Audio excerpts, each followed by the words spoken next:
Because now it says scheduled for 7:30 p.m. That's weird. Okay. Wait. Chat, I apologize. Can you hear Connie now? Nobody's in the chat because it hasn't people started in the chat. Yet. Are they? There are still people talking. Well, in the old chat, but it looks like you've Connie, started a new stream. Connie, you'll appreciate this. Someone's yelling "Captain." I understand. Oh, it's Froggy.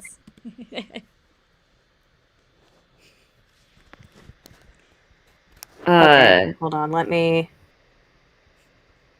Okay, we are on the new stream. Ah, there we go, live chat, sweet, okay. They're saying hello. Can you guys hear? Hello? Okay. Hello? Does anybody know how to raid? Because we could just send the, We can hear, okay. Yes, fellow how to read. Fan, hello. Captain! R-A-D, genius, let's, are we? Okay, people are in the new stream. It looks like there's two different chats. I'm gonna send a link to... Dear God, Gordon! Can you read VIP after this, please? We will do that in another stream. This has already taken us a half hour to set up. Okay, we're gonna do one more time. We are going to go one person at a time, make sure we can hear everyone. This is Connie speaking. Can you hear Connie? Someone says we've got everyone. Other people said I can hear all of you. Audio levels are really bad. Our audio levels process theory. Corey is very loud. Corey's very loud. Okay, let me turn my mic down. Hold on. How do I... Here we go. Okay, is this better?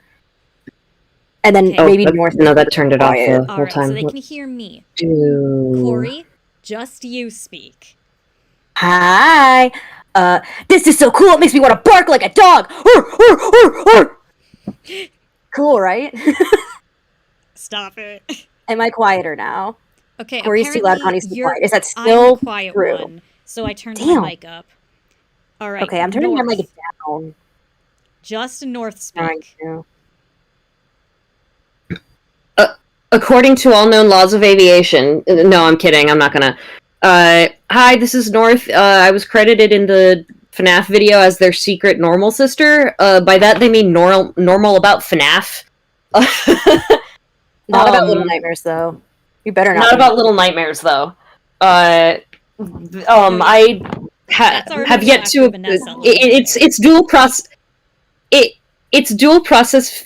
Oh, I'm loud. Okay, let's Apparently see I'm loud too. If I can... Here, I can turn the loopback audio down. Yeah, maybe that might be... They'll turn both of us, both me and Cori down, so Cori might need to fix her audio again. Quiet, so it's probably the loopback that's causing that. Okay, so... Alright. Oh, everyone's saying hi to North and saying hi Little Nightmares mention. Yes, they got there in the chat.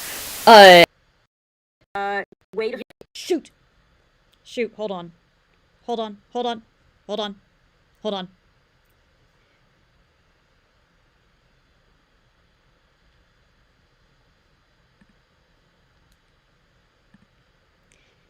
Cori, I don't know if they can hear you right now because my loopback audio might have just died.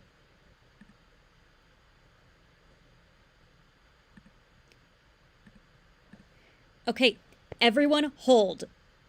Hold. My loopback audio app just died, so I have to reopen it. Give me a moment.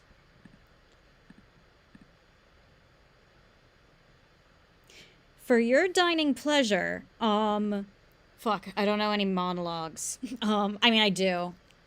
But it's all classical poetry because I'm a lemony snicket nerd. Loopback audio on. Are we... Okay. I turned it back on. Hi! It's Inky! Okay. It's Inky! Okay, so, I see the... Okay, so the app didn't crash. It was updating. What? That's so silly. That's... Oh my god. Maybe I love technology. Why the hell did I think I wanted to go into coding? God. Yeah, why did you want to do this? This shit sucks. A hero till the end of the night. Chat, let's sing FNaF songs. That's a great idea. I have had a song... What? They heard Inky! What the hell? I have... heard a song from that. Okay, they can hear us now. They can hear us now. I think the audio's fixed. I have had a song from that bad new Descendants movie in my head on a loop today. So yes, let's. Yeah, they're still saying you're quiet and we're loud. Okay, well, at least we're all talking. Is the thing. Yeah. At least we are all here. Okay, yeah. So it is true that we are considerably louder, which might be a problem since Connie's going to be narrating. I would test. I'm gonna try to adjust the mic. I'm gonna try to adjust my mic. Yeah. One more time. Okay, just try to adjust the volume. Yeah, audio level's still bad. People are asking who Inky is. She's not our secret fourth sister. She's my cat. Okay. But Descendants 2 is goated. I'm talking about The Rise of Red that just dropped. The Descendants movies are all, like, chaos. I'm gonna be real. I cannot in good conscience say they are good movies. I can in good conscience say they are fun movies. Okay. I have switched my mic. Can you hear Connie? Kitty cat. You're still talking about Rise of Red in the delay. Okay, they're talking about Inky. I'm sorry, guys. Cat like equals family. Ahead of you, so it is fun. Demand what is Cat if not a secret fourth sister? Niece. She's the niece. For you, she's my sister. We yearn for Inky pics. Look at the community and scroll down. There's a very close-up picture of her face. Oh, movie or Netflix adaptation? Netflix. I'm not a peasant. Listen, I love Emily Browning, but I'm not a peasant. Inky Fourth Theory.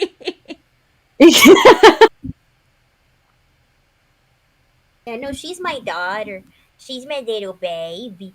Yes, you're my you adjust baby. their volumes in the Discord call. That's a good idea, actually. Oh yeah, that might be it. User settings. Okay. We're asking for more cat pics. Cat is the man. Okay. Post another cat pic in the community. Okay. Here. Okay, I think output volume might be the problem. I have a dual process on my phone, so I'm just gonna do that. Okay, does that sometimes work? when I'm bored, does that work? Comments and stuff. Okay, because I know people are do asking, not people do a asking fake about accent. David Afton. We answered this on a podcast recently. Very valid theory. We are still Cassidy Afton believers, but we're not going to say David Afton is, like, bad or anything. It's very, very fun. There's just a million ways to solve the Foxy grid. Yeah, what type of we cat went over is it. Inky? We don't know She's what a type. Callie. Inky is a rescue. Calico? She is a calico.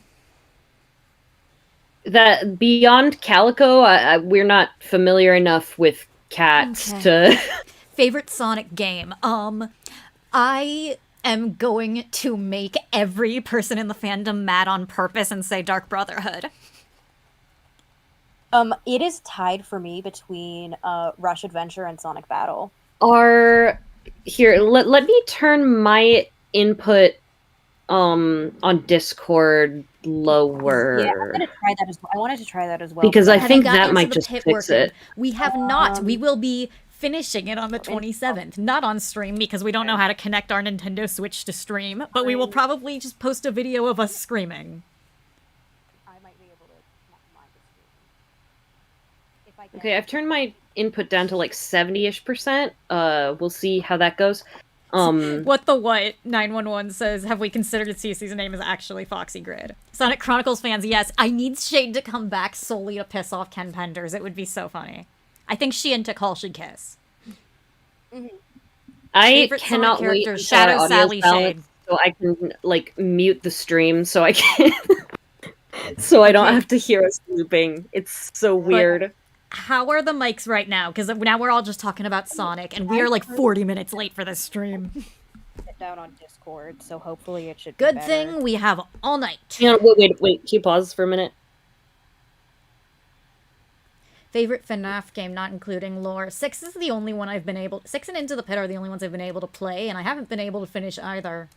Into the Pit because of glitch. 6 because I accidentally put myself on the hardest mode and refused to back down. So I cannot finish last night. All right. I think the mics are good. Mics are good. Yay! Yeah, okay, the mics are good. Thank God. All right. I'm going to mute the stream. All right.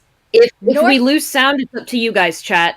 Because I'll be watching the chat. I will not be listening to the audio because I can already hear them. Okay. Brief explanation. No, Hi, let me do it. This is Oh, yeah. no. I'm just gonna introduce. Okay, dual process theory is Cori and Connie. They are who you're going to be seeing the most of over the videos. This is primarily their channel. Hi, I'm North. I'm their older sister. I will join occasionally for live streams, and eventually Little Nightmares is going to come up. So She fixes our audio, keep an too. eye out. Yeah, I also help them with their audio. I beta read scripts, beta test videos. If they need correct. If they need dinosaur factoids, they will come to me.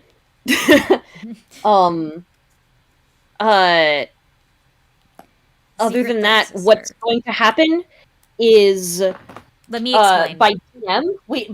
By DM, Connie's going to read us the book. She's going to narrate it, and North? Cori and I are going to make decisions together. North, And allow Connie me to explain. Connie has read this. We have not. Okay, allow me to explain. So, all right, friends.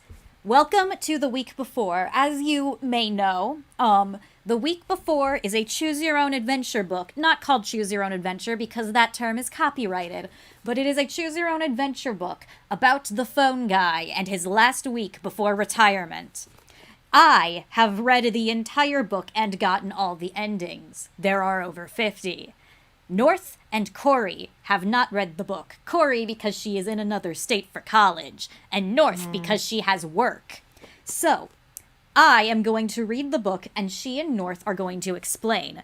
As I do, on stream, I shall pull up the game map, and we shall be able to see if they will get, and if where their path is going. So this is a little term that we call in film school Hitchcockian suspense. When we know what will plague the future of our characters, but they have no idea.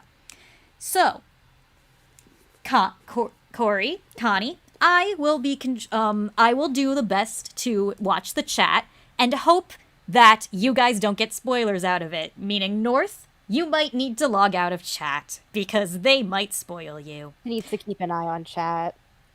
Alright, so. Sorry, I muted because I was eating. Y'all better not spoil, bold of you to assume they're not just gonna lie to our faces. They can't. Oh yeah, they can lie to your faces. Now, and we will get to there. You all see this map on the screen. That is not the map that will be on screen forever. Because what will be on screen will be the map for each night, and we shall move our characters or our players around as they appear. Now, Cori and North. I have also added my own little twist to this game. In this game, you see, you get to die. In this game, you see, you can collect items, but you can also perish. And when you perish, you are supposed to return to the start of the night. Because we are running on low time, I will not do that to you, but I will be implementing save states. The save states are entirely up to my whim. And the important thing is, when you die, because you will die, there are over 50 ways to die. Dumb ways to die. We shall give you a death coin every time you die. And with the death coin, we shall open Lolbit's shop. Lolbit's shop. So you have made this up. This is not part of the No, this is for you. Book. This is you. This is this is something you did. I have put Lolbit's shop on the screen for a moment, and I will send it in the Discord chat. Because what Lolbit's shop is 3 death coins will give you the Just Say No badge, courtesy of Jake the Stitch Wraith. The Just Say No badge means you can say, I don't want to go back to the last save state, and we will simply go back to where you died. The second option is the cell phone option, and this is called the Phone a Friend option. This is where you will both ask chat what you should do, and chat will vote on it. Chat, however... that's a bad option. Chat knows which will kill you and which will not, but they will not tell you which option they are choosing. So, you can trust chat or not. We can't use Faz tokens to buy a Faz Glock? This shop fucking sucks. You need to remake it. We need a gun. Now, 10 coins is the important one. For 10 coins, you unlock the Faz flashlight. And with the Faz flashlight, Connie will tell you which choice to go to. You might think that's a very obvious answer, because Connie is now legally bound to tell me which direction to go. However, it is only for this choice, and it costs 10 death coins, so you must die 10 times. Or 5 times if we give 1 to each of you. Depends on how we're feeling. Yeah? Okay, good. I thought you stopped being able to hear me. Oh my god, that was scary. I'm just very good at evil announcing. So, again, what I may do is... Now, chat, actually, should we give them each a death coin when they die, or should it be 1 death coin per death? Because... Can I ask? I'm going to assume that each time we hit a dead end and get that death, like, that's it. Because otherwise, we would have you reading the same death over and over again to spam it until we get, like, 100 of those freaking coins. Yeah, I'm not going to let you do that. That's called cheating. Yeah, I figured, but I would like to... Mini egg theory forever. The chat has spoken. It is 1 coin per death. You must die 10 times to get Connie to tell you where to go. Yeah. All right, everyone. Now, we shall begin on night 1. Okay, but where's the Faz Glock? Where's the Faz Glock? We will say if we get to the fake... There are 3 major endings. If we get to what I have dubbed the fake ending, and you guys have no idea how on earth we're supposed to get to the...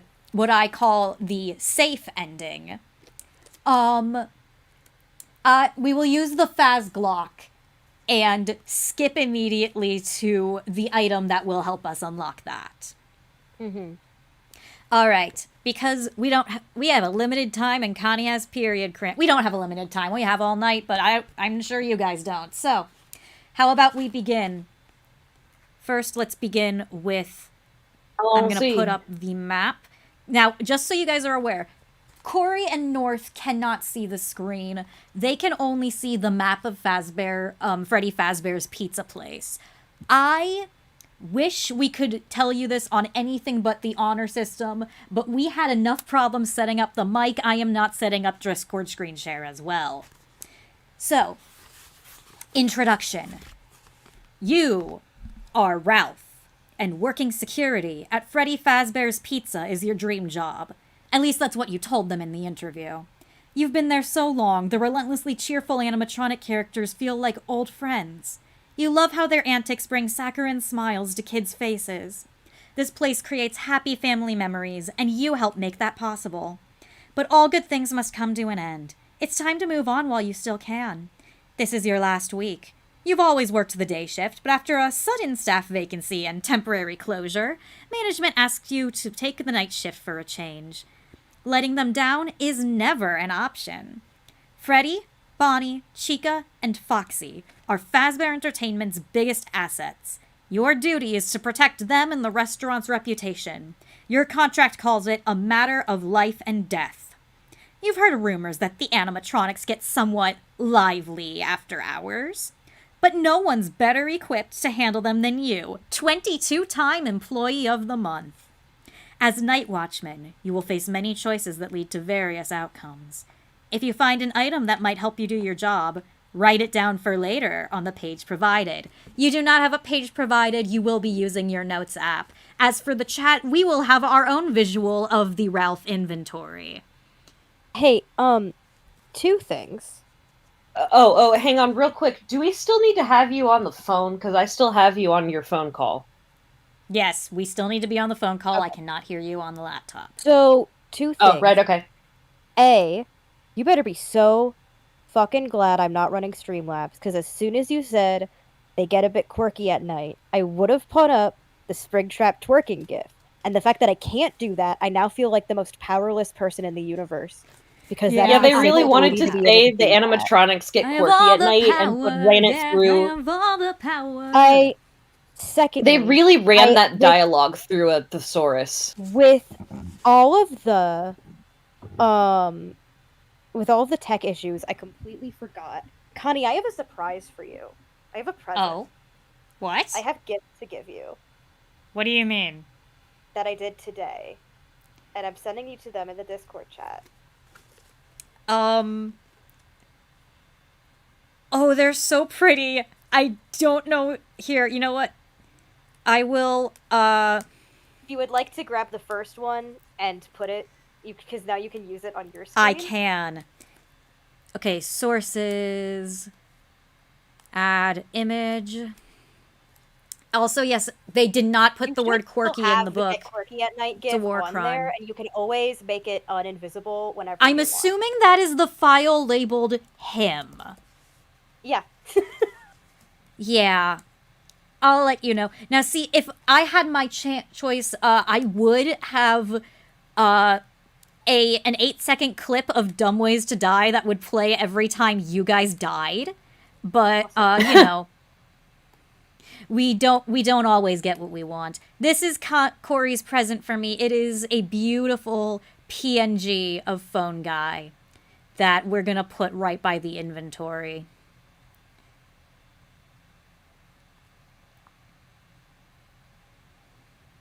After you said, like, the thesaurus thing, someone put the animatronics do get a tad rambunctious after supper time. All right. William said. That's not thesaurus. Now, that's Google Translate to British. North, Cori, are we ready for Freddy? I'm ready for Freddy. Ready as I'll ever be. All right. Night 1, 12 a.m. Oh, hold on. Let me turn off the map. And turn on the map. The security office at Freddy Fazbear's Pizza is practically a second home. You've spent so much of your time here over your career.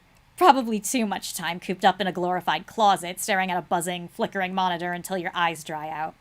But everyone's got to make a living, and you have an 11-year-old daughter, Coppelia, to provide for. You sorry, spell that name for us?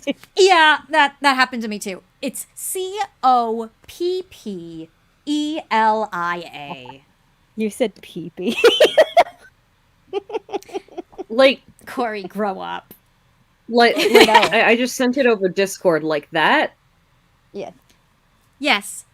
It is. Now, you might be wondering what the hell that means. Huh. I actually can answer that because I had to Google it after reading the book. Coppelia is an old ballet. It is a classical ballet based on a book by the guy who wrote The Nutcracker. It is less popular than The Nutcracker, obviously. Coppelia is about a mad inventor who makes life-size toys and tries to force human souls into them via transfusion. So, you know, appropriate name. Huh. Yeah. Anyway, well, there you go. North, I am looking at you, going, he has a daughter. Yeah? What? Now. Oh!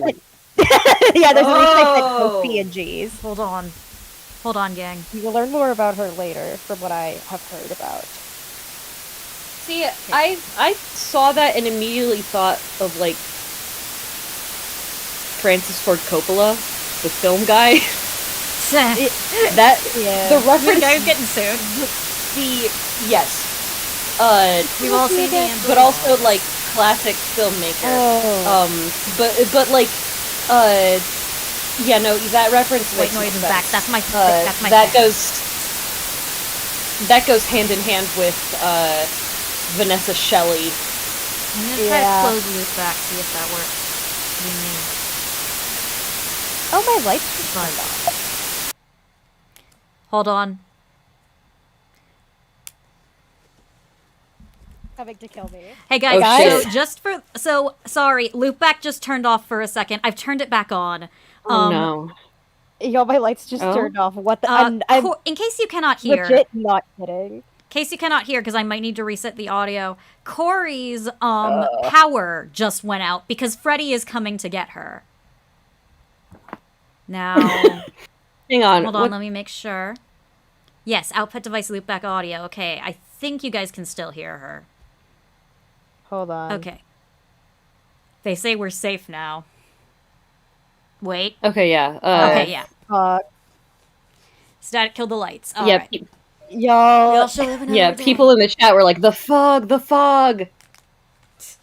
All right. My brain yeeted me back to early real-time fandom. Now, it's the flood! I missed the flood. Okay, that was so good. That was hilarious. All right. Memes Night to bring 1. back. We are talking about Coppelia.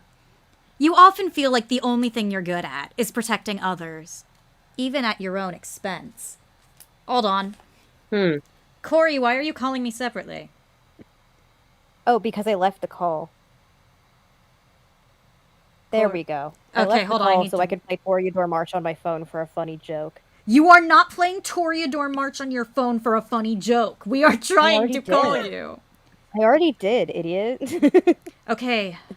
My lights are back we on, didn't hear it. No more audio mishaps. We are continuing the game. Please, God. Okay. You often feel like the only thing you're good at is protecting others, even at your own expense. The office is always dark since there aren't any outside windows, but somehow at night it still manages to give you the creeps. You're probably just spooked because you're all alone in the restaurant, aside from Freddy, Bonnie, Chica, and Foxy. Animatronics aren't fantastic conversationalists, but boy, can they sing and dance. Of course, they've also been known to do other things. Rumor is they've become strangely aggressive lately. But surely those glitches were ironed out, or they wouldn't have reopened this place. Not that customers have exactly been flocking back just yet. After the restaurant closes and everyone is gone, the animatronics enter roaming mode and walk around to prevent their servos from locking up. You hear heavy footsteps echoing out there now. Clomp, clomp, clomp. If animatronics encounter you in the restaurant at night, they should ignore you, but your safest bet is to stay in the office until 6 a.m. When they return to the stage, enter sleep mode and recharge. Then you can go home. Management cares about their employees, and it's time-consuming and expensive to hire and train new ones, not to mention the occasional legal fees and the hassle of covering up accidents. So they installed reinforced doors on either side of the office. In the unlikely event that an animatronic visits you here, you can open and shut the east and west doors by pressing the big red buttons in the doorways. The light switches below them illuminate the east and west halls outside your office so you can see whether anything is out there. Surviving the night probably seems like a low bar for a job, but this isn't about collecting a check. You may have to venture out of the office from time to time. The animatronics are clumsy. And mindless, naturally. If they break something out there, you have to go fix it and clean up the mess right away so the restaurant's ready to open, just in case any customers show up. Think of the children! Of course, your number one concern is making sure nothing happens to Freddy, Bonnie, and Chica. Oh, and don't forget Foxy. Do not forget about Foxy. Does day shift not clean stuff? Is there not a shift that comes in before customers? Goddamn. Nope. Apparently not. Damn. Okay. I thought day shift at my job was like... Damn. There are 3 security monitors on the desk, but 2 of them are always on the fritz. Replacing them would let you see more, but you guessed management spent the money on those doors instead.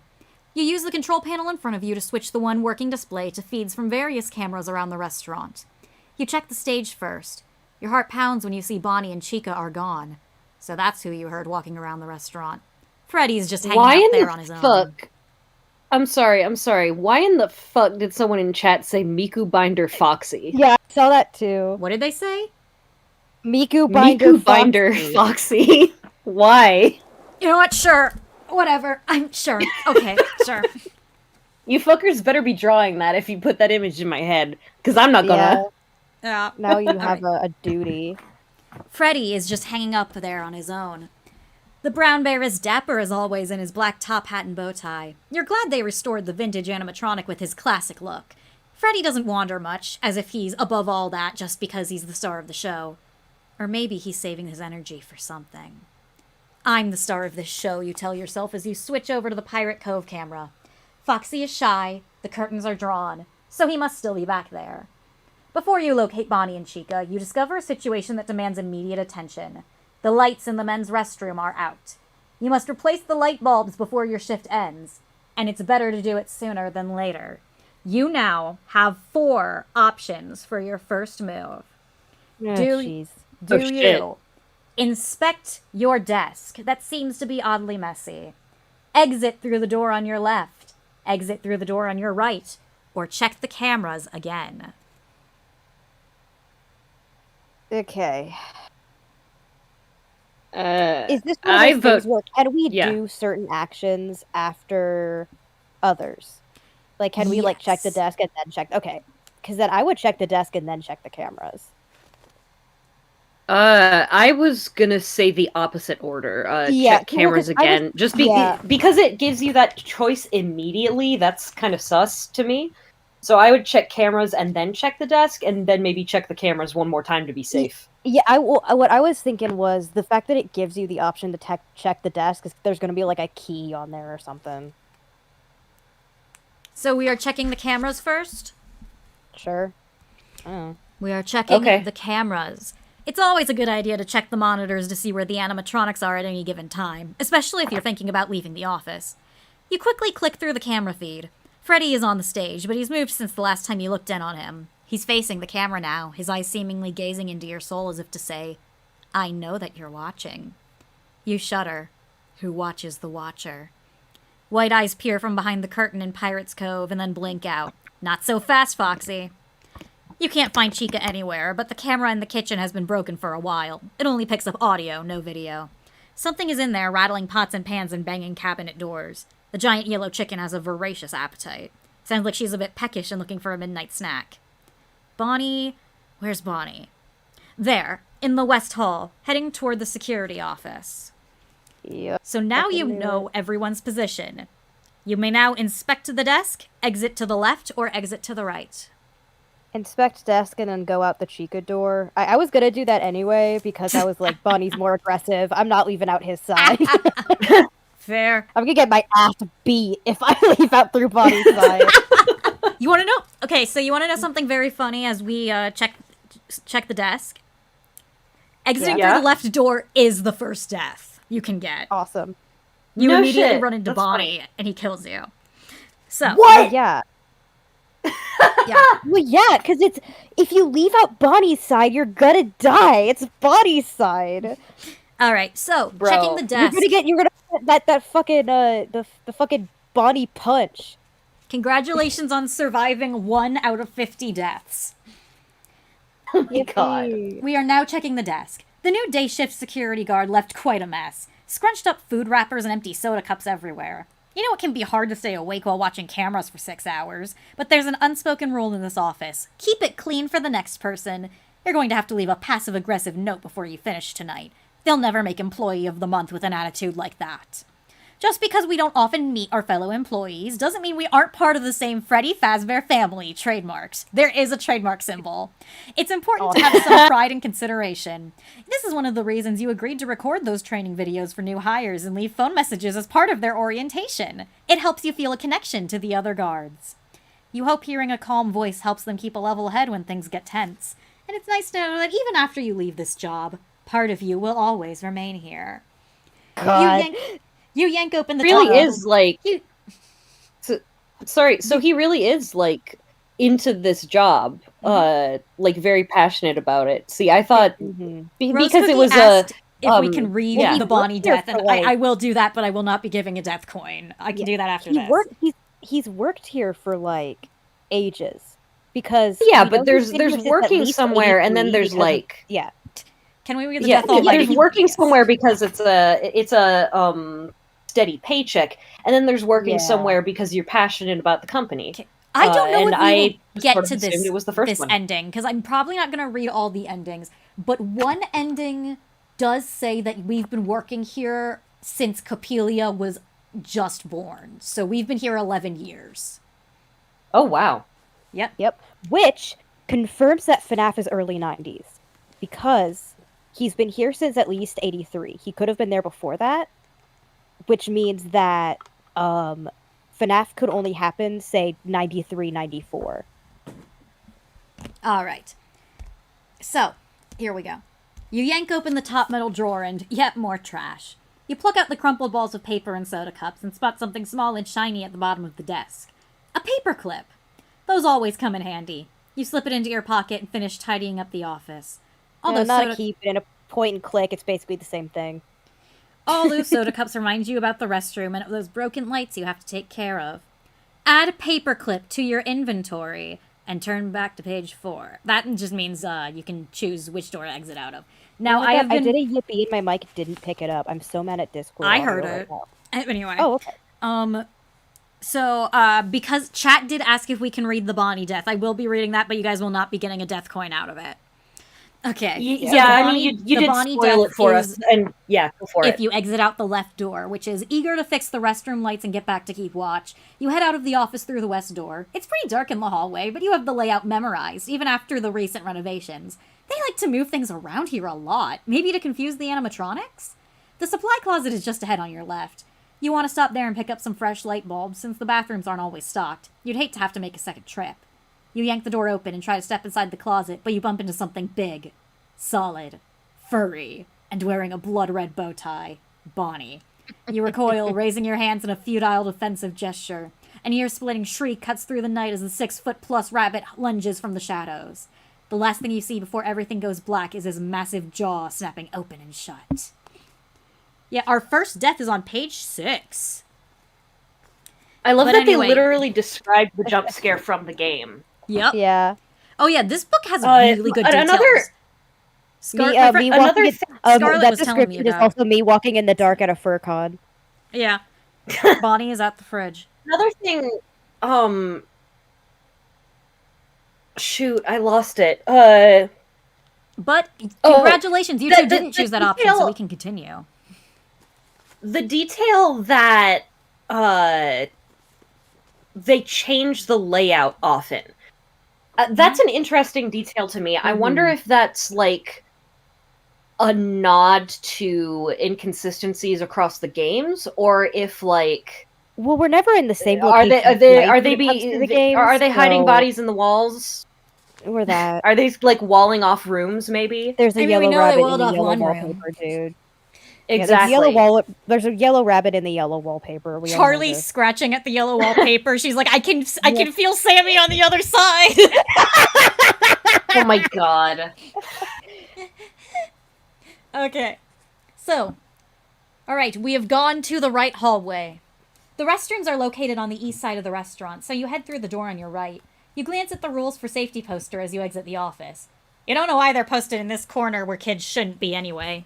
The rules certainly don't apply to you, especially number 8, leave before dark. You laugh nervously. The hallway is decorated with cheerful stars and a checkerboard stripe matching the floor tiles, but the dim light from the lone fixture overhead makes the fading decor seem almost sinister, especially the vintage character posters for Chica, Freddy, and Bonnie. What was that? You thought you heard something, but it was far off. A clanking sound, maybe from the kitchen? The kind of sound a 6-foot-tall animatronic chicken might make if it knocked a metal pot off a counter. You pause and strain your ears to listen, but you hear nothing more. You reach the dining area. An overhead light illuminates 6 long tables, already prepped for a party with confetti tablecloths and party hats line up. You start to make your way to the restrooms, but you freeze at the sound of slow, heavy footsteps. You have 3 options. Do you hide under a table, hurry to the bathroom, or knock over a table as a distraction? Well, it depends say on who hide. it is. You don't know. That's true. Yeah. Um, See, I've not all of it, obviously, because glitch, but I've played a bit of Into the Pit, and there is a thing where Bonnie can fucking get you from under the table. He is in the closet right now, though, if you recall. That's true. Well, so it's either he should. I hope it's probably someday not Foxy because we checked him on the in an cameras. environment where he feels safe enough to come out.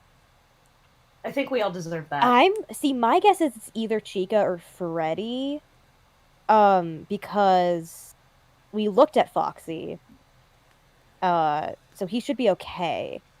Chica was in the kitchen, so I could see her walking out. And Freddy's on stage, that's so the thing. Also... Where is the noise coming from the kitchen? Because that was a very specific description of what Ralph here thought the clang was, almost like he was talking from experience. Mm-hmm. Well, here's what I'm thinking.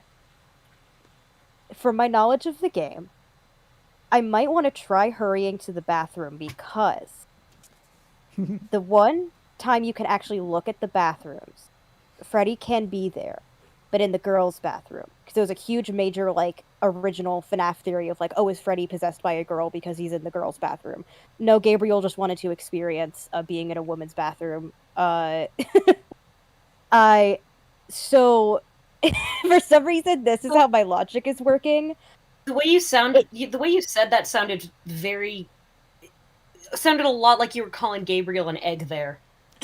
No. Fritz is the egg. Let's be real. Fritz is the egg, but Gabriel can also discover himself. You just wanted to see what it was a clean actually 3 girls and 1 boy. Yeah, he wanted to be like, I want to see a clean bathroom for once in my life. All right.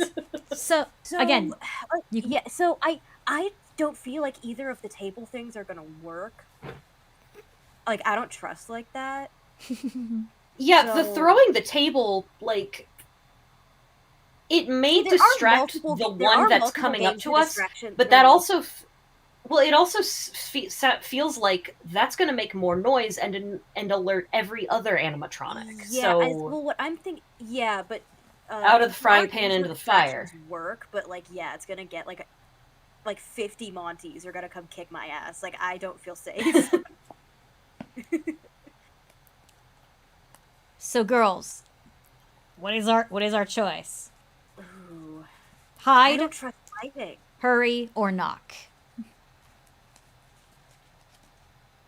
Question. Do corporate bathrooms usually have locks on them? Did they in the game? We never see inside the bathrooms because they don't have cameras installed in the bathrooms. They have them outside. Yeah, but the locks would be... My thought process is hiding gives us a chance to see which animatronic it is. That's true. However, you're right that if it's Bonnie, he might be able to get us from under the table. Well, it's not Bonnie, but I don't know if I trust, These are... Well, because Bonnie's in the closet. Right. We already made that joke. Yeah. So what you're saying is you don't trust that will be safe under there. I don't trust being safe under the table because, Fair. Come on, man. Well, A, we're an adult man. B, these are ghosts. I still want to see who it is, though. Yeah. The master of suspense in cinema, Alfred Hitchcock, simplified the definition of cinematic suspense when he said, "Mystery is when the spectator knows less than the characters in the movie. Suspense is when the spectator knows more than the characters in the movie." Why the hell are you telling us that? No reason. Okay. Hey, Inky, what do you think? She laid down her head and fell asleep. Now, girls, so are we hurrying, hiding, or yeeting the table? We're not yeeting the goddamn table. That sounds stupid. We've already ruled that one out. Yeah, hurry to the... in the time it took you guys to discuss this, Freddy's been eating your heads, yeah, let's try hiding. Probably. So we can at least find out who it is. You're gonna try hiding? Yeah. Yeah. Congratulations, that is the only option that does not kill you. Hell yeah! My logic was false. Yeah, if you He hurry can go to into any bathroom he wants. if you hurry to the bathroom, they just see you running and catch you. All right. You scram. Yeah. Now here's the thing. I immediately went under the table because I have read the Silver Eyes, and that's what they all did. And yes, of course that's It's like a trick, unless you're the mimic, a trick doesn't work twice. And I was like, there's so many. There's in FNaF 2, there's blood by a table, so clearly it didn't work for that kid.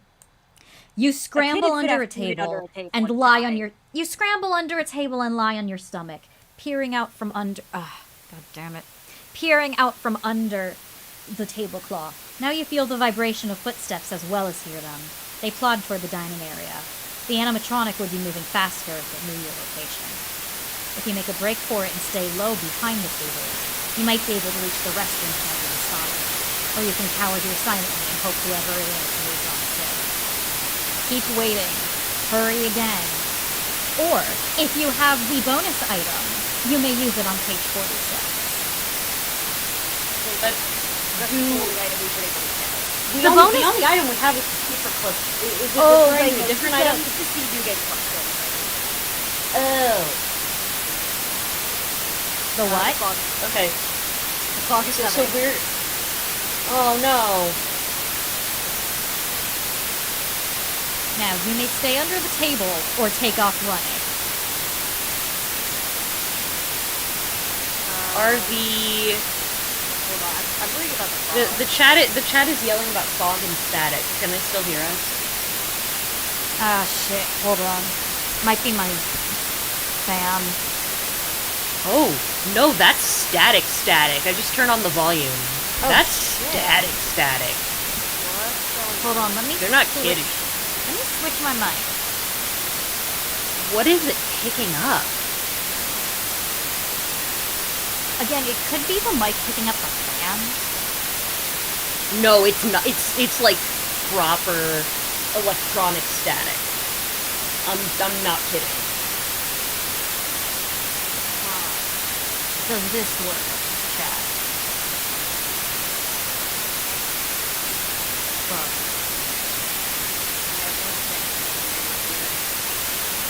okay, fog consumes all voices.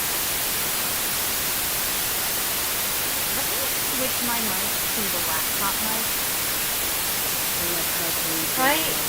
Because what it sounds like is it's trying to pick up some Select my program pronouns. and it's failing to, and it's just giving you static. Hello, hello. Hello, hello.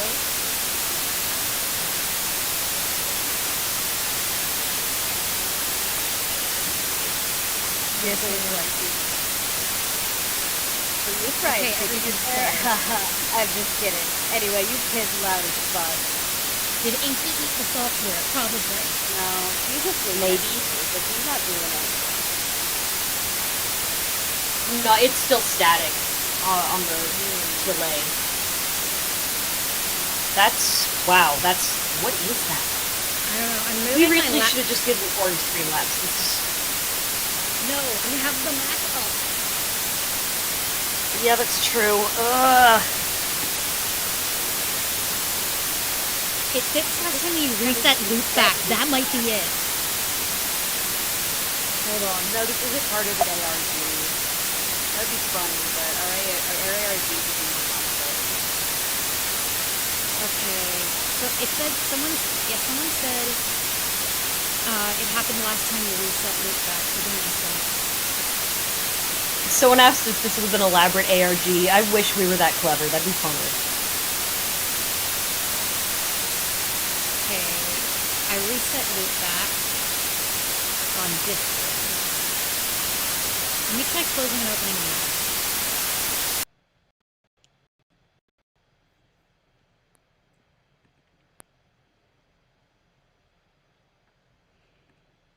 Okay, app is now reopened.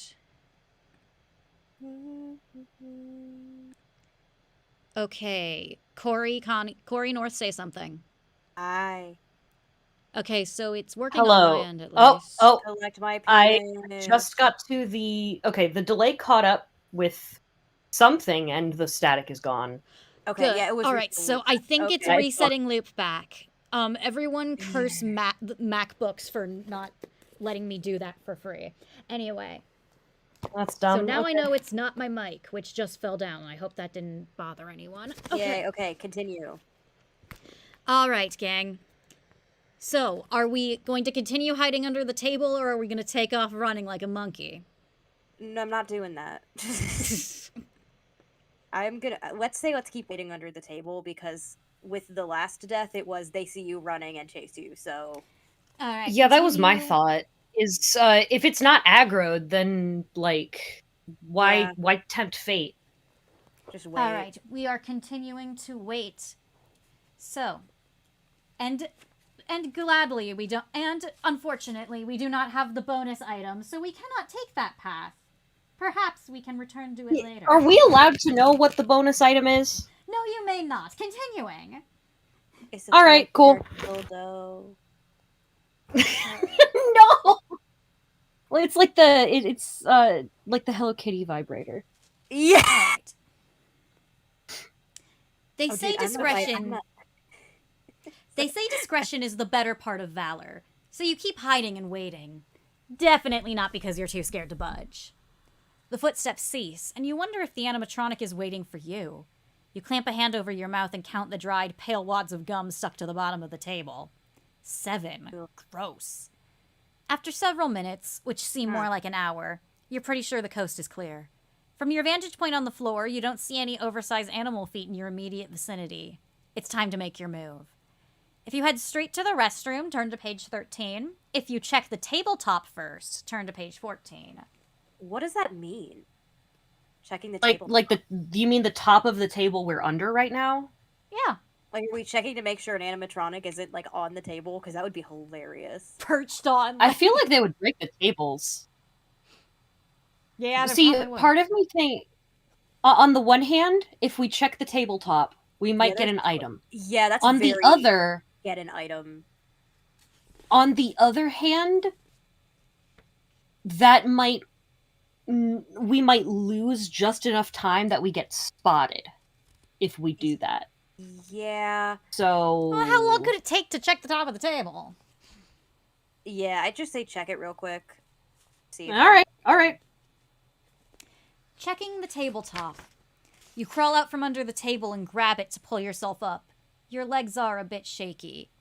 There isn't a lot on the table. The flimsy white vinyl tablecloth is decorated with colorful confetti. It's disposable, so after a party, the staff can just scoop up all the plates, food scraps, and other detritus and toss it all into a garbage bag. It's wasteful, Did but you just faster and cheaper pronounce than it detritus? Detrius? Detritus. Like Petrie's, Detritus, like, Connie. Isn't that the name of, like, Petrie's uncle that, like, we saw inflation image of? No, you idiot. That's Toronto. Petrie's uncle, the cult how- leader? I don't know, I forgot Petrie's. that. It's Toronto the Pteranodon. Yeah. Come on. Detritus. Petrie's No. uncle that we saw No, inflation of that one time. no. Detrius is the name of the kid from Camp Cretaceous. No, it's not. That's Demetrius.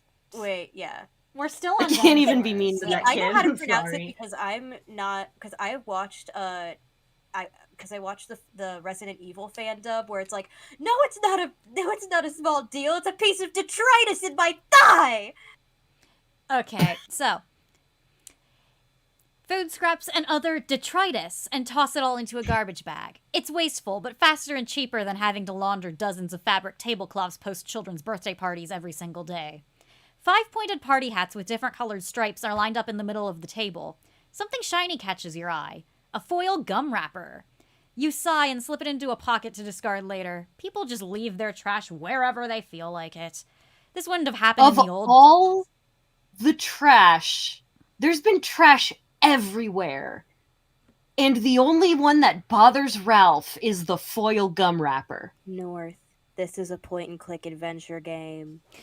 I'm They're aware, all but like it's this. still so silly. If we think of this as a point-and-click adventure game, all of them are like this. Detritus. It's like, that's like going into The Happening and being like, Yeah, no, that one shot was off. That I one camera need you- angle was I off. need There's you to so much watch- else wrong. I need you to watch Sam and Max Take the Road or play it and then come back to me. Bestie, this is a book. Yeah, this but, wouldn't I have mean, happened in the come old on. days when working at Freddy Fazbear's Pizza was a badge of honor. The franchise has truly fallen on hard times thanks to those pernicious rumors about missing kids and the lingering bad press from the Bite of 87. If only the victim could tell what he did to provoke the attack, but he doesn't talk anymore, or do much else. So the press completely blew the incident out of proportion and the place hasn't been the same since. That makes it a little easier for you to be moving on. But you're going to be a model employee right up until the end. Add a gum wrapper to your inventory and proceed to the bathroom. Okay, that is interesting. The Bite of 87 is still canon. That wasn't retconned into the Bite of 83. Oh, No. nope. No, That is no still one ever canon. thought that. No, quite a lot of people thought that, Cori. Really? Yeah. Okay. I mean, I'll You believe step it. into the men's restroom and shut the door. The antiseptic scent of bleach still pervades the air, which is far from the worst thing you've whiffed in here. You try to look around, but it's too dark with both lights out. That's why you're here. What are the odds that tulip bulbs would burn out at the same time? Maybe there was some kind of power surge. After all, the wiring in the building is ancient. That's probably why the cameras always glitch and monitors in the security office keep overloading. That might even explain some of the strange behavior exhibited by the animatronics. Unless... You shake your head. You're in the dark when it comes to that stuff. In this case, literally. Just focus on your job, you think. Focus on getting home to Capelia. Everything else is way above your pay grade. Now you may proceed to replace the first light bulb, listen at the door, or inspect the sink. Dude, I'm listening at the door. At the door first. Yeah. Because any of those other You things can't might give make us that noise, option and if not expect us we to do want that. to not make noise, we gotta know. All right. Yeah.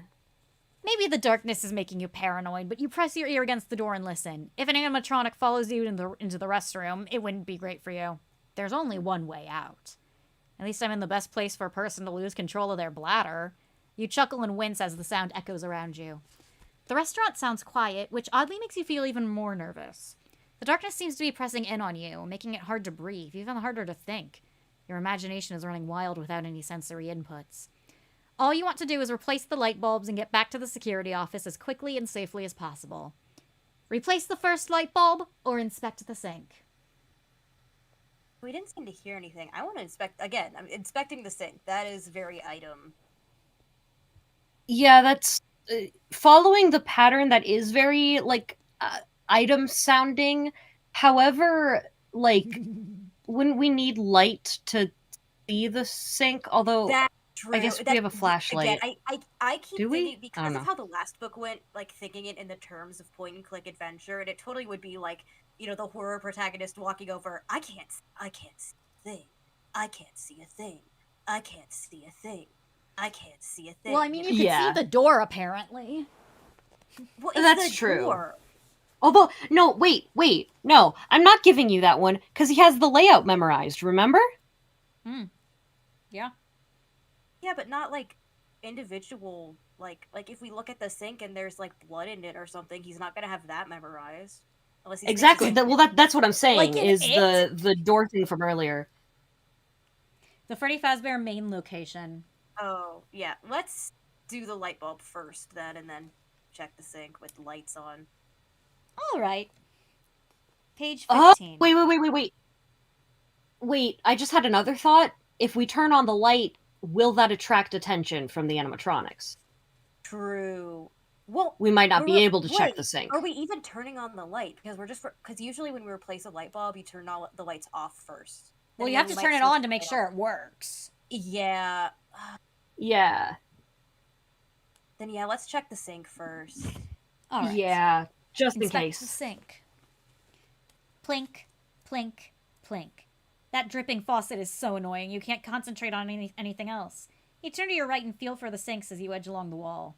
When you reach them, you tighten the hot and cold water taps until the drip stops. The sink is filled with water.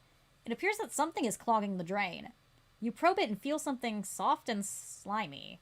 You pry it loose Ew. and squish it in your fingers. It's slightly sticky. You raise it to your nose and sniff tentatively. Chewed gum! Ew! With the obstruction removed, the water drains out of the sink, gurgling down the pipes. Add chewed gum to your inventory and return to page 13. Ike is trying to flood the place. This is before he knew arson was a thing. Alright. 13, our only option left is to replace the light bulb. Yeah, let's do that now. How many night watchmen does it take to replace a light bulb?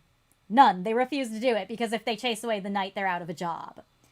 You smile to yourself as you take a detour to retrieve a step stool and a new bulb from the maintenance closet.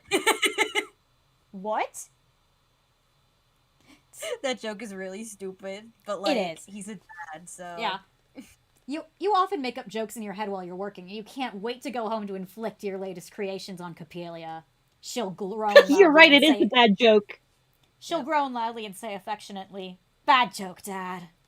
You'll remind her that telling dad jokes is a mandatory requirement of all fathers, and you never shirk on your duty. The boring, real answer to the question is, of course, 1. You finish twisting the new bulb inside the socket and say, "Let there be light," as it flickers on, casting the bathroom in its warm glow. You blink as your eyes adjust from the darkness. The white porcelain urinals and sinks are gleaming. This is the cleanest the bathroom will be all day. Once the restaurant opens and kids are unleashed to eat and play, this will quickly become one of the most disgusting rooms in the facility. 1 light down, 1 to go. If you replace the second light bulb, turn to page 18. If you listen at the door again, turn to page 19. If you inspect the... I'm listening at the door again! You don't want to inspect the sink a second time? You want to listen at the door? Yeah. Okay. Your caution pays off. You hear footsteps outside, moving much more quickly than Bonnie or Chica usually do, getting louder by the second. Yeah. Hi. Mm-hmm. While you've been in the called restroom, you it. haven't been keeping... Oh. Yes, I hold it? No. I said Cori called it. Oh, yeah. While you've been in the restroom, you haven't been keeping an eye on Pirate Cove. Foxy must have left his attraction. You hope he didn't hear you working in here, but he does have big ears. They're among the few parts that still function on the tattered old animatronic. Yeah, he's on his way to the restroom right now, and you don't have much time before he gets you. If you barricade the door, turn to page 21. If you hide in a stall, turn to page 22. I don't know how much barricading's gonna do. Like, this is Foxy we're talking about. But also he might look in the... Like, if he already knows you're in there, he's gonna look in the hiding spots, you know? It's one of those things where it's like, damn, why can't we... But what is there to barricade the door with? Yeah. Like, nothing, I'm thinking. Maybe a mop? Yeah. So have we made our decision? I think you should start pissing in the urinal and assert dominance. Like we did to Bendy? Yeah. Yeah, to the person who keeps commenting about us doing a Bendy theory, just so you know, the first time I played Bendy, we decided that the angel boxes were bathrooms and Bendy was just being polite and not going in there to bother you, and that we should piss in front of him to assert our dominance. Yeah.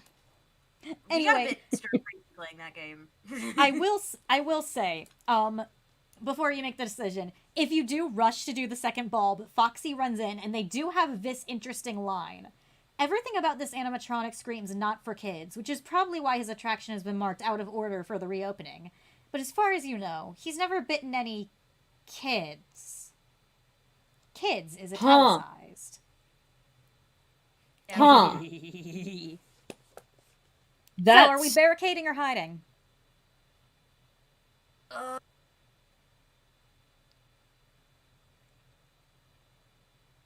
Hiding worked for the last animatronic.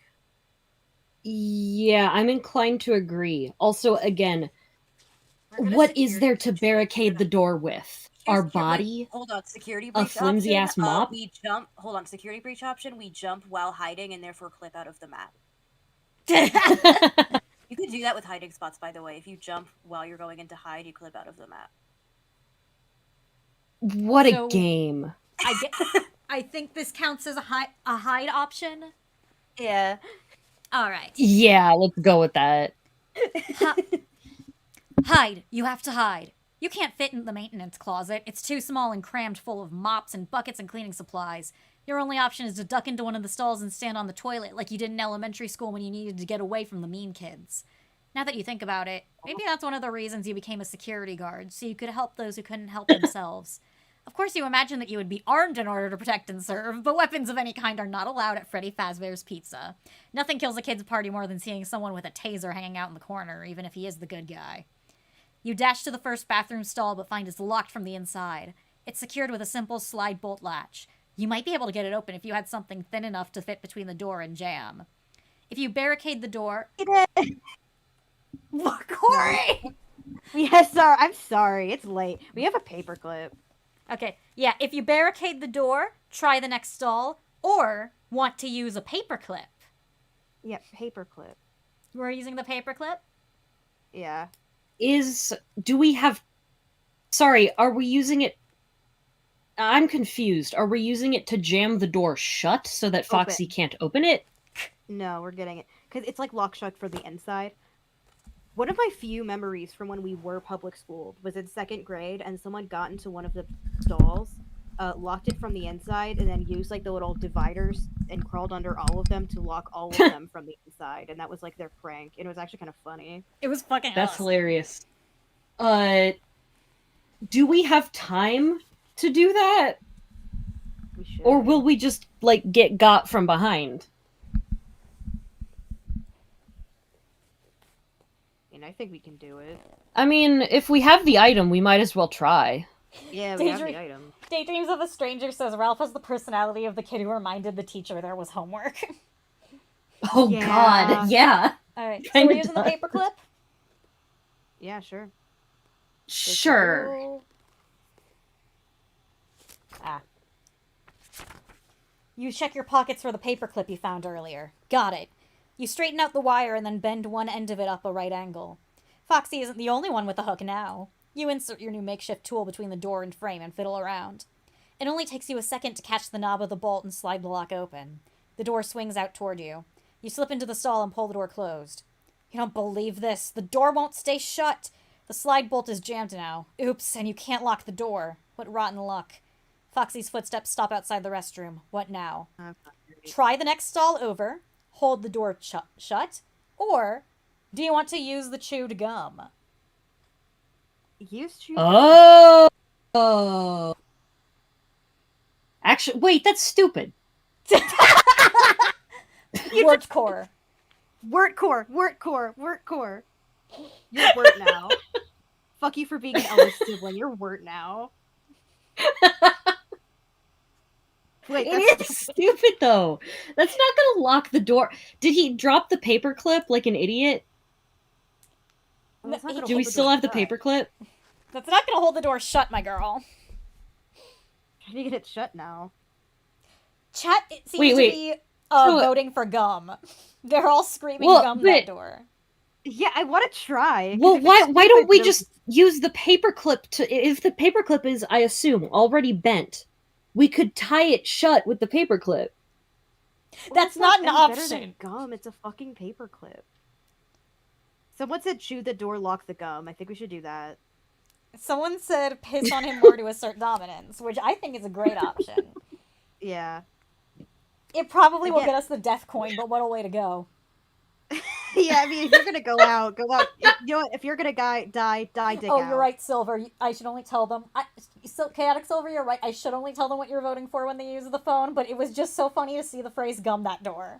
Yeah, a lot of people are just chanting gum. I mean, I want to try it. If it's a funny death, it's a funny death. I mean, fair enough. Funny. It's a book, and we've already had stuff be silly before, so, I mean, I don't doubt that it's going to work, but I'm just gonna say it's stupid. So I don't know How what you strong is that friggin' gum? I have no idea what you guys are voting for. Gum, I guess. Alright.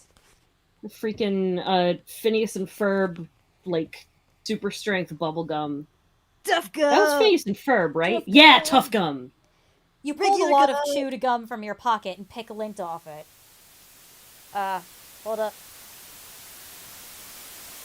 Hold on. I think I figured out the source of the static. I have to open and close loopback every couple minutes. It's fine, though. You have to... There we go. Yeah, I'm okay, not so it's hearing definitely static loopback. on the feedback, though. Hmm. That's alright. Alright, so. Nope, pull- nope, nope. They just got static again. Yeah, and I just turned Yeah, it but off, I think. Oh, it's gone. Yeah. Okay, never mind. We're I'm good. a god. Anyway. You pull the wad of chewed gum from your pocket and pick a lint off it. It's still soft and slightly sticky. You wedge it into the door lock and the door stays closed. You sigh with relief and crouch on the toilet, tucking your feet under you and out of view. The restroom door creaks open and bumps against the wall. Someone is there, waiting in the doorway. Waiting. Watching. Waiting. We're watching. And we're waiting. And we're waiting. On the edge Speaking of of our seats, anticipating. Somehow, you manage to remain perfectly still, and eventually, whoever it is leaves. If you open the door and look outside, turn to page 27. If you peek under the stall, turn to page 28. Oh, peek. Oh yeah, Foxy just needs to pee. Chat's right. Say that again, those options again. Open the door and look outside, or peek under the stall. Peek under the stall. Why the fuck would I open the door? That's my vote, is why would I do that? Why would I do that? No, we're peeking under. What are you talking about? You lower yourself gently to the floor of the stall, freezing anytime you make the slightest sound and waiting for a moment before you continue. Soon you are lying on your belly, grateful that the restroom has been so thoroughly cleaned. You peer out from under the door. No sign of the metal legs and feet of Foxy's exposed endoskeleton. From here, you can glimpse a sliver of the restroom hallway, and beyond that, the dining area. All is quiet. You lie there for a few more minutes to make sure you're alone, and to settle down and catch your breath. That was too close. You're getting nervous about being outside the security office with its cameras and door locks to make you feel, well, more secure. But before you can head back there, you need to finish your job for the night. You stare up at the second broken light bulb. You're the only thing standing between me and home tonight, you say. So I'm talking to inanimate objects now. And myself. That's awesome. You've been through a lot lately. You're tempted to leave now, knowing that someone on the day shift will have to replace the bulb and fix that bathroom door if you don't. But like you said in one of your training videos for the restaurant, you can't spell team without M and E. After the bite of 87, you heard some of the staff twist that around to you can't spell team without M-E-A-T. You didn't much appreciate that. People deal with tragedy and loss in their own ways, sometimes with humor. But hey, at least it shows they were listening during orientation. Now, do you replace the light bulb immediately, or look inside the second bathroom stall? Look inside the second bathroom stall because I need to know if Foxy's taken a dump.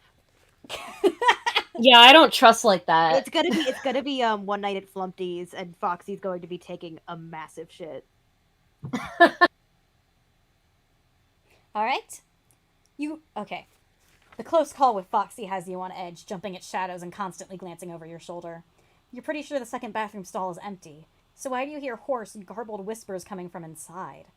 You can't make out come on. You can't make out the words, but it sounds like someone is reciting poetry or a song or a children's rhyme. Words? Or maybe it's a jingle from a TV commercial. One day, I'm going to do a live read of all of the epilogues, and we're just going to have Cori sing that incessantly in the background the entire time the agony is on screen. Yeah. Or maybe it's a jingle from a TV commercial. Something stains. Something remains. It's probably an ad for laundry detergent. But where's it coming from? You pull the door towards you slowly. Empty. Or not quite. A ballpoint pen is lying on the floor at the base of the toilet. You don't know how the cleaning crew missed that, but you're definitely going to shove it in their face. You step into the stall and retrieve the pen. The door of the stall bumps closed behind you. Your pulse quickens as you imagine yourself being trapped in here, but you force yourself to turn around calmly. That's when you see the words written on the inside of the door in angry scribbles of ink. It's me. Weird. You'll have to leave a note for the crew to scrub it off first thing in the morning. And you'll be sure to suggest to management that they add no vandalism to the list of rules. You exit the stall to replace the second broken light bulb. Add a ballpoint pen to your inventory. Also, I found the poem, I think. Yeah? It's me. It was spots and stains, is what he said, right? It something something stains, something something remains. Oh. I don't know if there's remains on this. Anyway, add ballpoint pen to your inventory. Huh. I don't trust like that.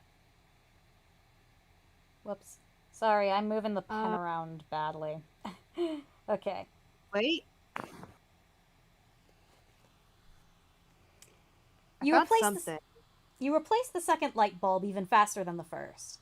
The later it gets, the more dangerous it is to be outside the security office. You haven't been watching the cameras, but you have to assume all the animatronics are walking around right now. With the bathroom again bright and cheerful, you can head back to safety, but getting there will be very unsafe. You return the step stool to the maintenance closet and dispose of the old burned-out bulbs in the trash. You glimpse your reflection in the wide mirror. You look terrible. The light reveals deep shadows under your eyes. Transitioning from the day shift to the night shift is already starting to fatigue you, make you question what's real and what isn't. At least it's only for a week, and then you can rest as much as you want before diving back into your job search. A position is opening up. She's a week from retirement, huh? Sorry. Yeah. I found a 1993 song with the line "Only the Stain Remains." It's named "The Stain Remains" by Life of Agony, so it could be that. Probably. Okay, we've been asked for an Inky update. We have been asked for an Inky update. She is currently cleaning. Good girl. She's cleaning her pot. Okay. Hold on. I wonder if the... Oh, nope. She got up. Okay. All right. The mic. Can I skip it? She said no comment. Yeah, she has no comment. Transitioning from the day shift... Okay, I read that one. A position is opening up for a security guard at your daughter's school, and you really hope you get it. But middle schoolers can be just as difficult to handle as animatronics. In some ways, Freddy, Bonnie, Chica, and Foxy are just big, terrifying kids. Ha, ha, ha. You hope you don't run into any of them on your way back to the office. Better hurry, your shift is almost over. Leave the restroom right away, or listen at the door. I think you know. I think you know which one we're gonna pick. Alright. Listen. 33. You're itching to get moving, but you press your ear to the bathroom door and listen. It sounds quiet out there. You grab the handle and are about to open the door when you glance down. Faint light from the dining area seeps in from under the door, but it's interrupted by two shadows. Those could be feet, you think. Really big feet. The moment stretches out for a long time. Your knuckles are white. You're gripping the door handle so tightly. But then the shadows are gone and you hear footsteps moving away. You've been breathing shallowly this whole time, worried you'd be heard. So you take in a deep breath. It's now or never. You sneak back to the security office without encountering any more animatronics. By the time you get there, it's 5:45 a.m. Your shift is almost over. You check the cameras. Oh, thank God. To your relief, Bonnie, Chica, and Freddy are all present on the stage, and the curtain is drawn at Pirate Cove. Previous Night Watchmen have reported the animatronics behaving strangely, but like everyone else, you dismissed their wild stories. Sometimes people fall asleep staring at the camera feeds and they imagine things, bolstered by the old rumors and stories. The mind can be a funny thing, making it hard to distinguish hallucinations from reality. Now you feel bad for not believing them, and you know that if you tell others about what happened tonight, they won't believe you either. Perhaps they would even discourage you from talking about what you've seen. You would never do anything to harm Freddy Fazbear's Pizza. You've put too much time in, put so much of yourself into your job that you're practically a part of it yourself. You never pictured yourself leaving, but it seems like the best time to go, especially considering everything that happened tonight. Just 4 more shifts left. You can do this. If you tidy up before the end of your shift, turn to page 37. If you sit down and wait for 6 a.m., turn to page 38. If you have the bonus item, you may use it on page 45. Firstly, I say we tidy up first, because we are that guy. Second, I really wish I had shown you guys Neo Yokio before, because this is giving me such Pink Christmas vibes. I'm sure someone in the chat will understand that. Okay. Someone in the chat suggested this song. Along Comes Mary from 1966, where chorus 3 is, and then along comes Mary, and she does want to see the stains, the dead remains of all the pains she left the night before. Or will the waking eyes reflect the lies and make them realize their urgent cry of sight no more? No, And it's when that we one. meet, I was sure It's that out one. to lunch. Now my empty cup tastes as sweet as the punch. As soon as he said the night before, yeah, it's that one. Okay. Probably. Because we were the Yeah. week before. Okay. Yeah, maybe. All right, so are we tidying up? Sure. Yes, I think so, because first off, That's his Ralph is boss. that guy. He would do that. Second, we might find a useful item. True. You start putting the security office back together the way it should be for the next shift. You toss all the garbage from the desk into the trash can. The sight of those food wrappers and soda cups sets your stomach growling. You haven't eaten in the last 6 hours. You clear out junk from the yellow lockers in the back of the room as well, including a year-old packet of toaster pastries that you choked down anyway because you're that hungry. Yum! You return to the desk. 5 minutes to go. You click through the cameras. The animatronics are still where they belong. Already, the events of the night are starting to seem like a bad dream. Your attention falls on the poster behind the TV. Celebrate.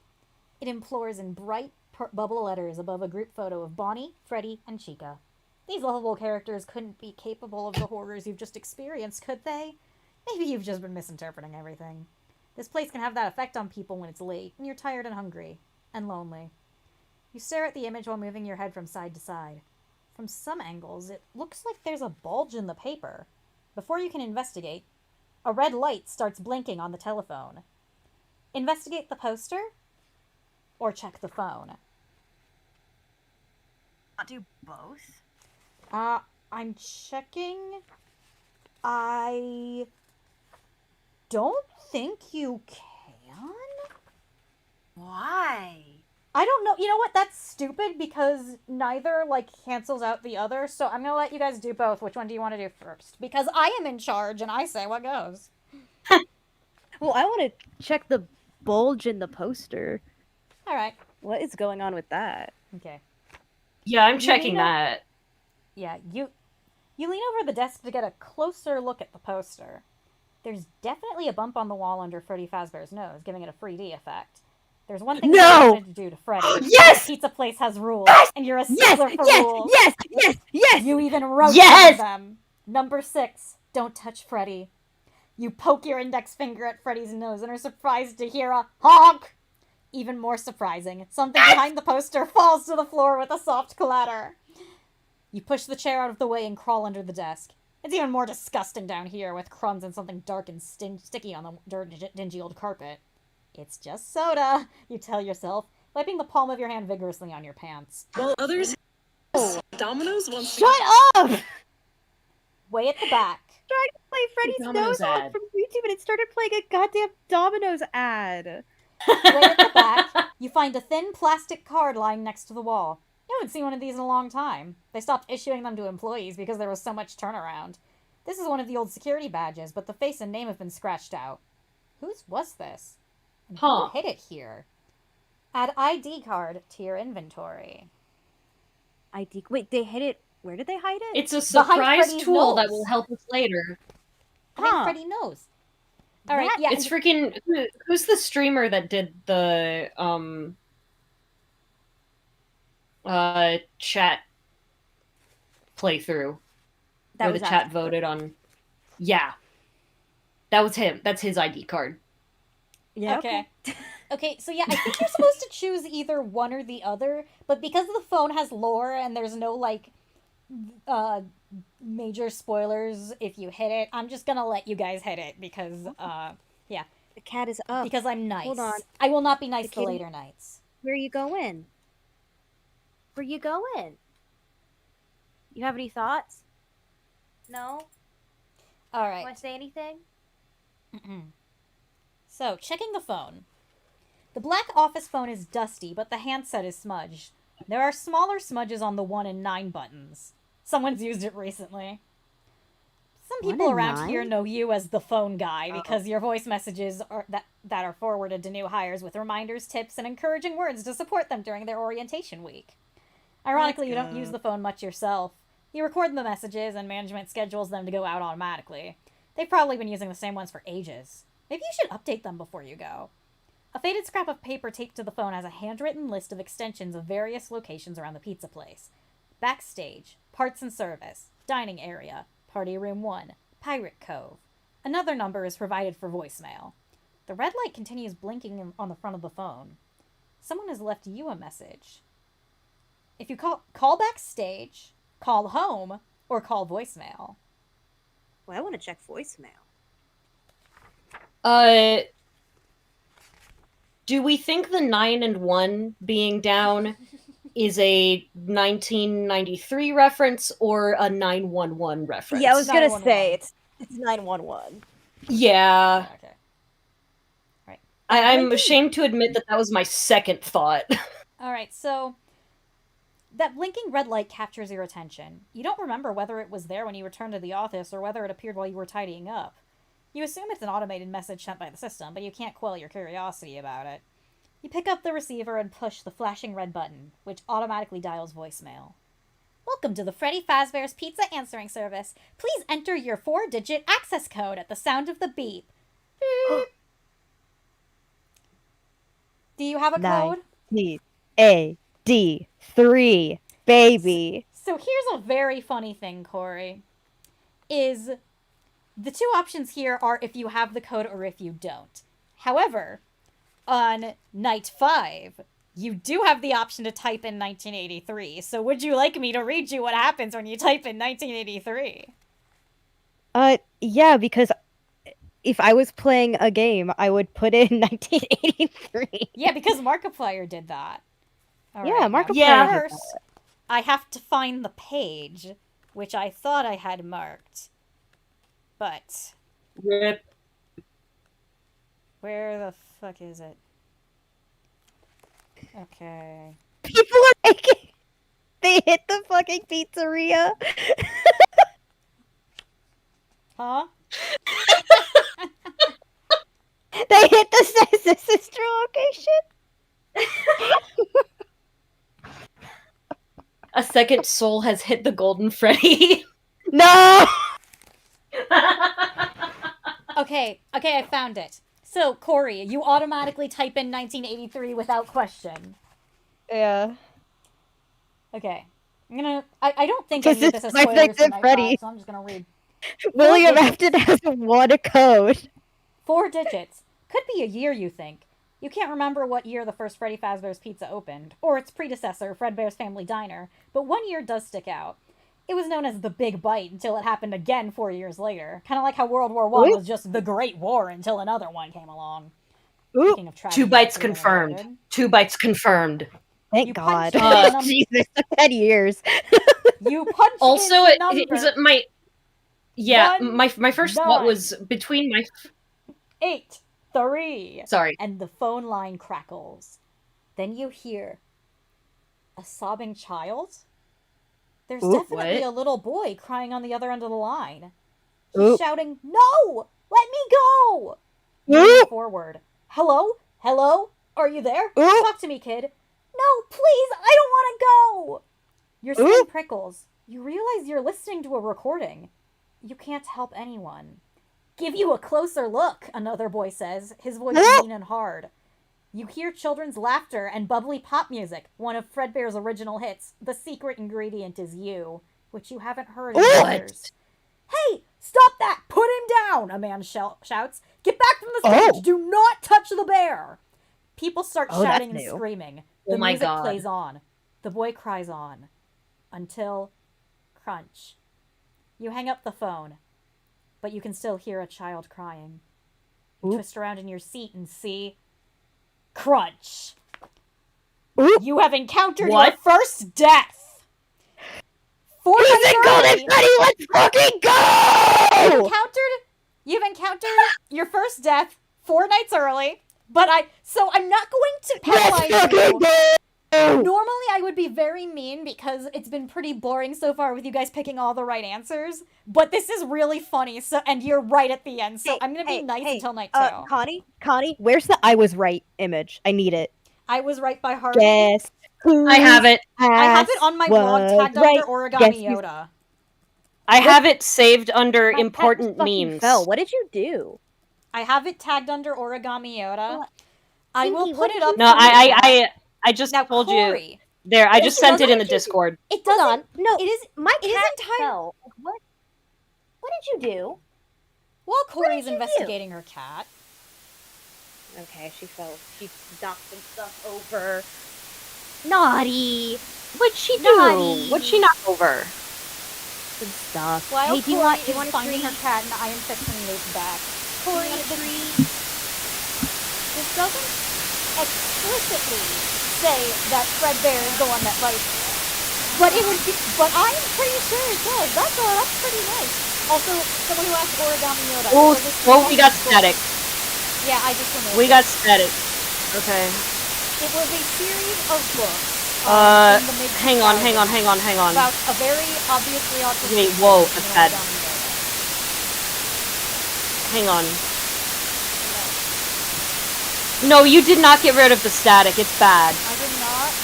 Okay. No, it's bad. God damn it. Off and on. Okay. Yo, it's Golden Freddy. He's coming to get our asses. Oh yeah, Golden Freddy's pissed that you hit 1983 automatically. He's like, come on. Hi.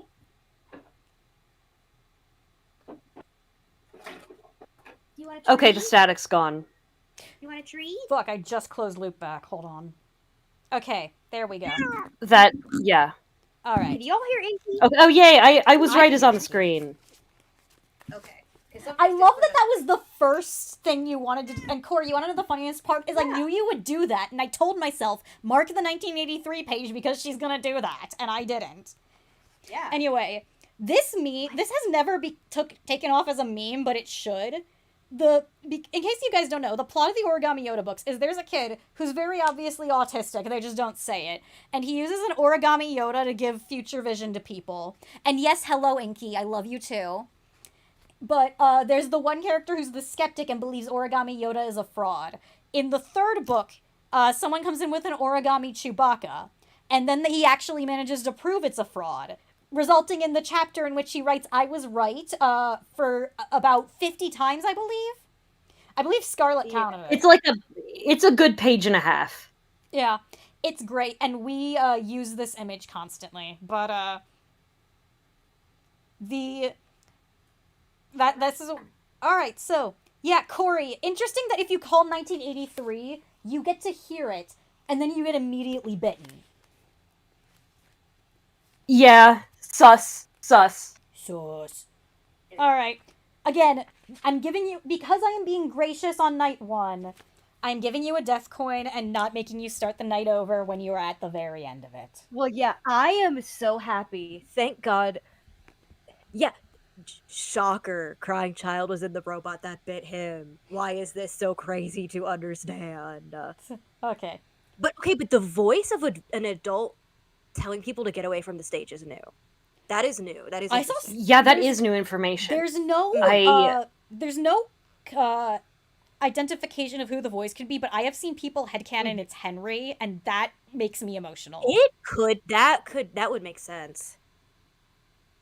I mean, I feel like if it was a British accent, then they would have mentioned that. Yeah, but that would have and stood he out. would have said, "Put that boy So- down." He would have said, "Put your fucking brother down." You. He would have also. That's said true. that That's true. the kids, both of those kids, have British accents as well. At least. Oh, Mike that's does. true. Oh, I should have used British we accent. don't know about Crying Child, but since well, both Elizabeth and Mike had British accents, we can assume. That is a good point, though. That he said, "Put that boy down," not "put him down." So it does sort of imply that I was talking about in the description, by the way.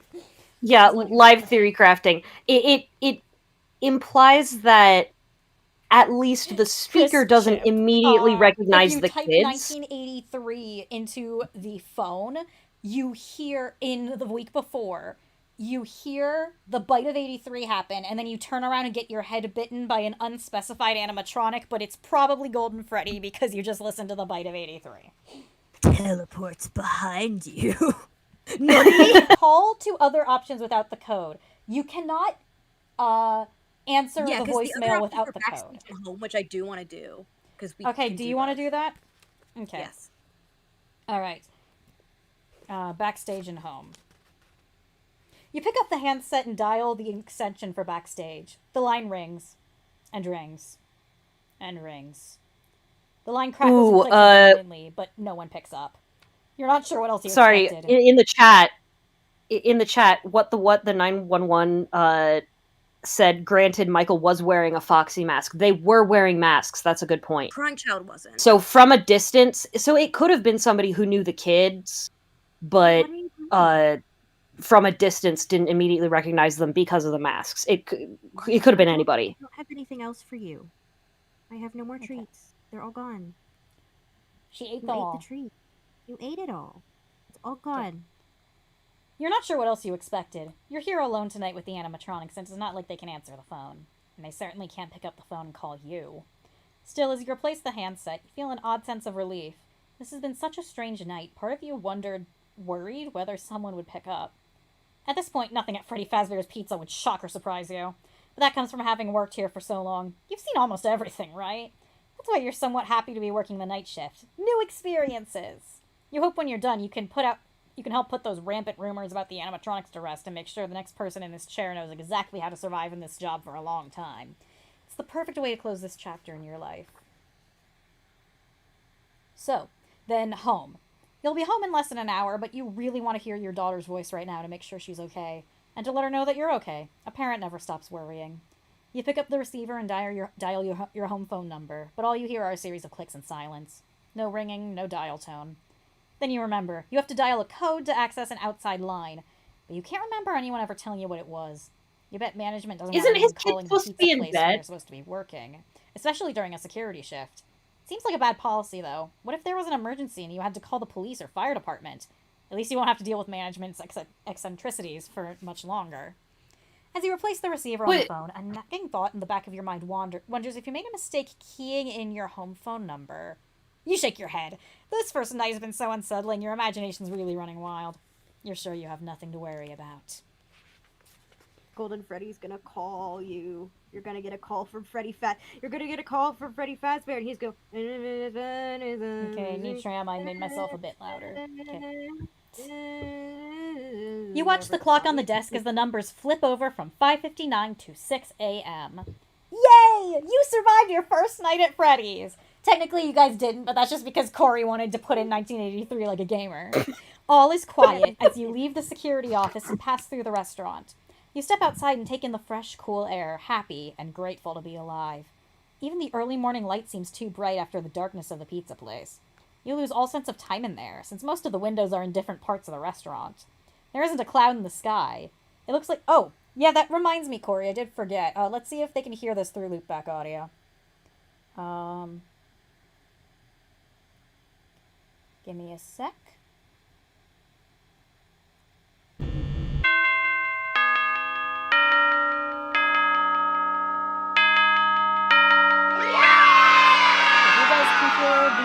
The 6 a.m. cheering, I cannot. So hopefully you guys can. Anyway. I can't either. I'm hoping. If it's on Streamlabs, then yeah. You lose all sense... Okay, there isn't a cloud in the sky. It looks like it's going to be a beautiful day. Too bad you'll have to sleep through most of it once you send Capelia off to school. And it won't be long before you're back here for your second night. Who knows what that'll bring. You lock up the restaurant, wave goodbye to the sleeping animatronics inside, and head home. Everyone's chanting yay, so I'm assuming they hear it. Yeah, they did hear it, thank goodness. Yay. Something worked! When you get home at 6:30 a.m., you wish you could go back to bed, but your day isn't over just yet. Now it's time for your second, but most important job. Parenting. This one is full-time and pays nil, but you wouldn't have it any other way. However, getting your 11-year-old daughter, Capelia, up and ready for school is more challenging than anything Freddy Fazbear's Pizza could throw your way. You peek into the back bedroom and see her still snoozing peacefully. Books are scattered across her bedspread and on the floor, and an open one lies on her chest, rising and falling with her steady breathing. She was clearly up late last night, reading as usual. You laugh a little when you see drool in the corner of her mouth and a damp spot on her pillowcase. I wish I had a camera, you think. So you study her for a little longer, trying to hold on to this memory for later. You go into the kitchen to make breakfast, intentionally banging pots and pans around you as you cook eggs and bacon. You can't help but think of Chica, and you force the thought away. You're off the clock now, and you will not let the animatronics live rent-free in your head. The combination of Coppelia's alarm clock and the aroma of bacon is enough to wake her. She pads out into the kitchen in her rocket ship pajamas, hair a tangled mess, and her face lights up when she sees you. Miss me, huh? You say, twirling your spatula. No, I just love bacon. So much. She gives you a hug. And by extension, the person making it for me. You laugh. But seriously, I missed you, she says. While you were sleeping? Especially then. I never sleep well when you aren't home. I hate leaving you, but it's just for this week. She sees the concern on your face and puts a hand over her mouth. Oh, Dad, I didn't mean to guilt trip you. I'm fine, really. Mrs. Andrews always looks in on me, and she hears everything that goes on around here. That's an understatement, you smile. You're grateful to have someone close by to watch the house while you're away, but you've never worried that Coppelia will get into any trouble on her own. If anything, Hold on. she's... Hold on. I need to respond to the chat of the people catching up. First everyone's like, he's a good dad. Someone said, a present father in my FNaF. And I do need to say, I think for everyone, like, it's like, oh my god, it took us 10 years to learn the first voice we hear's name. Like, it took us 10 years to learn his name was Ralph. But I think what's even more insane, it took us 10 years to learn that he's a DILF. Why would you say that? And you know what? I'm happy for him. Like, Okay. good Oh for my him. god. Okay. You've never worried that Coppelia will get into any trouble on her own. If anything, she's keeping an eye on kindly Mrs. Andrews, who had sadly lost her own daughter at a young age years ago and has been overprotective of the neighborhood kids since. Coppelia reaches for the tray of cooked bacon. You Wait, slap hang her on, hand hang on, away. hang on, hang on. Hang Hang on. Andrew is his last name. No, actually, Andrew transed her gender and is going by her last name. Listen, this is people who Andrews, believe huh? in people who believe in separate what we call it Fan and Cassidy, but that seems mean. People who believe in Fan and Cassidy saying, is that her last name being Andrew and Andrew being her version in the books would be the funniest possible Yeah, solution. his name is Andrew Cassidy's. Cassidy's nuts! Oh, how long has it taken you to realize you could make that joke? I've been making that joke for months. It's also You possible okay? it's Susie and Susie's the vengeful Cassidy's spirit, but you nuts. know. We should have, dude. We need to remake and repost the entire video. We need to change it. We need to add Fuck, Cassidy's did you nuts not to the realize end of it. Cassidy's Dude, nuts was... we need to delete the video. I know it has 1 million views. We need to delete it. Okay. It's not good enough. We need a these nuts joke. Anyway, that's the only time they mention Mrs. Andrews, and it's wild. Anyway. I'm almost positive somebody beat you to it in the comments. Yeah. I haven't seen it yet, but I mean, stuff goes under my nose. Coppelia reaches for the tray of cooked bacon. You slap her hand away. You're not getting one slice of bacon until you're dressed for school. She sticks her tongue out and disappears into her room. Coppelia comes back in record time with her hair neatly tied in a ponytail, a bedazzled purple t-shirt, tights, and a jean jacket. Because 90s. She sits down and you put a heaping amount of bacon on her plate that she immediately starts shoveling into her mouth. How was work? She asks. Uneventful, you lie. Sounds like my dream job, she says, sitting at a desk in the middle of the night, pushing buttons. I would catch up on so much reading, until boredom kills me. You would not be killed by boredom at Freddy's, you say, and promise me you'll never work there. She laughs. Okay, sure. Now, how was your day? Also, the person in the chat saying Susie's mom, that would be the best answer. Susie and Samantha Andrews, I love them. Okay. You catch up with each other while you eat breakfast. Then she notices the time on the Kit Kat clock and jumps up. My bus! She shoves another piece of bacon in her mouth and grabs her backpack by the kitchen door. She rummages around in it. Crud! Do you have a pen? I have to finish my homework on the bus. You raise an eyebrow. Why didn't you do it last night? Because I couldn't find my pen. Keep up, Dad. If you have... Good news, Coppelia. We have a ghost pen. This pen's haunted. If you have the ballpoint... If you want to give her the ballpoint pen, or tell her to borrow her own, which do you choose? Well, okay. On one hand, pen's haunted. Cock's gun, pen's haunted. Mm-hmm. On the other hand, it's haunted with a Freddy's ghost and probably crying child who doesn't fuck with kids. So it going to a school might be the best option. He needs to learn how to do math. Yeah, you need to, yeah.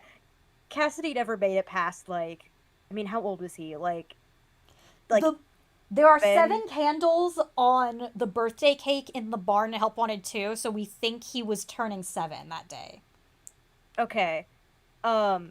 Yeah, he didn't make it to, like, subtraction. We need to teach him how to subtract. Okay, also, Jaxolotl, I understand that point, but it just says she had lost her own daughter at a young age years ago. It doesn't say it was her only daughter, so it could be Susie's mom. But anyway. Although, would he be saying just a few years ago, if it, like, say this is, because probably the best option for this is, like, 93, 94, or early 90s. I mean... It says years ago. And years if ago, this is okay. 84... 85... Oh, Samantha would be in high school, so he might not even, like, see her much. That's okay, true. so... Which, by the way, everyone think about how Susie's baby sister would be in graduating high school by the time Susie's still haunting Chica. God. Anyway... I'm gonna reveal something to the chat. My biggest hope for the current FNaF, like, Steel Wool saga is I want Samantha to come in with the steel chair. I think that would be the funniest outcome possible. That'd be so good. I want old lady Samantha to come and kick ass. Alright, do we give her the... possessing a pen, I'd be so embarrassed. Alright. Now, Cori, North, do we give her the pen? Or do we keep it for later? Ooh. That's right, this is a point and click. Because it's a point and click game, I want to keep it. But because Ralph is a good dad, I feel like he would just give it to her without thinking about it. I'm thinking point and click, and it's like, we're in a life and death situation, and she isn't. So from an outsider's perspective, I want to keep the pen. But also, I feel, again, Ralph is, like, he'd probably, I would imagine he'd just give it to her. Hold on, someone in the chat said, I assume Mrs. Andrews is Cassidy's mom.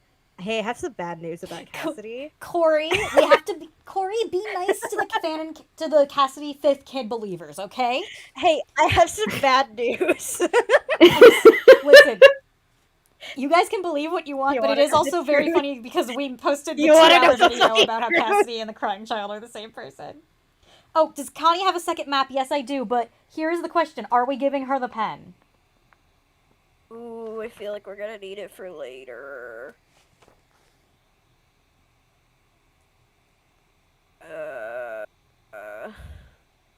I'm also, here's the thing is okay, so my first thought was, okay, what kind of, like, point and click thing are we gonna need a pen to solve? But then I remembered the whole drawings thing from both the movie and Silver Eyes, and it's like, oh, we might need to, like, draw a little picture of, like, Springtrap getting fucked up or something, like, I don't know. Like...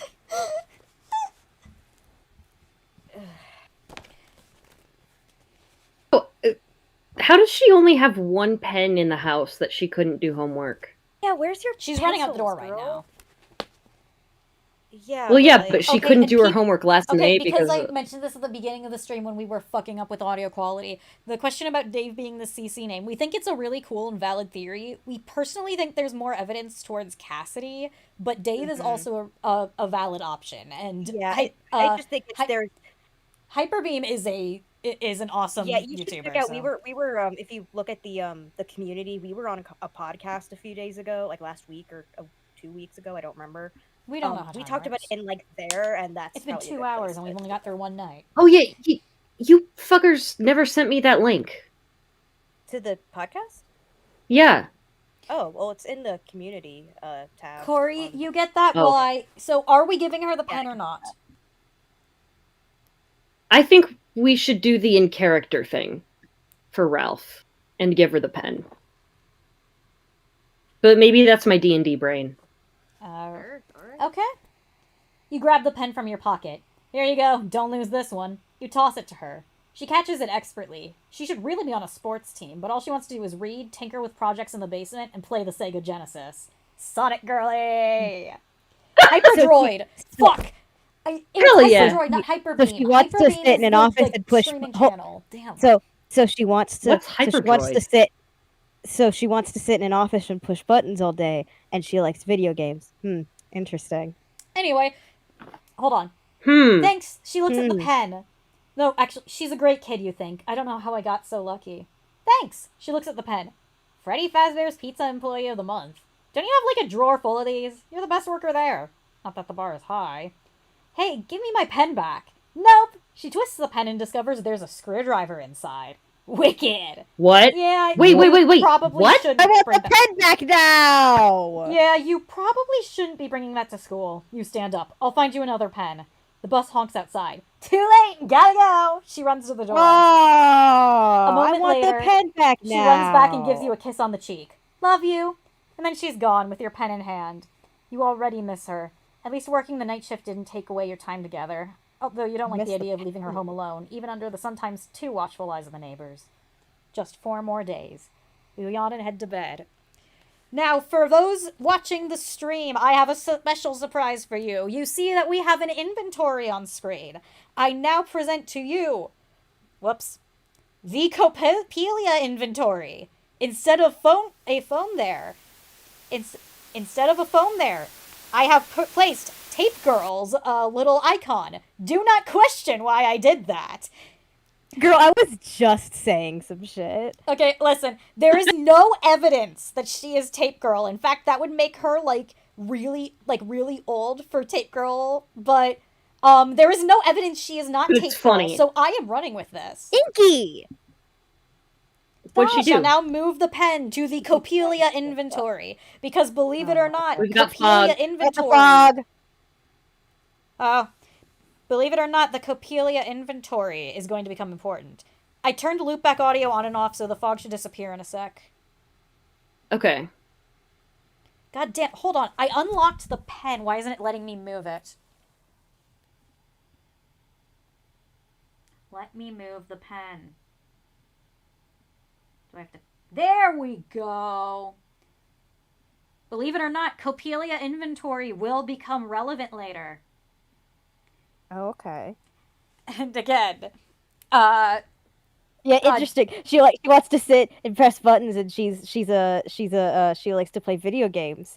And the daughter of a guy who leaves y'all messages. is Cori and me had a crack theory that Tate Girl was Phone Guy's daughter for no reason other than we thought it would be funny, and now he has a daughter. As soon as the one thing Connie told me from this book was and he has an 11-year-old daughter, and I went, no shit. All right. Now. Okay. Just 4 more days. You yawn and head to bed. Night 2. 12 a.m. Now, let me move the player to the beginning. I have a little board to keep the audience entertained. You yawn. Time to make donuts. You usually start your shifts repeating the well-known catchphrase from those donut commercials, but there aren't any coworkers here to laugh along with you. The only people who ever laughed were the new hires. The first time you said it, and they were only being polite since they thought you were their boss. But you're nothing if not consistent. It was easy to do the right thing every day at work here, but at night, it's hard to know what the right thing to do is. You're in unfamiliar territory. Fortunately, you're not only consistent, you're persistent. You never give up trying until you get the job done. You hope that's one of the better qualities Copelia picks up from you. You also hope you'll be around for a long time to teach your daughter even more lessons about how to live and survive in the world as she grows up. As much as you love this job, you want more for her future than a dead-end career as a security guard. Most importantly, you hope that if anything happens to you on the job, she stays far away from Freddy Fazbear's Pizza. John. Do we check the show stage camera, the dining stage camera, or the restrooms camera? Yeah, the whole thing of if something happens to me, I hope she stays far away from Freddy's, and also he's like, promise me you'll never work there, and she's like, haha, yeah, sure. Yeah, okay, so we have 3 camera options for our first pick. Where is my we should probably check Foxy first. The show stage, the dining area, or the restrooms? Again, Foxy, we should probably check Foxy first. That's not one of the options. Isn't the show stage? Oh, no, that's... Main stage. No, that's not. Pirates Cove. Huh. That's weird. Although, if he was smart, he would understand that, from what I remember, that you have like 30 seconds at the start of every FNaF night before anyone does anything. So you should wait 30 seconds and then check the stage. It's like 30 seconds or something. I don't know, something like that. Okay, show stage, dining, or restrooms? Hang on, let me pull up the map again. Give us the most information if someone's already moved. All right. Show stage? Sure. You punch the Yeah, I button for guess. the show stage. Oh, hold on. Let me move the little... frick. I just fucked up. Okay, hold on. We're moving the little head to the show stage. All right. You punch the button for the show stage. Freddy and Chica are both there, and as they should be, but Bonnie has already left. No, Yep. wait. Bonnie is still Thank you. there. Most of him, anyway. His body What? is on stage, but his head is gone. What? His body, his body bullying his head. Who would FNaF steal the has head Bob of an bullying. animatronic FNaF has Bob bunny? bullying. FNaF has Bob bullying. Who would steal the head of an Dude. animatronic bunny? Punk kids, you think? Daredevil teens from the high school and community college sometimes try to break into the restaurant. If they succeeded, they would want to bring back a souvenir of their bravery. You laugh imagining someone shouting, "Bring me the head of Bonnie the rabbit." It's fucking... We lost Buzzy! Yeah, we lost Buzzy. We lost I can't believe Buzzy's gone on our watch. Okay, North, I have a question for you. Why do you Yeah? think Balloon Boy wasn't in FNaF 1?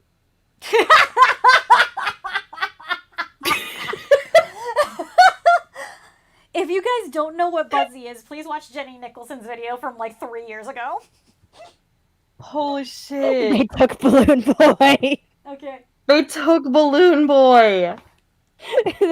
Lucky boy!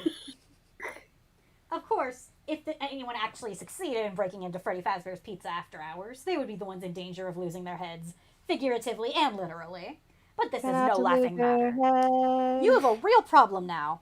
You have to find and reattach Bonnie's head before the place opens in the morning. And as terrifying as the animatronics can be to some children, they'll really freak out if they're greeted by a headless one. Or maybe no one would notice. Check the dining area camera. Check the dining area camera, the restrooms camera, or the backstage camera. Ooh. Is there a backstage? I don't remember. Oh, is that parts and service Yeah. in the game? Okay, because I was like, I don't remember a backstage, but yeah, if that's backstage. I mean, I would check parts and service because it's like, oh, maybe they're just doing some repairs or something, you know? Parts and service then? Hello? Yeah. Oh, okay, there you are. All right. Weird. I'm not like hearing you on Discord as much as on the phone. Yeah, because I'm because I have That's the mic looped we're- back on Discord. So use the phone to hear me. Oh, well, I can't do that. Okay. Maybe probably can. maintenance had to remove Bonnie's head to work on it and no one told you. No one ever Yeah, see, tells there you you go. anything. If so, the head would probably be in parts and service area behind the stage. You switch over to the backstage camera. A large metal endoskeleton rests at the end of the work table. You see masks for Chica and several variations of Freddy, but no Bonnie head. Power cables dangle down from the ceiling. That's a fire hazard if I ever saw one, you think? You consider raising your concern with management, but they hardly ever take employee suggestions. A little voice inside says it might not be a bad thing if this place burned down. As long as it doesn't happen until after you collect your last paycheck. It was Michael Afton. He's in your head. And no one, human at least, is in the building at the time. You also notice an empty Freddy Fazbear costume propped up in the corner. At least you assume it's empty. You're curious, but not curious enough to go back there and check. The camera pans around the room once more, and you notice there are no parts for Foxy the pirate back there. Foxy! You quickly switch over to Pirate Cove camera. The curtain is wide open. Oh, thank God. The cove is empty. Too late. Footsteps run toward the office. Foxy bursts inside and screams in your face. Game over. Well, there wasn't an option to check Pirates Cove. Well, You had an option to not check backstage. Oh yeah, but there wasn't an option to check Pirates Cove. I don't know, wanted maybe to check Pirates Cove first, and the book didn't let us. Twice now. I don't know, maybe he's... Ralph, maybe you're if stupid. Maybe if Is you he were looking... stupid? I don't know, maybe if you were looking at that map of the pizza place I showed you, you'd see that the dining area camera points directly at Pirate's Cove. But that's not the Pirates Cove camera. I'm thinking in-game logic, dude. There's two cameras. There's the dining room and the Pirates Cove camera. God, you're so funny. Anyway, you now have 2 Death Note coins. What did you just call them? Don't worry about it! Alright. Thankfully, I know William Afton's name and face. So I could kill him again. No one in Five Nights at Freddy could solve the Kira murders.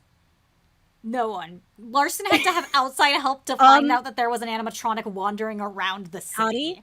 Yeah? Untrue. Charlie could solve the Kira murders. Charlie could. Charlie could. But, alright. We are going to, so now you have you now have 2 death coins. Here's a question about Charlie. Mm-hmm. If she's a robot, would the Death Note work on her? No, she's already dead. Because I feel like it'd be similar to... So, if you were switched at birth, and you didn't know it, and Light tried to kill you with the Death Note, but that's technically not your legal name because you were switched at birth. Does it go by legality? Even though you think it's your name. The Death Note goes by association. There was a short story about a guy who legally changed his name, like in witness protection or something, and the name he chose was the name that worked in the Death Note. So the Death Note respects trans people. Okay. Sorry, like Clean Lilith says, I had to give a presentation on a fictional crematorium for class today. Named it Afton and Sons. Their motto is, "We always come back to help." Hell yeah. God. All right. We are starting the night over. Night 2, 12 a.m. Time to make donuts. You have a real problem now. We're checking the show stage and then I guess the dining room. Okay. Because for some reason. So yeah, okay. We are at the show stage because you chose to go back there. Check the dining camera, the restrooms camera, or the backstage camera. Dining. You sound so tired. Well, yeah, because it's in the game. It's 2 different cameras. The dining room can't do anything for Pirates Cove. Okay, I'm looking at my map now, and it does look like if you go to the restrooms, you can zigzag to Pirates Cove, but dining room is the way more direct route. Dining room is the way more direct route. Okay. You punch the button for the dining area. Just like last night, the tables are set for a big party, with tablecloths and party hats all laid out. You wonder if the room was used at all. It looks exactly the way it did yesterday, as if nothing has been touched. Or the staff is simply meticulous about placing everything exactly where it should be. When you do the same job day in and out for years, you get pretty good at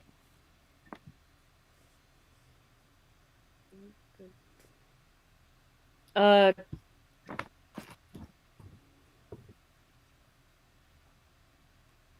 Are you speaking? Connie? Are you okay? Yeah, okay. Yeah, sorry, I lost you for a minute. Okay. Okay. When you do the same job day in and day out for years, you get pretty good at it. There is one thing out of the ordinary. Bonnie's head lies in one of the aisles between the party tables. It must have fallen off and rolled down there. It's a good thing that happened after hours. Let's go! It's a good thing that happened after hours because nothing sets off customers more than a malfunctioning animatronic. A head detaching and bouncing off the stage would probably result in some kids needing therapy, not to mention their parents. Michael. Michael, do not put Lefty on the fucking stage. He was bowling it. Let's go! Are Bonnie's eyes looking at you? The head is lying on its side, but his eyes are trained right on the security camera. Is it a warning? A cry for help? You shake your head. It's just an optical illusion. And indeed, when you look back at the monitor, Bonnie's eyes are looking in a different direction. You need to go reattach Bonnie's head and make sure this doesn't happen again, especially during our performance. Exit through the right door or the left door. Okay, well, Bonnie's not gonna come get our... Well, his body could come get our ass. You can't check. They're not letting us check, are they? No. Boo. Because... Is Bonnie not a threat anymore? Well, also remember, we've got 3 other bitches to keep an eye on. Yeah, but it's like, who is more of a threat right now, Chica or Bonnie? Because If Bonnie doesn't have his head, he probably can't see, hopefully, and therefore, if we run into him, we might be able to evade him. Yeah. And Chica, not so much.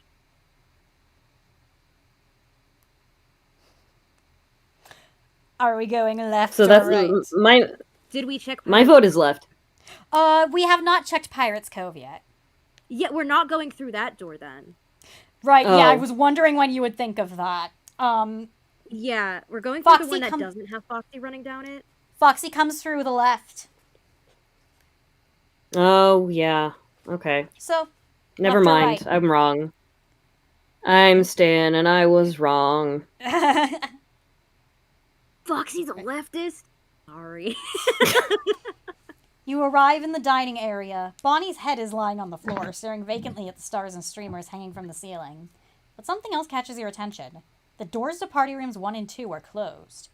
Those were previously open when you saw them on camera, but the feed in that section is notoriously glitchy. It's possible you didn't see them clearly the first time. You're the night watchman, so you should check out anything suspicious, and this is definitely suspicious. Those party rooms are a perfect hiding place, and it's not like the animatronics to go around opening and closing doors. You still have to take care of Bonnie, but it's not like his head is going anywhere. So much for an uneventful night. Do we get Bonnie's head, or do we investigate the party rooms?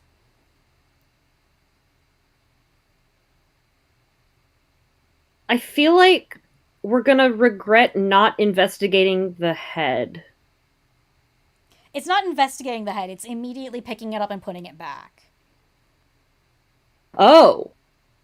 Oh, that would require us to go near the animatronics. I know he thinks Bonnie's head isn't going anywhere. I don't think the same thing. We can always check the party. Yeah. Here. Are you sure? See, Bonnie could kick our ass, but he would kick our ass anyway, so... I feel... But we have to get close, very close, to put the head back on. Well, yeah, but we're doing that anyway. Getting close? Yeah, to put the head back on. I mean, we have to put the head back on before day shift. Unless we leave it and something else weird happens to it. Yeah, that's the thing is, I don't believe his head isn't going anywhere. I've seen how the cupcake moves. Oh, I know. I don't think so either. I'm banking on it. I'm hoping it'll solve itself. Listen, I think we need to do the Astral Spiff Creed for 4 a.m. and get that head. Okay, but Cori, it's 12 a.m. Okay, yeah, but you know what I mean. It's what he says at 4 Oh my a.m. God. in security breach, because we're getting head. Are we getting head in security breach?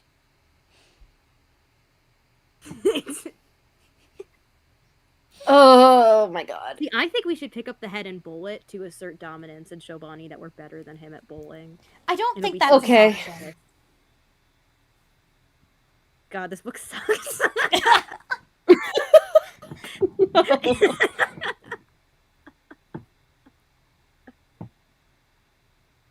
Okay. I mean, fuck. Okay, fine. We'll check out the party rooms. All right. Turn to page 78 in your textbooks Okay. that you do not have. It is my textbook that I have to turn to. Because Also, this is the most we fun keep I've ever calling had it- in years. All right. Whoops. Also, while we're calling it the party rooms, just friggin' first person in the chat to make a fucking backrooms reference is getting banned. I'm kidding. I'm kidding. Come on. I'm kidding. For some reason, the little Freddy head I'm using to represent you guys is moving around. Okay, I got him. You're not in the mood to take any chances. You slip inside the room and behind the door and wait, wrong page. Sorry, wrong page. You open the door to party room 1 and turn on the lights. It's basically a miniature version of the dining area for private birthday parties or overflow space.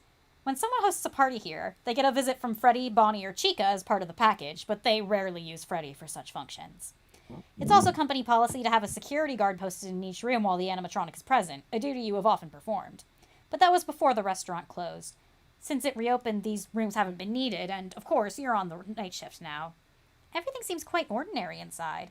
The 2 long tables are covered in white tablecloths decorated with colorful confetti. Cone-shaped cardboard party hats are lined up on each table, waiting to be strapped onto rambunctious kids. You smile, thinking back to better times. For a while you would have said Freddy Fazbear's Pizza was the happiest place on earth, if you weren't worried about infringing on a trademark. Approaching steps snap you back to the moment and remind you of how much this place has changed. Disney is canon. So Disney does exist in this canon? Yep. Approaching steps. I need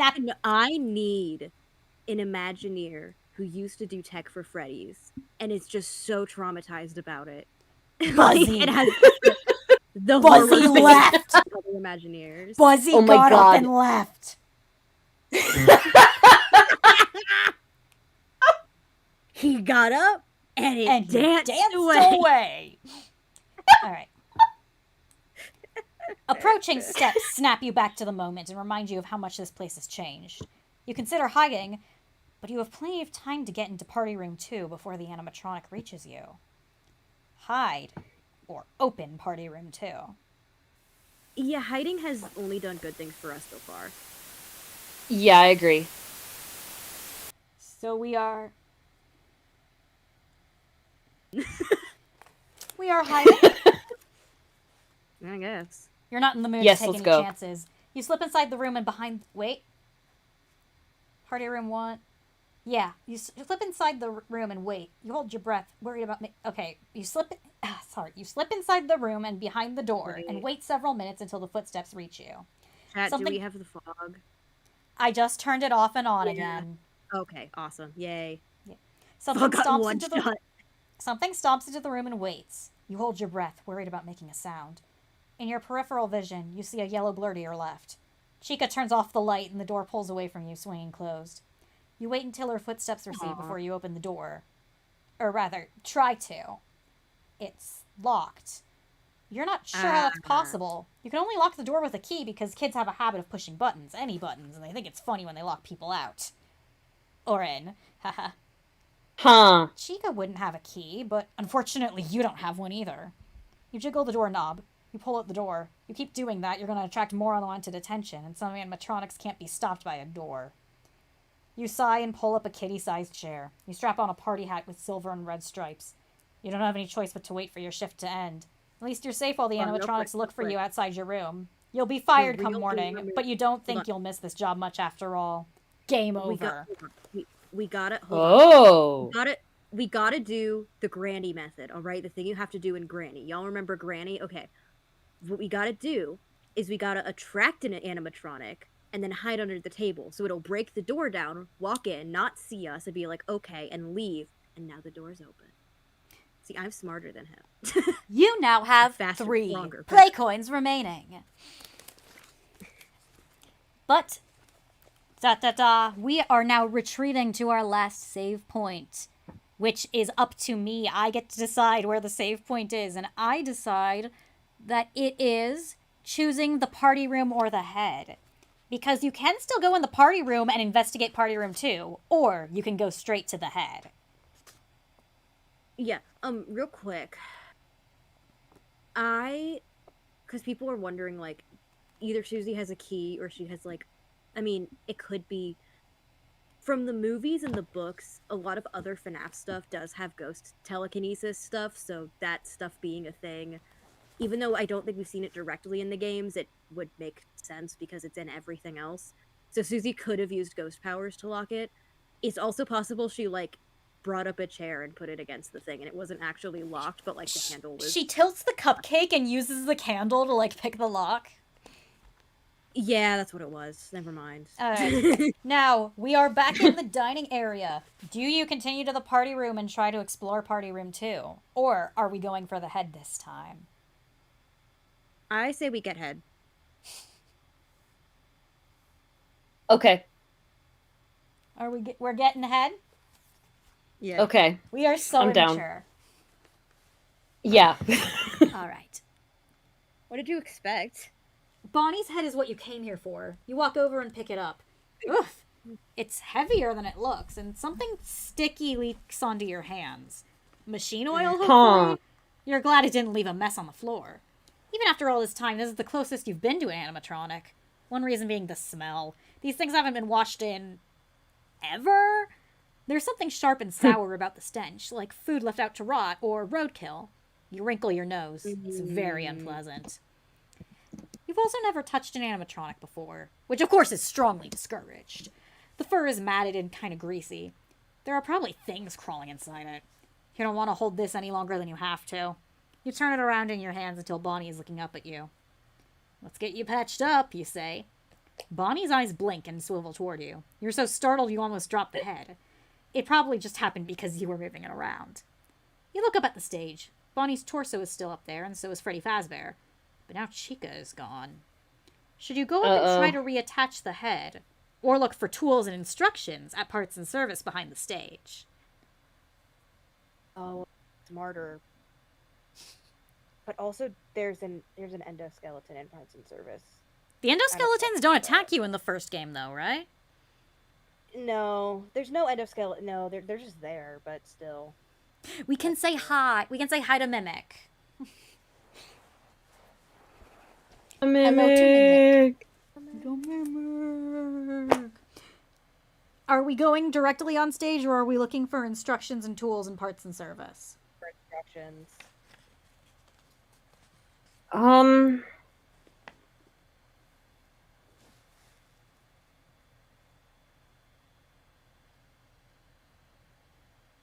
The smart thing is probably to look for instructions. Yeah, that's what I would do.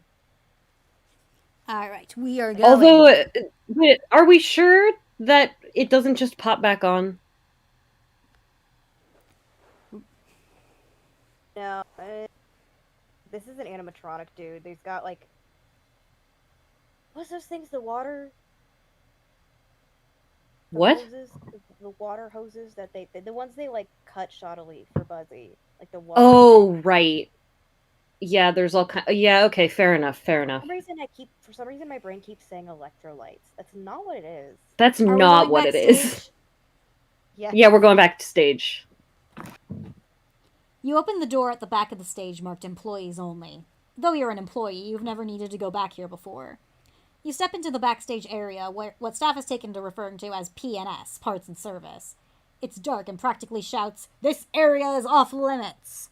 It feels wrong and a little dangerous to be back here. You look around for something useful to help you reattach Bonnie's head properly. A user manual would be nice. An endoskeleton sits on the end of the workbench next to a screwdriver, perhaps intended for the empty Freddy Fazbear suit tucked into a corner. Another empty Freddy head rests on the other end of the workbench. There are several Freddys here. They're old designs. Some of them don't have eyebrows or have a slightly different shape.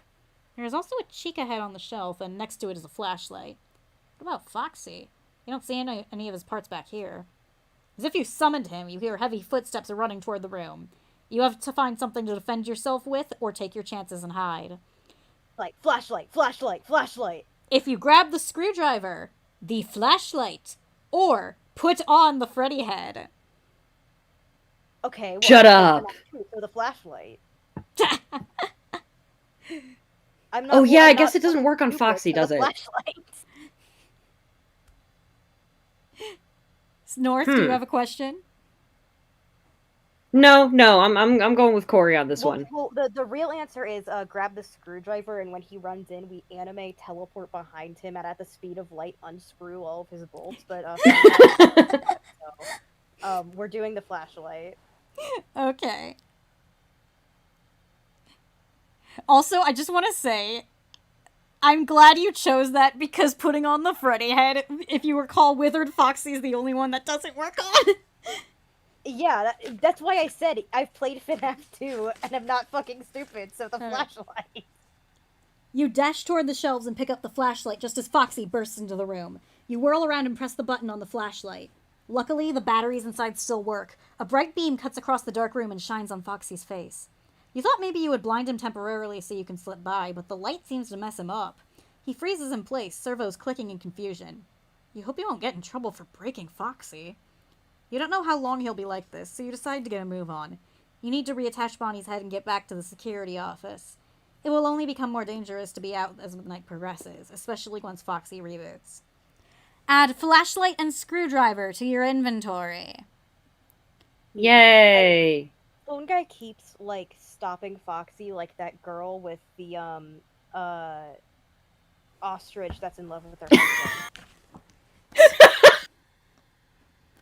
I love that you Like, just Phone Guy bring that moving up. to, like, how are you? Stops Foxy in constant fear. Also, Cori, great news. Since you went in this direction and you used the flashlight, you now don't need the pen screwdriver. You have your own. Yippee. Now we both have a screwdriver. Screwdriver. Family fan. activities. I hope my daughter is committing mischief at school and unscrewing, like, the toilets or something. All right. No, you can use unscrew, the most powerful, Yeah, no, okay. powerful attack. A high chance that has a lower chance on boss, but a high chance Satsujin of causing Shaw all said that the screwdriver only has a 25% chance of working. The unscrew has a 25% chance of working. on non-bosses, but still on a boss, you still have pretty good chances. All right. Unless it's the snowman. I have no idea what the hell you're talking about. Don't worry about it. You climb onto the show stage and look out, imagining an audience of boisterous kids and frazzled parents. Staff and customers are not allowed up here. The last time a kid found his way on stage during a performance, you shudder. That's what liability waivers are for. Where Chica usually stands, you see a metal plate. The animatronics recharge on those at night, though through battery terminals on their feet. You gently place Bonnie's head back on his body. The animatronics deserve your respect. When you think about it, you wouldn't have a job without them. They have some flaws, but they've brought so much happiness to families over the years. That fact needs to be weighed against their actions. None of us are perfect. We all make mistakes, right? Bonnie's head wobbles. You can't leave him like this. Seems you can tighten it by turning it. Which way? Left or right? That doesn't matter. Righty-tighty, Probably lefty-loosey. You can't make him any worse, but maybe you should see if there were any instructions backstage. You're just a security officer. You aren't trained in repairing the animatronics, and if you do this incorrectly, you could lose your job earlier than planned. Screw the head on left, right, or if you have the bonus item, you may use it on page 66. I'm guessing that's a New Game Plus, and not like the screwdriver. But do you want to screw the head left or right? Well, yeah, righty-tighty, lefty-loosey, dude. So we're going right? Yeah. Yeah, Okay. that's the rule of the world, I guess. I don't know, it works like that. Okay. You twist Bonnie's head to the right and something clicks inside. His eyelids blink once as the head comes back online. It seems you've done the trick, but there are 3 small holes around the base of his neck to secure the head. That's probably why Bonnie's head fell off in the first place. As he dances and strums his signature red bass guitar on the stage, the screws vibrated and eventually fell out. And then off with his head! You look around the stage and find 2 silver screws, but no matter how much you search, you can't find the third one.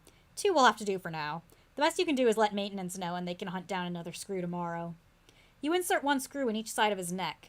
With them sticking out like that, Bonnie reminds you of Frankenstein's monster. That's no good, you'll have to tighten them or his head will tumble off again. A job half-assed will never last, your father used to say. He was a perfectionist, and nothing you did was ever good enough.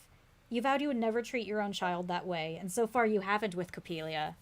The sooner you fix Bonnie, the sooner you can go back to the security office, and the better your chances of getting home to her in the morning. In my FNaF, I could never believe.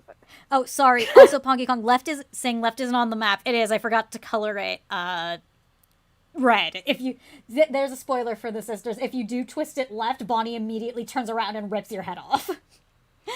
Yeah. Why? He's pissed. Have you seen the Parts and Service games in Help Wanted? Oh, You yeah, fuck never up and they mind. immediately kill you. Yeah. Yeah. Okay. Yeah. All right. I imagine it's kind of like being a veterinarian, except you're not allowed to put muzzles on these things, which makes it a lot harder. The sooner you fix Bonnie, Yeah. the sooner you can go back to the security office, and the better your chances of getting home to her in the morning. There were 2 options here, if you have a screwdriver or if you don't, but clearly you guys do. The screwdriver makes quick work of tightening Bonnie's loose screws. The head feels as sturdy as it has ever been. Maybe you missed a calling in repair work. The only thing you enjoy as much as keeping order and protecting people is fixing things. After your last day here, you can start looking into other positions. It might be nice to do something that lets you work with your hands more. It would be fun to make toys. Nothing that moves like the animatronics at Freddy's. Just simple toys for simple joys. Now that Bonnie is functional again, you feel oddly exposed up on the stage, especially with Chica out there somewhere. You also have to assume Foxy is out and about right now. It's a good idea to go back to the security office and hope nothing else breaks tonight. You return to the security office and slump into your seat. This job is finally getting to you, but you won't let it get the best of you. Oh, hold on. Forgot to move the player head. There we go. You just need a moment to catch your breath. You close your eyes and breathe in. Breathe out. Breathe in. A sound startles you awake. Oh no! You've fallen asleep on the job. After all the times you've warned night watchmen to always stay vigilant and faithfully reported those who shirk their responsibility and doze through a shift, you're embarrassed and annoyed at yourself. It's just that you're having trouble adjusting to the later hours and dealing with the animatronics is wearing you out. You can beat yourself up later. Something woke you. A sound. Or wait, was it two sounds? You're still disoriented from your unintentional nap, but you think you heard footsteps approaching the door on the left and someone groaning from the door on the right. You could have dreamed them up, or you could be in imminent danger. You only have time to act on one potential threat. Your clock reads 5:55 a.m., so you only have to survive the next 5 minutes. Close the left door, the right door, or, if you have the bonus item, you may use it on page 77. Guessing that's New Game Plus.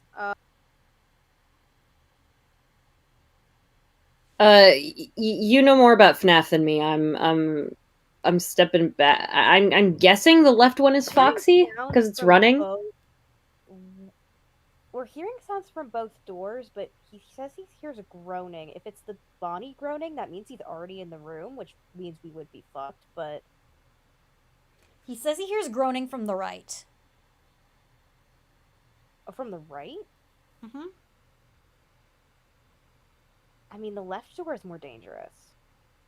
Like, with the 50-50, the left door has more danger. Do we choose left or right? So we're closing the left door? Left is where he heard, like, the concrete sound, so... Oh, someone's... Wait. You leap from your chair and close... I don't know. You leap from your chair and close the left door. The footsteps keep approaching, but the animatronic won't be able to get in. You flip on the hall light and see the distinctive shape of rabbit ears pass by the office window. After everything I did for you, Bonnie, you say. Then you remember the other sound you might have heard. You turn and are relieved to see no one is standing at the left door. Someone groans. Right into your ear. Chica jumps at you from your right and screams in your face. You stumble away and fall against the desk. How? She must have snuck in from the east hall while you were closing the door on the left. You shove the office chair between you and the enraged animatronic. It's futile, but you aren't going down without a fight. Your chest tightens. Pain shoots up and down your left arm. You clutch a hand over your heart. Your body just can't take one more shock tonight. Blackness creeps in along the edges of your vision. You collapse to the floor and fall on your face. As you gasp your last breath, you look up. You roll over and look up. Chica looms over you. Your final thought is, a chicken with teeth.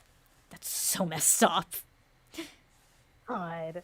You now have a new death coin. That makes... Let me see. We have 4. Yay! Now, I believe since we had the screwdriver, I am going to move our save state back to do we close the left door, the right door, or use the bonus item? We don't have the bonus item, right? You do not. Yeah, so do the other door then. We have one other choice. If someone is close enough for you to hear them groan, then they're too close. You leap for the door on your right and slap your finger against the button. You catch a flash of yellow before the door slams shut. Looks like you were just in time. You flick on the hall light and Chica stares manically at you, beaked mouth wide open. You turn off the light. You can take your cluck and get lost, you say. I've had enough for one night. But it seems you haven't. Footsteps keep approaching on your left, and then Bonnie is just standing there. It's too late to close the door now.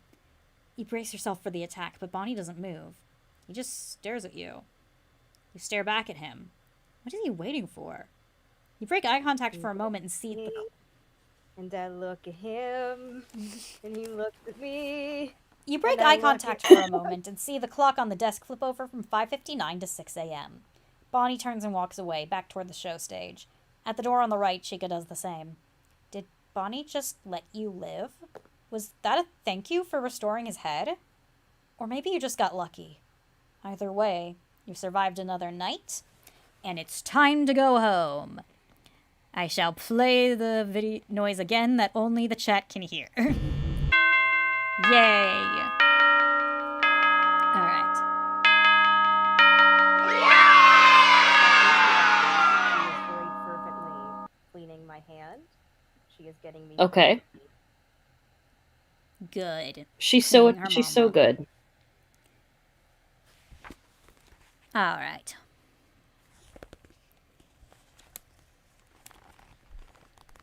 Yay! As soon as you get home, you rush to your daughter's room and check on her. She's sleeping with her left leg sticking out from under the covers and a pillow over her face. You must have spaced out for a minute because the next thing you know, she screams and throws a pillow at your head. You catch it and hold it to your chest. What? What's wrong, you say? Why were you standing there just staring at me, she says. I was about to wake you for school. I'm sorry. It's been a weird night. Oh, hold on. Gotta reset the loop back. There we go. Okay. It's been a weird night. She pushes her hair back from her face. It's okay. It was just kind of creepy. When I first woke up, I must have been still dreaming. You looked like that Fredbear thing from your job. You mean Freddy Fazbear? Whatever, he weirds me out. They all do. She'd never gotten over the time you brought her to work to meet the animatronics when she was 7, and they made her cry so hard she threw up her pizza and cake. She had nightmares for at least a week afterward. Never mind, it's just me, your loving dad bear. You open your arms for a hug. She squints at you. Please never say dad bear again. You feel bad about scaring her and ruining her morning. You don't want her to have bad memories of you like that. Gifts always make her feel better. But you did not collect the gift. And by the way... What? There is a gift. There is a Faz coin you can choose to give her, but I'm pretty sure they fucked up because I think you can only get it through one of the bonus item routes, so I think they fucked that one up severely. Oh, weird. Anyway, no one has the coin, so it doesn't matter. Alright. Although I will say, if you give her the coin, it does have a cute moment, so I will read you that page. You flip the plastic coin over to her. The coin falls on her superhero's bedspread and she grabs it. She holds it up and closes one eye to inspect it with the other. I just said that your freaky robot friends freak me out, and this one's the freakiest of all. Foxy was always my favorite. She looks at you. That explains a lot about you. I wasn't expecting this kind of attitude until you were a teenager. I'm almost, she says. You're not. Don't be in a rush to grow up. Anyway, that is a collectible gold treasure coin. She bites down on it. It's fake. You grimace. It was kind of dirty. It's all scratched up and mangled. Fine. You hold out your hand. Haha, mangled. She flips it in the air and catches it. I love it, because you gave it to me. You smile. Even if it's just some junk you found on the floor at work or something. It's always nice to know you were thinking of me. You sigh. Always, kiddo. I'll go make breakfast while you change for school. If I get heads, you have to make pancakes. She flips the coin again and it comes up Foxy. Pancakes! I never agreed to that, you grumble. But you go into the kitchen and start mixing the batter. It's only after she leaves for school that you remember Foxy's head is on both sides of the coin.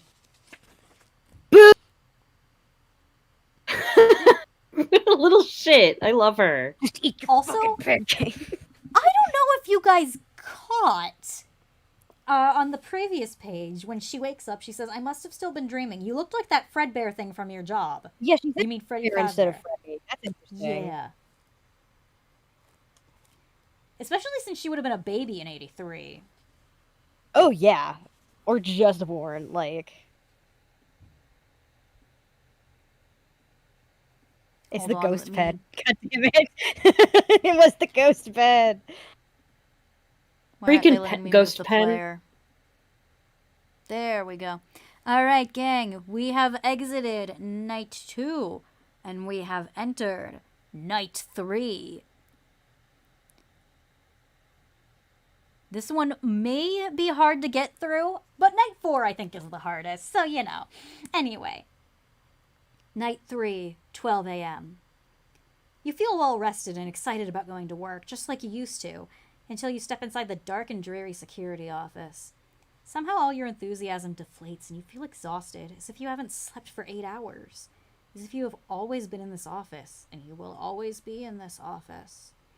You settle into the seat and sigh, feeling like you've aged 5 years in the 5 seconds it took you to come in and sit down. It must be this midnight shift. Working as a night watchman, you lose touch with all the good parts of the job that motivate you each day. There are no coworkers to catch up with. You don't see the smiling kids' faces or hear their happy laughter. And you don't get to see the animatronics the way they're meant to be seen, as entertainers instead of vengeful stalkers. When you go outside into the sunlight, your memories of the night before seem to dull and fade. When you are safe at home talking with Capelia, you question everything that happened, and you come to the same conclusion. You imagined it. It wasn't that bad. After all, you're alive. If the animatronics were really alive and hunting you, what would be your chances of surviving 1 night? 2? 5? Really darn slim. Maybe these lapses in memory are some survival mechanism. How can you go home to your daughter each morning and live a normal life knowing such horrors exist in the world? How could you leave her each night and come back to work here knowing you might not ever see her again? Only if you forget. But you also have a job to do. You've always been the responsible one, even as a kid. No one had to ask you to do your homework before watching TV and riding your bike. You were and still are what they call an overachiever. And yet you ended up working security at Freddy's. So many people don't understand that, but you tell them some things are more important than a fancy job and a big paycheck. I love those animatronics, and they make a difference when I go to work each day. Do you still believe that? Did you ever? You sit up straight and switch on the security monitor. Time to make donuts, you mutter. A child laughs behind you. You spin the chair around and look behind you. There's nothing there but lockers and shadows. Pull yourself together, Ralph. Only 3 more nights. You begin as you always do, pushing buttons. You cycle through all the camera feeds on the monitors, and everything is copacetic until you hit the party rooms. What the? You lean closer to the jittery video screen. A table and chairs has been overturned in Party Room 2, and there is a large, dark puddle on the floor. The window in the far wall is broken. A crushed paper party hat lies on the hallway outside. This is why we don't have more windows! Everyone always wants to schedule their parties in Party Room 2 because it has one of the few windows in the restaurant, but the moment you saw it, you knew it was a big security risk. Kids are always breaking in on a dare, though no one's ever gotten inside before. Someone has to clean up that mess in Party Room 2. You put your finger on your nose. Not it, you say. You sigh. This security job has more janitorial duties than you expected. You need supplies from the closet in the West Hall to mop the floor and board up the window. And you should locate that intruder before they break anything else, or get themselves hurt. Now, do we head to the supply closet? Check the cameras for intruders. Check the West Hall camera, or check the supply closet camera. Because I would want to check both the hallway and the West Hall, because like that's where Bonnie goes. Does check the cameras for intruders not include all those other places?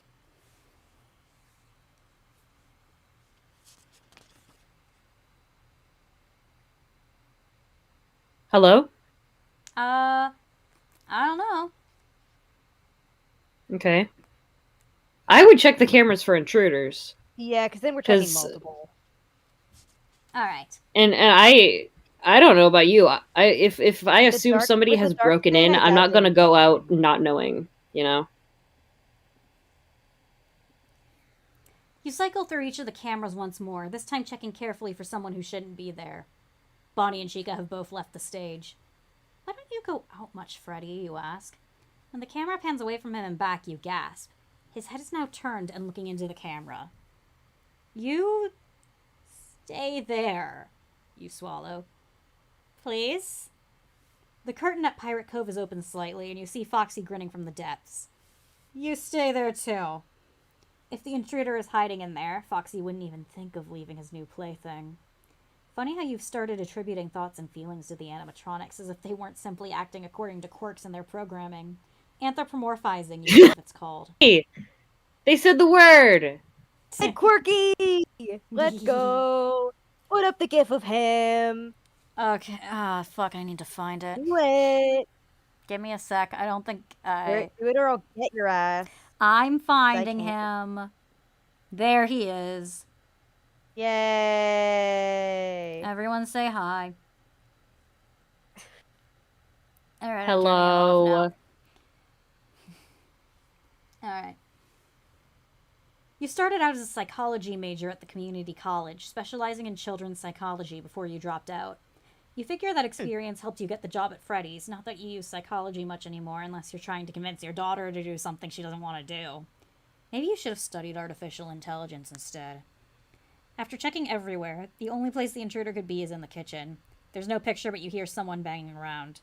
If someone's in there with Chica, they better be hiding. Now, yeah, see, we're right. Hiding is always the answer. Yeah. Now, do you want to check the other cameras? Yeah. West Hall or Supply Closet? Yes. Are you kidding? Yes. All right. West Hall or Also Supply because Closet? we checked Pirates Cove, which is good.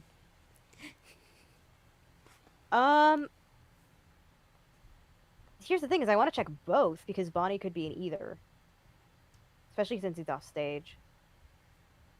But we still have to choose which one to do first. Yeah, I'd do closet first and then hallway. All right. You punch the button for the Supply Closet camera and nearly wet yourself when you see Bonnie waiting inside. Yeah. When you were a kid, you used to play hide and seek with your dad, but his tactic was to hide in places like closets and then pop out shouting boo before you found him. No matter how much you screamed or cried or peed yourself after a jump scare, he laughed at you and kept doing it. Yeah, your dad had a mean streak. After a while, you stopped asking him to play hide and seek, or anything at all. Which, now that you think of it, might have been his plan all along. When you play hide and seek with Copelia, you make as much noise as possible and pretend you don't notice her peeking at you from between her fingers while she counts rapidly to 20.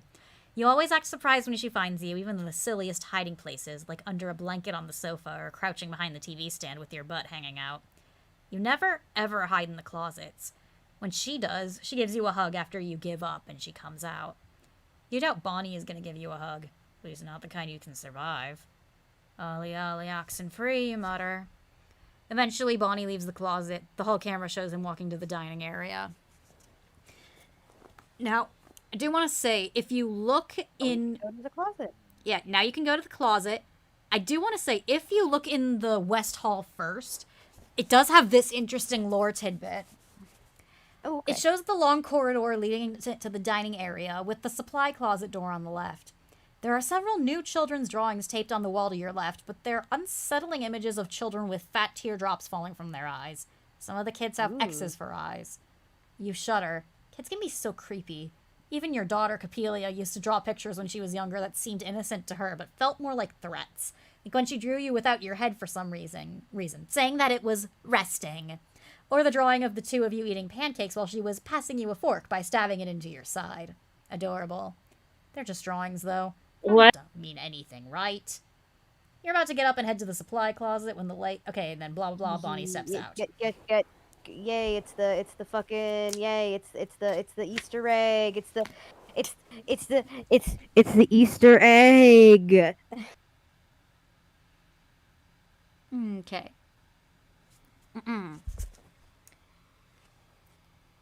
You open the supply closet in the West Hall and yelp when something reaches out. It reaches out of the darkness. It hits you in the face and you jerk backward.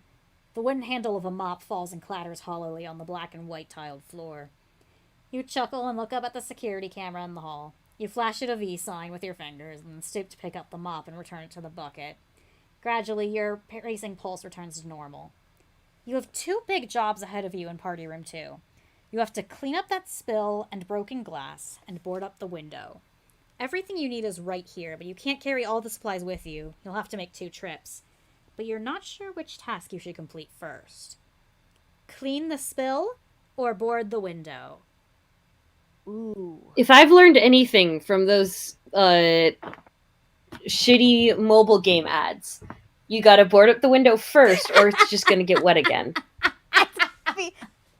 Oh no, and that phone guy is gonna be sitting there shivering and crying, covered in And getting mud, more head bald. shaved, tits bouncing, kissing himself. While the rich couple laughs at him.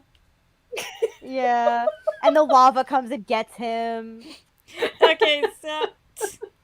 Okay, but okay, what my thought was, let's clean up the spill first, because then we have an escape route out the window. Ooh, that's another good point. And we won't slip on the spill if we try to run. Ooh, yeah. You make a really good argument. Yeah, I do.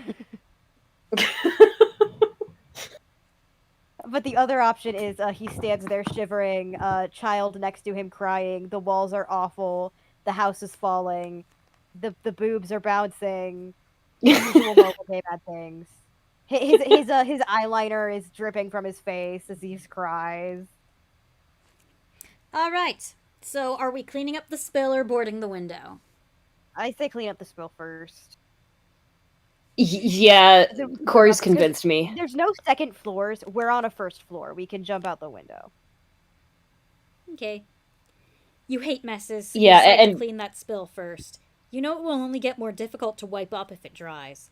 You grab a mop and the bucket and look around for some cleaning solution. The bottles on the shelf are all industrial grade stuff, high concentration bleaches and stain removers. You bet this is what people use to clean up crime scenes.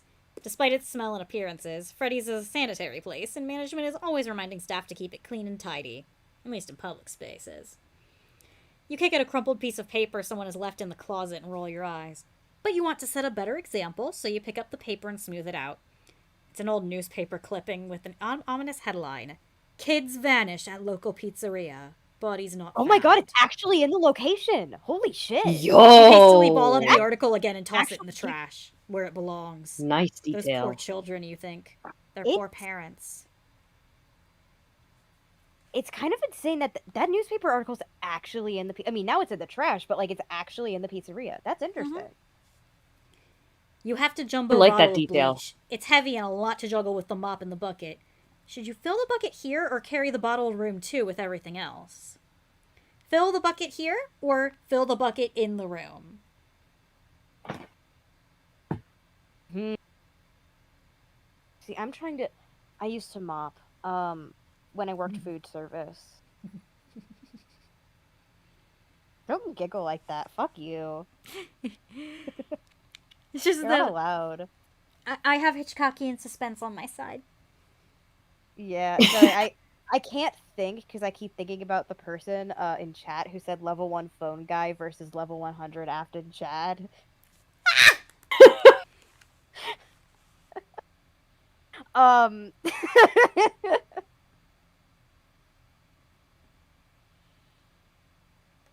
See... Well, see, I'm also thinking, like, is it just bleach? He's not, like, because for a lot of mop stuff, you would do soapy water. Yeah, it's I don't know weird what that he grabs bleach. Yeah, and just bleach, like, straight up bleach, and not, like, watered down. Because, like, when I worked food service, it was, like, soapy mop water, and there's a specific place where you could dump it. But...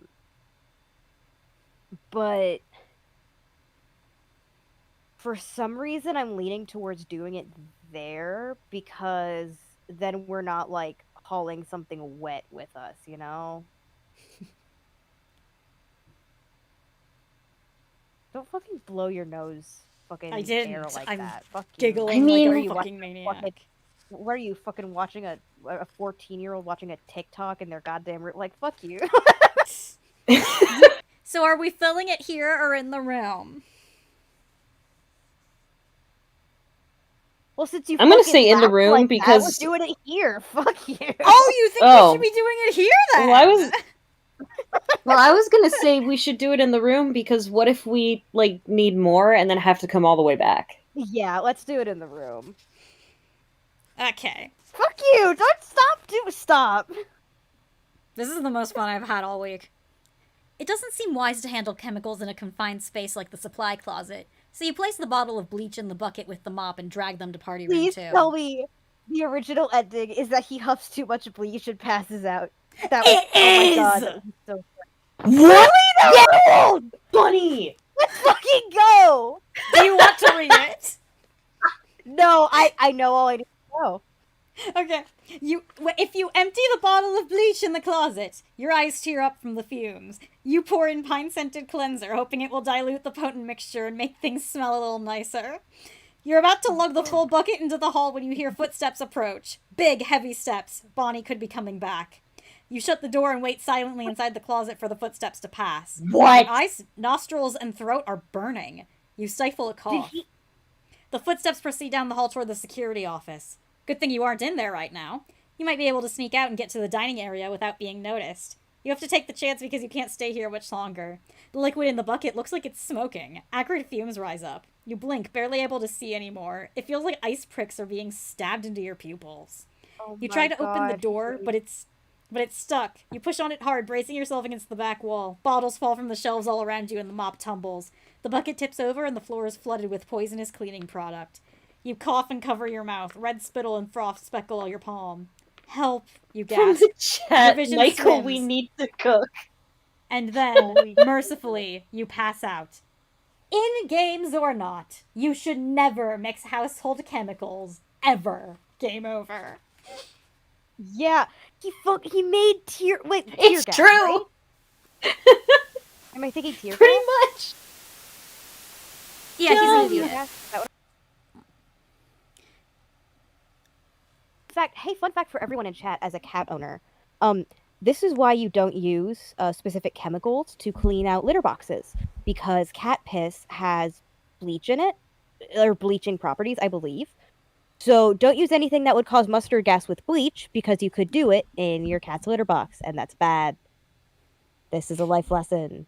Okay, you guys From don't get a death boring. coin from that because you did decide to move on, but I just had to read it to you because I can't believe you guessed it. Yeah, that's great. That's great. Okay, also, yes, the audio balancing between you is pretty bad. We don't have a choice. Yeah, it's. Yeah. Okay.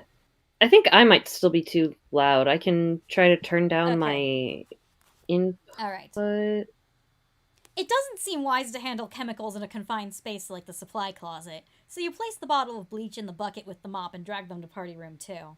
You flip on the light. It's a horror show. The spill inside looks like blood. A lot of blood. It smells like blood too. A bitter metallic scent you can almost taste, like copper. You gag and then throw up your dinner. Now you have an even bigger mess to clean up. You empty the jug of bleach into the bucket and get to work, mopping up the blood and vomit. The stench and fumes might be overpowering if not for the shattered window in the far wall, which lets in fresh air. Even though you hate bodily fluids when they're outside the body, where they shouldn't ever be, you find you enjoy work like this. When you're done, the floor is clean and no one would ever be able to tell that some person or animal lost a catastrophic amount of life-giving blood in this room. If there's no evidence, it may as well have never happened. Management will be pleased. You're so busy admiring your handiwork, you don't hear the footsteps until they're almost right outside. Here at Fazbear we say, sweep it under the rug, it's probably fine. If you hide under a table, turn to page 99. If you leave through the open window, turn to page 100. If you have the bonus item, if you have the bonus item, you may use it on page 101. It is probably better to hide under the table. But since I said it, I want to leave through the open window. Oh yeah, we have to try it now. Oh, North are saying your audio is the one that's loud. Okay, yeah. You Uh, race toward the broken window and catch Chica's reflection in a shiver of glass remaining in the frame as you dive outside. You roll into the dirt and shards of glass slice your hands, but you clamber to your feet and run away from the restaurant. You make it maybe 30 feet before something grabs you from behind. You tumble and see a blur of yellow fur and Chica's chicken feet.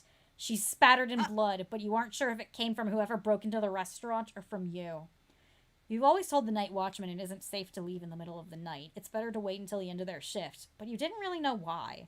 Just repeating what management told you, and they supposedly have a good reason for everything.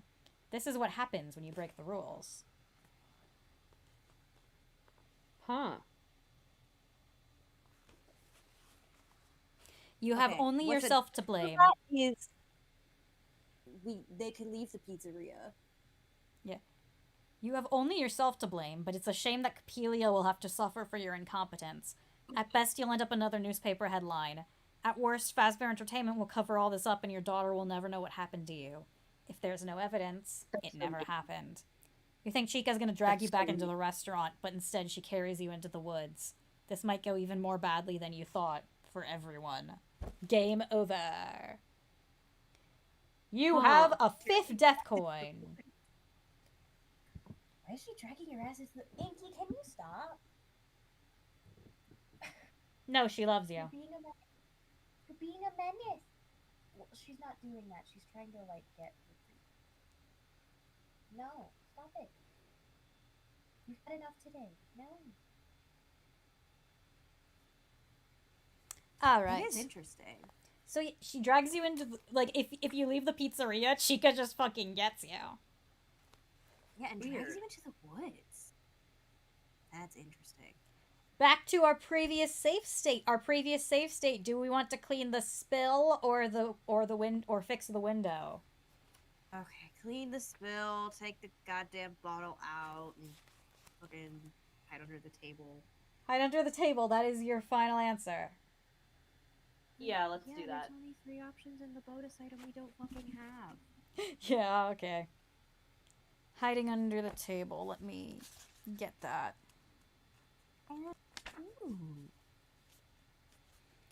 Maybe.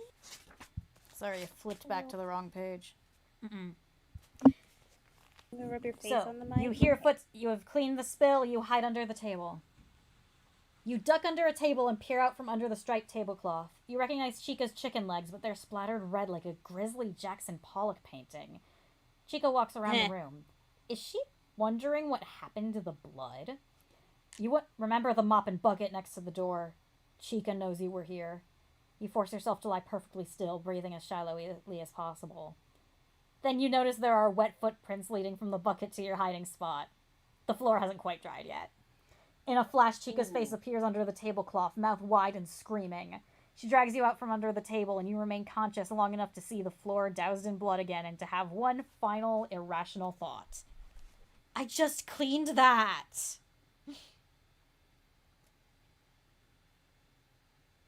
So are we... Oh, I guess we're boarding the window first then, because Yeah. there's no footprint. If you clean the Wouldn't spill there be first, there's bloody no way to footprints? survive. Huh? Wouldn't there be bloody footprints then? That's stupid. No, because we Anyway. just cleaned the blood. You now have 6 play coins. No, I'm saying if you board up the Dude. window first, then there's still a pile of blood for you to leave footprints. Oh, you better keep that in mind then. Yes, but we also don't like take the time to go see like the closet and all that stuff. So Chica might be in a different place. Different things will happen.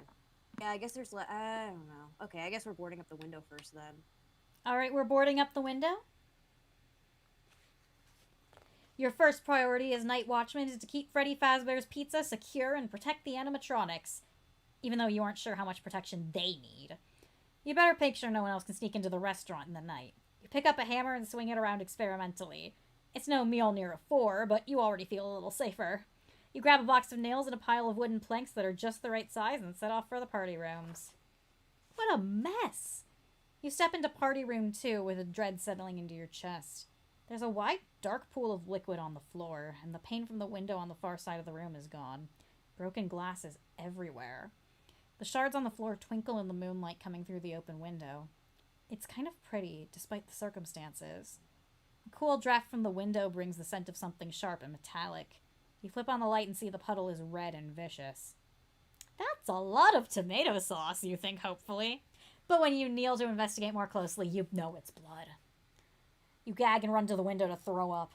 The fresh air wafting inside settles your stomach. You've never noticed before how bad this place smells all the time, like greasy old pizza and sweat and sometimes rotting meat. And now blood. Human blood? An animal must have gotten in, you say aloud as if that would make it true. Whatever it was, it's gone one way or another. You just have to worry about keeping anyone else out. You place a plank over the window and are about to hammer in the first nail when you hear strains of music from the dining area. It's getting louder. Try to board up the window quickly, listen and wait, or climb out the window. Okay, well, we know what happens if we climb out the window. Do we? Is it the same thing? Wouldn't you like to know, other boy? Yeah, I should have figured What? that's the answer. See, with music approaching, it sounds more like Freddy than Chica this time, which is interesting. Also, Setsujin Shaw, no, Connie's the one reading. So, and yes, sometimes I will read on while they say bullshit. It's very fun. We want to see what Freddy does in the woods, because he is a bear. He is supposed to be there.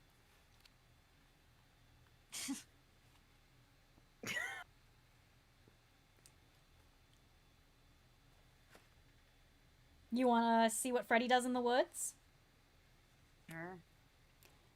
Why not? But just get us back there quickly, because I'm not fucking going over all that again. Okay, so are we counting this as an exploration but not a choice so that you don't get a death coin from this? Yeah, that's fine. I'm fine Okay. with that. Sure. Now, this one is interesting to me and me alone. Okay. You climb out the broken window. A shard of glass slices your palm open, and you drip blood all the way around the restaurant to the parking lot. You get in your car and you drive home. You're home early, so Ophelia is still sound asleep. You sit in her room, listening to her breathe until the sun rises, thinking, worrying. You abandoned your shift, and you know what that means. Don't bother coming back. Do not pass go. Do not collect your final paycheck. You're ashamed that after a flawless career at Freddy's, it's come to this. You're alive, but you're a coward. As the days pass, you think you might be even worse than a coward. You're a killer, or at least indirectly responsible for the deaths of innocents. The news reports a series of missing children over the last few nights since you escaped from Freddy's, since something else also escaped with you. 4 kids have disappeared so far, and when you do a little detective work, you determine their houses are all in a line from the pizza place. A line leading to your house. On the 5th night outside Freddy's, you find yourself comforting Copelia in her room while the animatronics try to get into your house, wreak havoc and revenge, and get your daughter. Huh. So here's why this is interesting to me. Because that is very FNaF movie of the animatronics, which could mean in-game they were under Williams' control. You know what's really funny when you say that, Cori? You know what's really funny? Is that is exactly what they do in the Twisted Ones. When William tells them to go get Charlie, the Twisted Ones begin grabbing people who look like Charlie in a direct line from where they were to Charlie's dorm. That's how they figure out they're after Charlie, because they do the map thing that, like, Phone Guy just did. I mean... And because Twisted Ones is my favorite, I picked up on that. Which is something I kind of suspected, which was Phone Guy was put on the night shift on purpose because they wanted him to die. Yeah. And it wouldn't surprise me if it was like, well, go get his kid, you know? Mm-hmm. That's really interesting. But anyway, that was an exploration and not a death. We'll put half a death coin there. So he's living through Bunny Call, but there's more bunnies. Oh yeah, way more bunny. So do we try to board up the window or do we listen and wait? I'd listen. Yeah, same. All right. Music of unknown origin in the middle of the night feels ominous. Right now isn't the time to move or make noise. You tiptoe to the open door of Party Room 2 and grip the handle of the hammer tightly as you listen. You've heard this song before. It's a march played on a music box or something. As far as you're aware, none of the animatronics have a built-in music box, though you think you've seen one over by the prize counter. The music comes closer, and closer, and closer. Then it moves past the party room and fades. You risk a peek around the open doorway and see Freddy Fazbear walking away, microphone in hand. You choke back a gasp. This is the first time you've seen Freddy out like this on his own. You were beginning to wonder if he'd ever step off that stage. Now you're worried about what finally drew him out. At least he's off the stage. Now you're at least he's gone for now. You board up the window quickly, straining to hear whether Freddy or any of the others are approaching. Now that the task is done, there's still all that blood to clean up. So much blood. But you've also been away from the cameras for too long. Maybe you should swing by the security office first to check in. Return to security office, or go to supply closet? Okay. So as much as I want to look at the security cameras for Freddy, Freddy was heading in that direction, right? Let me check. No, it Goes just in says that he's direction walking. because It just says he's walking away. It doesn't say where he's going. Hi, Okay. Dakota. We're reading the week before. I know what's going to happen, and Cori and North do not. the My first instinct. well, is we to know check out we know Freddy. somebody's going in there because of the bleach ending. We know somebody goes in there, and he thinks to himself, "Good thing I'm not in there." Earlier though, so it might be like okay now, you know? They can't fucking find him. Yeah, they're like, where? Guys, he's not in his office. Where the fuck is he? Where did he go?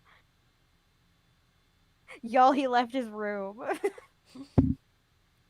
Alright, again, do we do closet or security?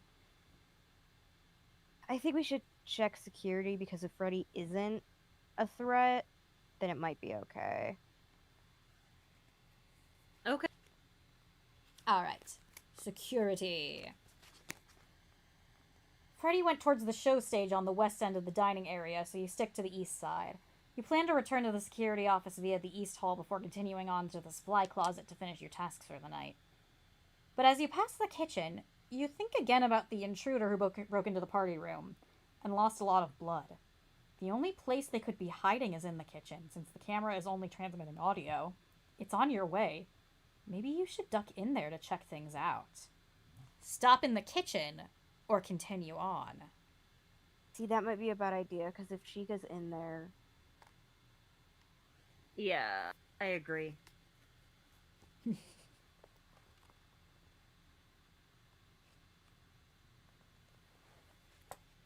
I wouldn't risk it till we know where Chica is.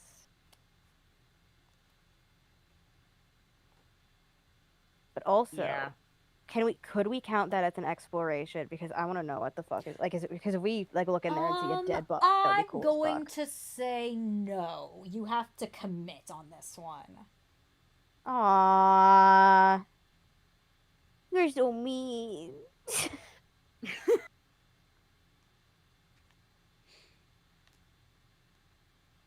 Kitchen or security? Security. Now, do remember, you do have 6 coins, so you can call the chat. 4 more coins and you can call me. But anyway, security. You make it back to the security office without encountering any more animatronics, but you don't get comfortable. You can't stay long, what with that bloody mess in Party Room 2. But there's always time to sweep the cameras for trouble. Freddy is missing from the stage, but Bonnie and Chica are back there already. Chica has stains around her mouth, but the black and white video makes it hard to identify what it is. Could be frosting from the cupcake she found in the kitchen. Yeah. That must be what that is. Even Foxy is still hiding out in Pirate Cove. This night has been feeling off, and you reason it's because it's the first night Freddy has gone wandering. It's possible the other animatronics are lying low tonight to give him some room to explore.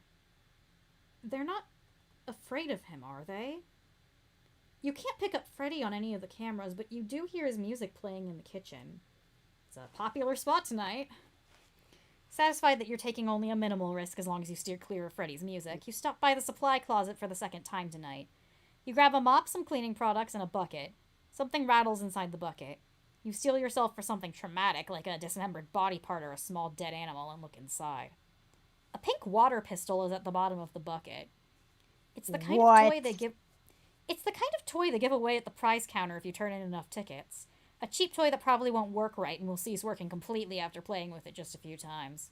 You know they buy these things in bulk for pennies apiece and then make several dollars of profit off of them. Finally, I'm armed, you think? You raise the water gun and spin around to aim at the hall outside the closet. Go ahead and make my night, Ow. punk. The hall is empty. You Ow. probably scared everyone Did- off. The water gun get in Stupid. there. Who You slip the put that in there? You slip the Body, water. did you do this?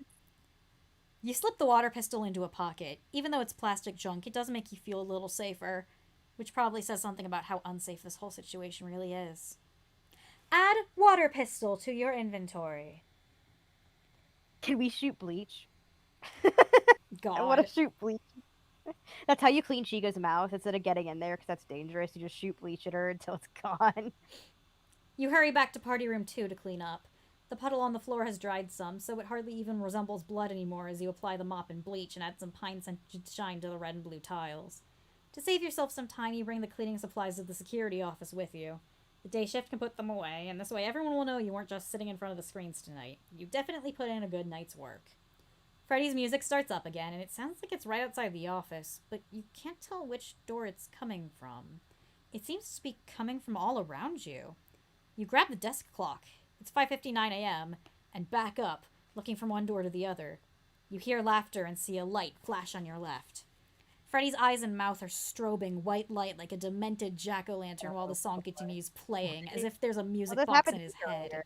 The song is almost What? over, and you don't know what will happen then. The clock flips over to 6 a.m., and you immediately hold it out in front of you. It's 6 a.m., Freddy! Go back to your stage, you shout. 6 a.m.! To your surprise, the music stops, and Freddy does in fact slink off. Get his ass!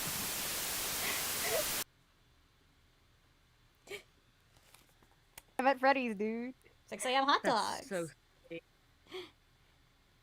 You look at the clock in your hands, a makeshift talisman that only works once a night, at a very specific time.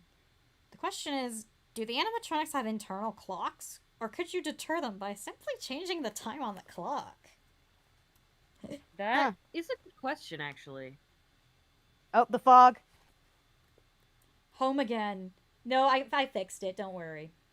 Home again. Okay, people are saying Freddy 6 a.m. fog. Freddy called the fog. Anyway. So Hold they on. used the parrot voice. He used the parrot voice! You know what? That's probably it. That's what he did. That's it, Freddy! Get on top of the fridge! Get up there! This house is a fucking nightmare!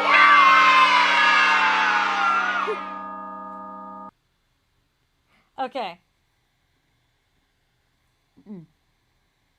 Home again. You stop in the kitchen and wash your hands vigorously under the hottest water you can stand for 2 minutes, and they still don't feel clean. This last night has left a mark on you that you don't think will ever come out. What? Yeah, I knew that was going to be your guys' first thought because it was mine. Yeah. You head to your daughter's room and run into her in the hall, already dressed for school. Capelia has bags under her eyes. You look at each other for a moment, and then she wraps you in a tight hug. Are you okay? She whispers. Her voice trembles. I'm alive, you laugh, but neither of you finds it funny. Are you okay? Why are you up so early? I didn't sleep well. Two of you walk back to the kitchen together. She holds onto your arm. Someone called last night, looking for you. Who? When? She didn't say. She called a minute after you left, hoping to catch you. Did she leave a message? She said she would, and then she hung up. There wasn't a very good connection. Huh. If it's important, she'll call back. You don't feel up to making breakfast, and Capelia doesn't seem up to eating much, so you pour 2 bowls of sugary cereal. I'm glad you're home, she says. Me too. Can't I skip school? I want to hang out with you. You're tempted, but she needs to go to class. That's what kids do, right? Just like you have to work. I don't think so. Not today, sweetie. I need to sleep anyway. Go ahead. I just want to be around you. Staring at me while I sleep? Sounds creepy. You wink and you both laugh. And just like that, whatever has been haunting you lifts and memories of that awful night fade away. Tell you what, you can stay home if you tidy your room. It's getting to be a mess, and I'm done cleaning up after people. No deal. You smirk. Thought so. So, bring me any souvenirs? She asks as she ties her shoes. I did find a couple of things lying around. An image of the large bloody puddle pops into your mind. Your breakfast starts to come back up, but you swallow it down. It leaves a bad taste in your mouth. Dad? What's wrong? Tonight was a lot. I'll tell you about it later. Never.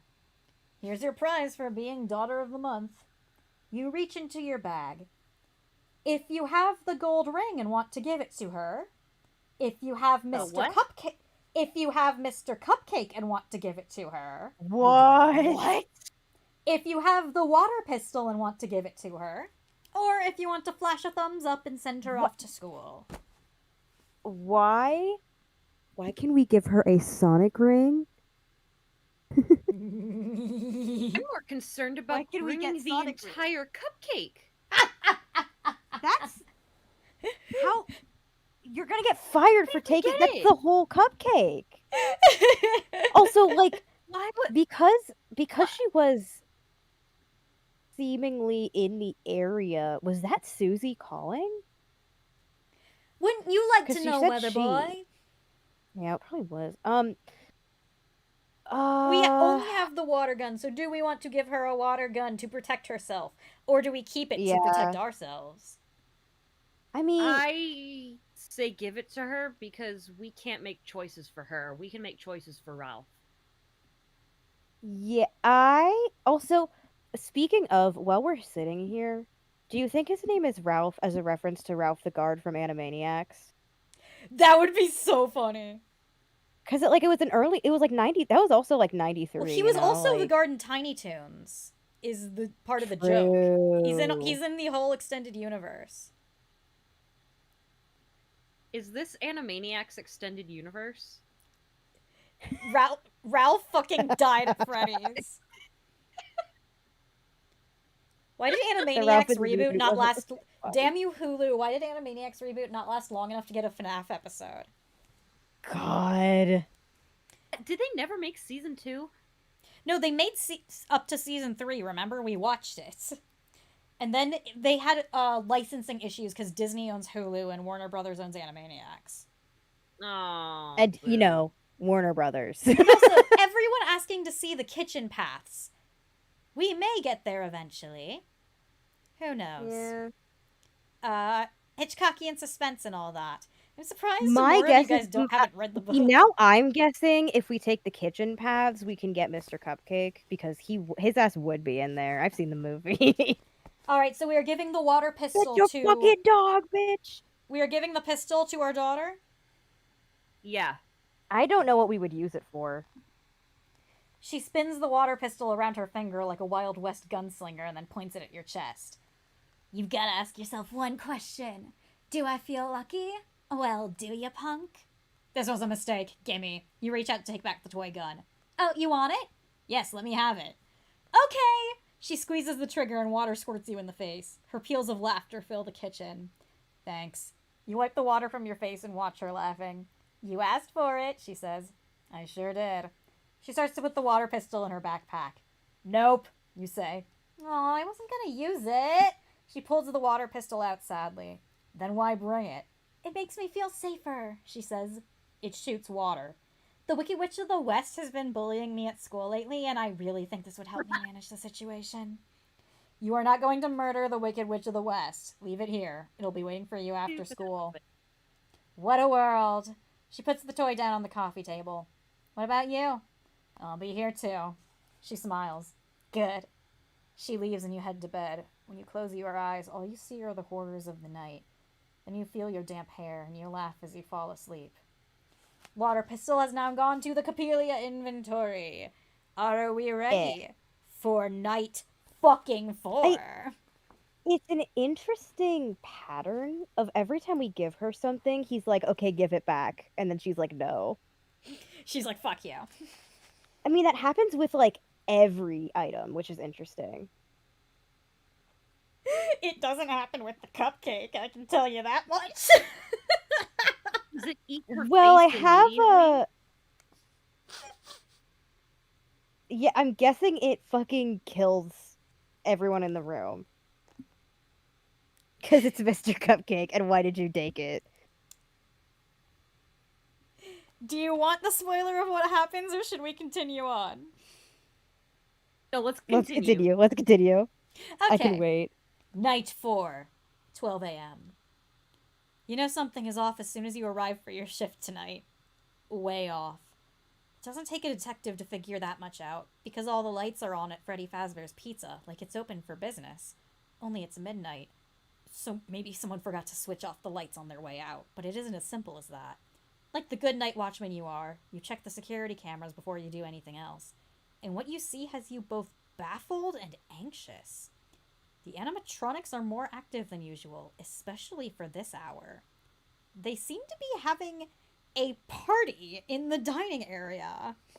Oh my god. Freddy is up on the Huh. stage singing his clockwork heart out while Bonnie and Chica are showing off their moves on the dance floor below. Hell yeah! Bonnie is swinging his big bass guitar around, and Chica is doing the chicken dance up and down the aisles, knocking chairs over. Even Foxy is joining in, so you know this is big trouble. He's dancing on the Yes, tables, let's crushing go! party hats and shredding tablecloths with his shiny metal feet. You cover your eyes. Now this is a nightmare. You don't know how you're gonna clean this Let's up, but you can't go! even think of janitorial duties until you shut down the party. How are you gonna do that? You can't just ask them nicely to stop. They'll come right after you. What the With all the fun? with all the lights on, maybe the animatronics never switched over to night mode and they don't know what to do without supervision or kids to entertain. You might be able to get them back on track if you just turn off the lights. But you can't walk around switching off lights either. Then they'll come right after you. Only there was a way to turn off all the lights at once. Other than praying for a well-timed blackout to make it easy for you, your best bet is to head to the breaker room and shut down the power to the entire restaurant. That should force their systems to reboot. But there's a big problem. The breaker room is behind the stage, on the other side of the dining area. And sneaking through there with all the lights on without alarming Freddy, Bonnie, Chica, or Foxy would be a small miracle. If you succeed in that, you're definitely going to buy a lottery ticket in the morning. Do you head to the dining area and hope for the best? Or begin pacing around the office to try and think of another way? Real quick, interesting. The breaker is also behind the stage in Into the Pit in that location. That's also where the breaker is, which is just an interesting similarity. Pretty sure it's also like across from parts and service in the movie. No, there's a breaker in the office, isn't there? Oh, wait. I just realized. Hold on. They are having a fucking party today. You know what they are singing. Freddy Fazbear's Pizza! I'm Where straight can up the just fun gonna just start the can't be video beat? playing. We won't be able to hear it, but chat will. Hello, everybody. Make sure you turn the volume down. Because it's Freddy And I Fazbear's remember Pizza. the yay was For pretty kids, loud. it's number one. So don't like blast them. Freddy Fazbear's Pizza, where fantasy meets fun. Fun and naturally guaranteed. Sorry. Okay. That video plays it. I want that animation to be the last thing I see before I die. Yeah, it will be.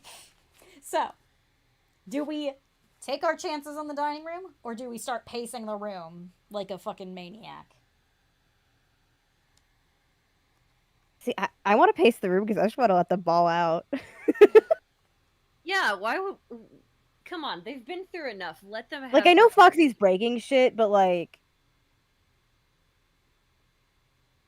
I will say, I do have a theory as to what the party is, but we're gonna have to go through quite a few fucking routes to get there. But anyway. Yeah, So well, my first thought is it's Freddy, so it's a birthday. It's one of their birthdays. So we're pacing? Was my first thought. Yeah. Sure, yeah. You walk back and forth in the cramped security office. It may seem like a waste of energy to some people or an annoying habit, but pacing helps you figure your way out of a bad situation. You think best on your feet, and moving around feels like you're doing something even if you aren't actually going anywhere. But tonight you feel more like a zoo animal trapped in a too small cage. The security office is the only safe place at the moment, but what happens when the animatronics decide to bring the party to you?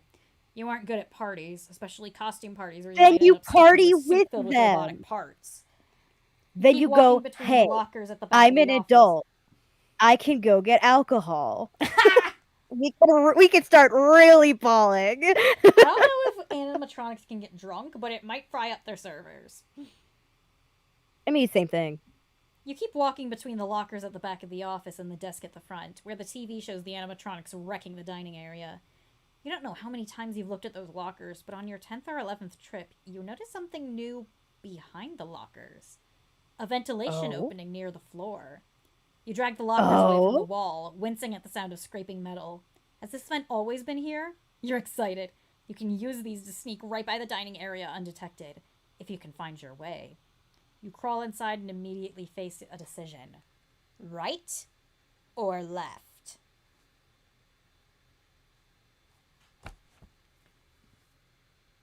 I have no idea. Like, we're giving no indication of what.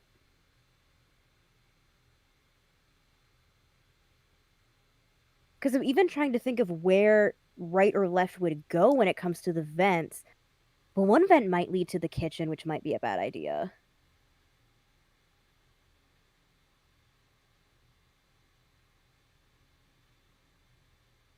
That would be the right one. No, that would be the left one from our point of view. I'm thinking about the map. And where he's facing for the vents. You do have 6 death coins. Would you like to phone a friend? Yeah, this one's bullshit. Can we phone chat? We are going to phone chat, and I can actually open up a poll if I can fucking find it. Where the fuck is the poll? Poll. Add source. Poll. Which way? Wait, are you doing it in chat? In Streamlabs. What? How would they be able to access Why? that? It should open automatically on YouTube.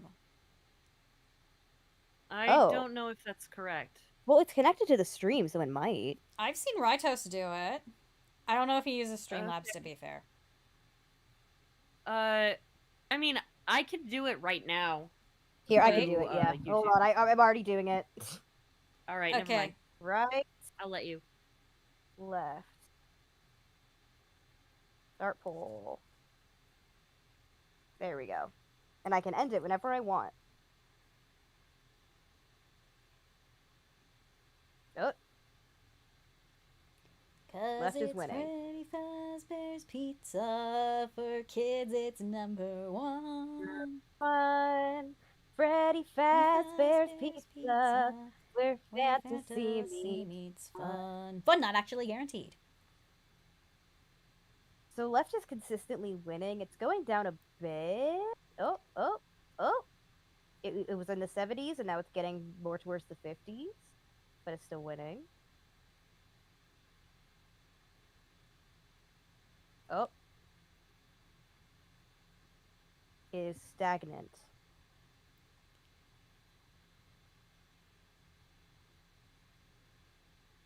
It is stagnant. You mean it's All right, tied? everyone. Yeah, no, it was stuck. It was like stuck at the same percentages for a while, so I'm guessing like most everyone voted. So left won. Left has won! Alright. Good choice. Thank you, chat. We have lost 5 death coins. I will delete these. Hold on. 1, 2. Yes. Let me read while I do that. As you choose to go down the left shaft, you start second-guessing yourself. Maybe you should have turned right to head to the northwest corner of the pizza place. You almost turn back, but you figure all these passages must lead to the same place eventually.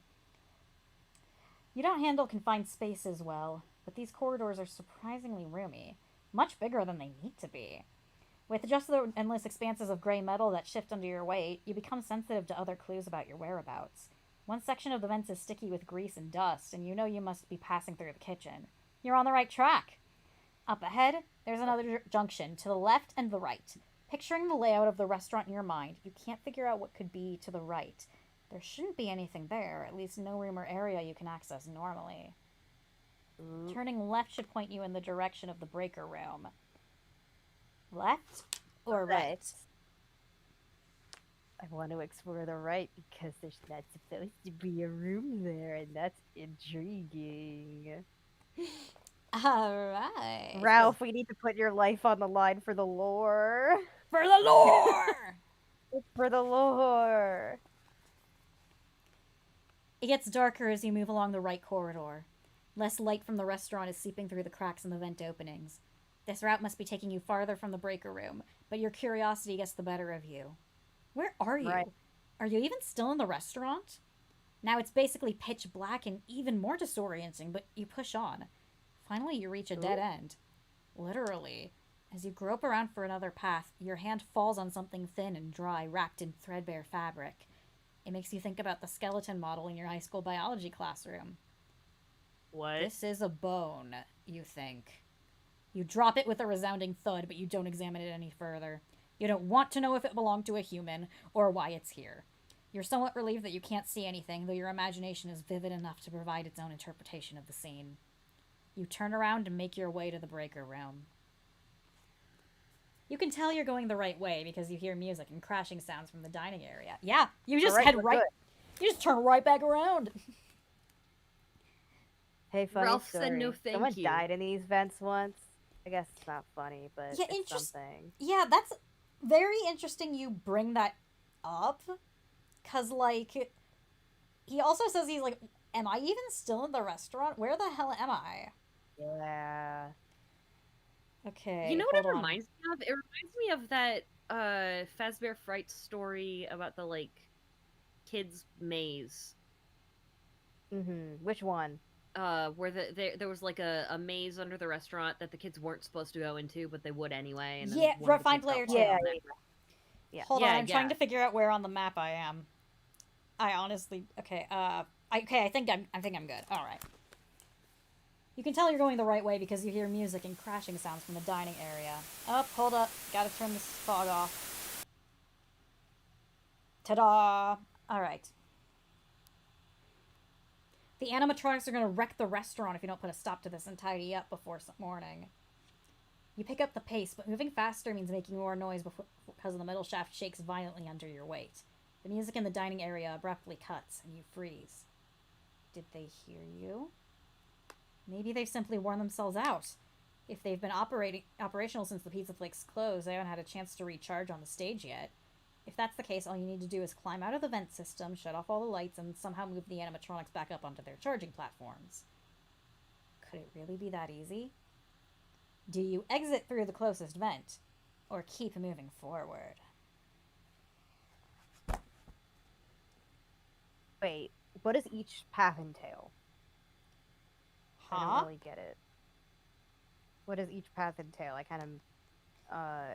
So keep moving forward is keep going in the vents, and exit is turn off the breaker, right? Yep.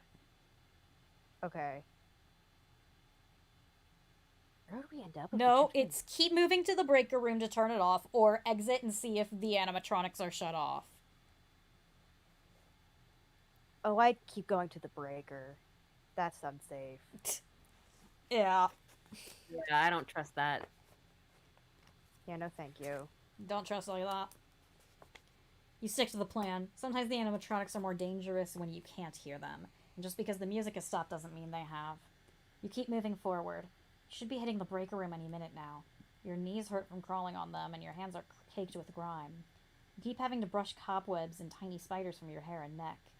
You're going to take a long, hot shower when you get home. You reach another corridor branching to your right, sooner than expected. Did this go to the breaker room, or somewhere else? Listen for clues to figure out where you are. Head to the right, or keep moving forward. I'd say Listen. listen for clues, yeah. We're listening? Yeah. I love when we sometimes are just in unanimous agreement. The silence makes you nervous. You don't want to move for fear of making too much noise and being detected by the animatronics. And without their music playing in the dining area, it's harder to orient yourself in the vents. So you wait and listen. The only sounds you hear are your own heartbeat pounding in your ears and your shallow breathing in the confined space. He hears his heartbeat to the beat of the drums. Oh, what a shame that you But waiting came pays to off. know it. The music in the dining area resumes. It seems to be coming from the corridor on the right.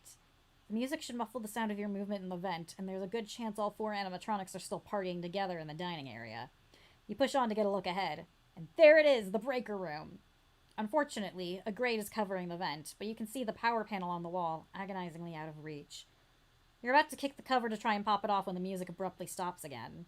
You listen, but footsteps echo in the vents from all over the restaurant. The animatronics could be anywhere and everywhere. You have to shut off the lights and fast. Try to kick off the vent cover, wait for more music, or if you have a bonus item, you may use it on page 137. Yeah, that seems about right. Let's wait. Yeah. We're gonna wait. I'm guessing that like you get various items in the like New Game Plus, but the idea of it's all one item that can solve all of these problems somehow is Yeah, I was fucking wondering. awesome, and I can't wait to find out if that is what it is. It's the Phasglock. It's the Phasglock. Phasglock God, I solves all your wish. solves all your problems. Oh, God, I need to find. I sent a picture to y'all at one point, right? From the Ruined Chaos mod where the Phasglock came from, where like Cassie is like ever so slightly not holding, and like she has movement animations, but the gun Oh, doesn't. Cori yeah. just went out. Oh, Cori? What? I don't know. Can you hear Cori? Yes. Hold on. Oh, sorry. Cori, you hung up on the phone. Not on Discord, on the phone. Oh, right, because you have the So I cannot two hear things her. going. Yeah, Cori, plug your phone and I'm sure you ran out of battery. Yeah, that's what happened. That's because my headphones need a fucking dongle, and I can't charge and Okay, do stuff on my phone at the same here, time. North? Apple. I'm going to just read the next couple pages. You just let me know if Cori says something funny. Oh, okay. Okay. I'm sure she'll be back on my call. Oh, wait, they can't hear Cori either. Wait, what? How? They No, can't hear her I either. saw. Wait, what? No, they can hear you. They can hear. Oh, are you sure? Because I Yeah, don't they can drink hear tea Cori, says. it's fine. I don't drink tea says they can't hear I Cori. stopped talking for a bit, but like. I've got Oh, the. well, no, they can hear me because they're making jokes about dongles. Okay. Yeah.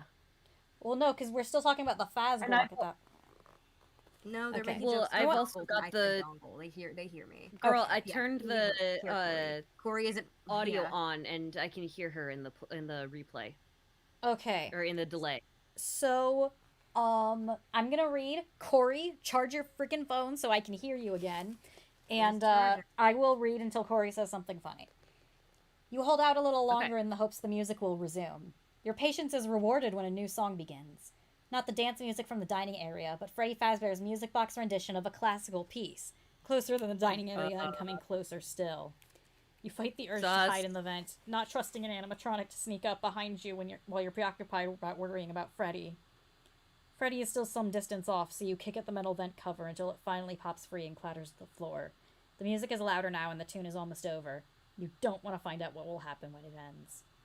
Each time you shift your weight in the ventilation shaft, the metal groans and footsteps outside pause. When they resume, they're closer. It's only a matter of time before the animatronics get into the breaker room, and then you won't be able to stop them. Or worse, they may get into the vents. A distraction would buy you some time. Wait a minute. What? I think I'm in the wrong one. Wait. No, yeah, okay, so. Oh my god. Yeah, you don't want to find out what'll happen when Freddy ends. Oh, here we go. There we are. There's Okay. Cori. Okay. I'm back. Alright. Ignore the last paragraph. We hear Freddy music box. This room is unfriendly to human life. Exposed power conduits run along the ceiling and power cables, and wires dangle down the walls and from the ceiling. You don't want to touch any of them. The air around you buzzes with electricity. It's at least 20 degrees warmer in here than anywhere else in the restaurant. It'd be really easy for a fire to start in here, you think. No one would ever question it. Sweat drips down your forehead and back as you study the power control panel. There are 5 round buttons, like elevator buttons, faintly glowing green. Green is good. This means they're on. You should be able to just push them to turn off power to each area of the restaurant. But you don't know whether you need to press them in a certain order or risk shorting out the entire system. All your life, you've gotten used to not pushing buttons, especially when you don't know what they do. But it seems like that's your official job lately. Well, this is what you came here for, so you'd better do something. Push the buttons one at a time from left to right, push them all at once, or see if you can figure out a sequence. There's 5? Let me check again. 5 round buttons like elevator buttons. Okay. I'm trying to think of my FNaF game knowledge. Were there any, like, 5 buttons that were in a specific sequence to unlock, like, a secret or something? Shout out to the person who just subscribed named Alphonse Elric. Hell yeah, we got Alphonse Elric in the chat! We got another child soul in a metal body, let's go! The only person who understands Freddy Fazbear. Alright. Okay, so we push the buttons one at a time, left to right. We push them all at the same time. Or we freak out and try to figure out a sequence. I say chaos, push them all at once. We're trying to short out the system. I mean, I guess technically we're trying to reboot it, like in Jurassic Park. What did they do? What did they do in Jurassic Park? Yeah, let's see They what they hit did in it Jurassic top Park. to bottom. What? There was actually no. There was like a switch in Jurassic Park, and then a button to turn it off, and then she had to turn the things back on one by one. Ah. So this is different. I say we do the Jurassic Park method, or the closest, which is probably turning them all off at once.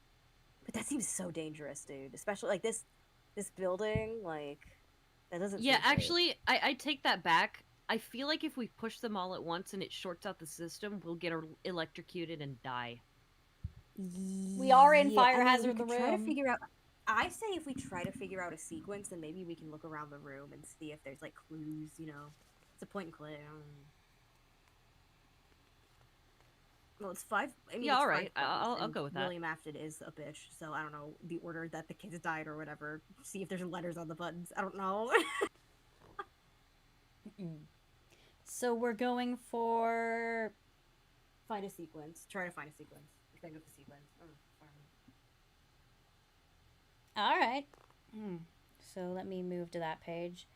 And trying to move the player head. It's not working. I'm just gonna let it stay for a minute. Nothing is as it seems at Freddy Fazbear's Pizza. There must be a trick to this, or this is all a trick. You stare at the glowing buttons on the control panel. The metal around them is scratched. These faint lines could be numbers telling you what order to press the buttons in. You rub your eyes. This place is getting to you. You look around for other clues.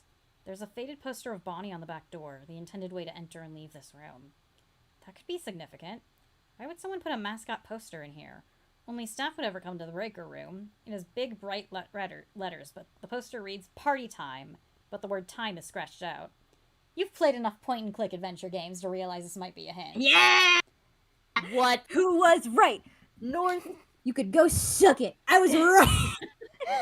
You need to press these buttons to shut down the partying. Wait, there are 5 buttons and 5 letters in the word party. P-A-R-T-Y. What if each button is one letter and you need to press them in alphabetical order?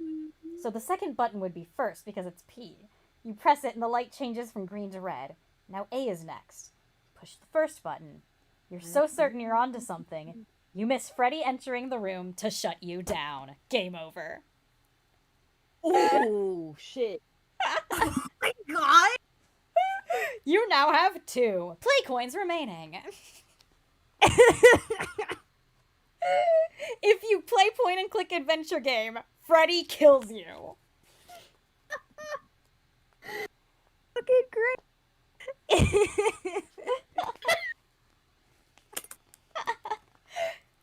You get so in depth in the game. I mean, it does seem like he's onto something. Is the thing. But now we're not gonna know that for the other ones. Bro. So I'm going to have That's that save great. state just be there. And because, right when you like, were gloating about figuring out that it was a point-and-click adventure game. Yeah. Okay. So do we push the buttons one at a time from left to right, or all at once, baby? I guess left to right. Left to right? Yeah. All right. That's kind of how they did it in Jurassic Park, turning them back on. Well, this is what you came here It for, was so you better Top do to something. bottom in Jurassic Park, but okay. Okay, let's not overthink this, you think? Or maybe you should overthink this. This place is making you question everything and second-guess yourself at almost every step, but sometimes you need to follow your instincts and use common sense. That's why they hired you, isn't it?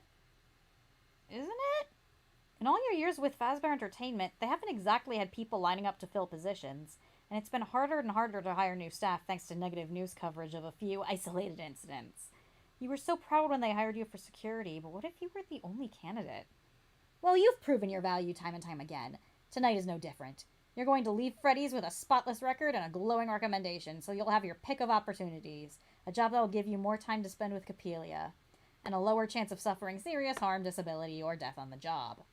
You quickly press each button on the panel in sequence.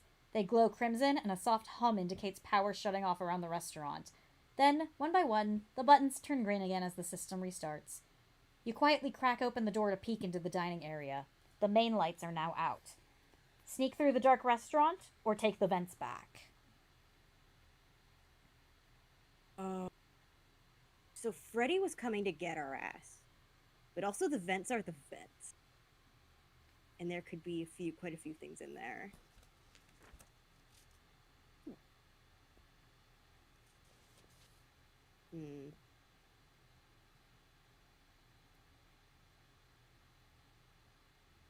Worth any input?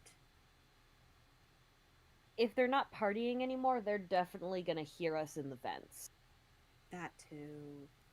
So we might have a better chance in the open restaurant where Ralph knows the layout, he knows where we're going. True. And we can see and hear them coming. You know, also Chaotic Silver is right. Taking the vents is sus. We need to not be sus. We've had such good restraint up till now. Yeah, I guess we're Freddy was still coming to get us, but I say let's do the dark restaurant then. He knows the layout. You sneak Same. into the dark dining area. You've successfully stopped the animatronics before they did any real damage. The morning crew shouldn't have any trouble straightening the askew tables and righting all the chairs. They'll be curious about what happened, and they'll probably blame you, but this whole incident will be in your report. Not that anyone ever reads your reports or believes what you wrote. The home office doesn't like paper trails, so they're probably filing your paperwork right into the trash can. Freddy, Bonnie, and Chica have returned to the stage and are recharging on their platforms. As you expected, switching off the lights triggered their night mode. Their internal clocks are probably all confused now, and they'll likely be low on power tomorrow. But even if they freeze up on the stage, it'll be far from the worst thing that has happened during a performance. By a long shot. You have nearly reached the security office and are feeling pretty good about the night's work when you hear heavy footsteps running behind you. The clank of bare metal feet against a tiled floor. Yeah, You break into a run without even looking behind you. Though you never see what hits you, it has to be Foxy. Since he's been taken out of the limelight, he responds differently to darkness. And this is how he likes to party. Game over. You now have 3 death coins. Dang. She just gently grabbed one of my beanies from my closet and took and dropped it down. Why? With her, I don't know. She's a cat. Also, chat. Wait, she grabbed it with her claws? Yes. With her little feet, with her little hands? Yep. Also, so I know, in the main picture, I draw myself with, a black beanie. Don't underestimate how many fucking colored beanies I have. It's lines. Alright, so What color we are was it? working, lest you have forgotten, we are working on save state logic. I am moving the save state back to do we push all the buttons at once or left to right? I say we try left to right and then try the vents, because if we die there, then, we know. Same. Wonderful choice. Alright. Vent is 142. It would be faster to take a... Wow. She's trying to get her cat wand. Oh, I see. Oh. Does she want to play? Kitty, baby, I can't play right now. You can totally play right now. With her... Oh, you don't understand how she plays with her cat wand, dude. It would be faster to take a more direct route back to the security office, but strange enough, you feel more comfortable in the ventilation shaft. It's the only way to travel. The trip doesn't take you as long as you thought it would, since you know the way now. Once you thought you heard something scraping and clanking and thumping in the vents, but it was pretty far away, off near Pirate Cove. It's almost 6 a.m., Foxy, you call out softly. While you doubt he heard you or would listen if he did, for some reason he does not come after you. When you crawl out of the vent into the security office, you see that the clock reads 5:57 a.m. It's almost close to quitting time. Let me... Oh, hold on. It's not restarting the video. It's not restarting the sound. Play to yay. Play to yay.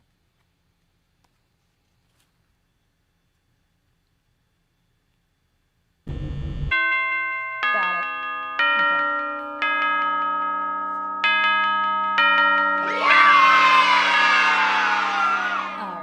Hey, are we planning on keeping the VOD up afterwards? People are asking. Probably. Yeah. I don't see why not. Sweet.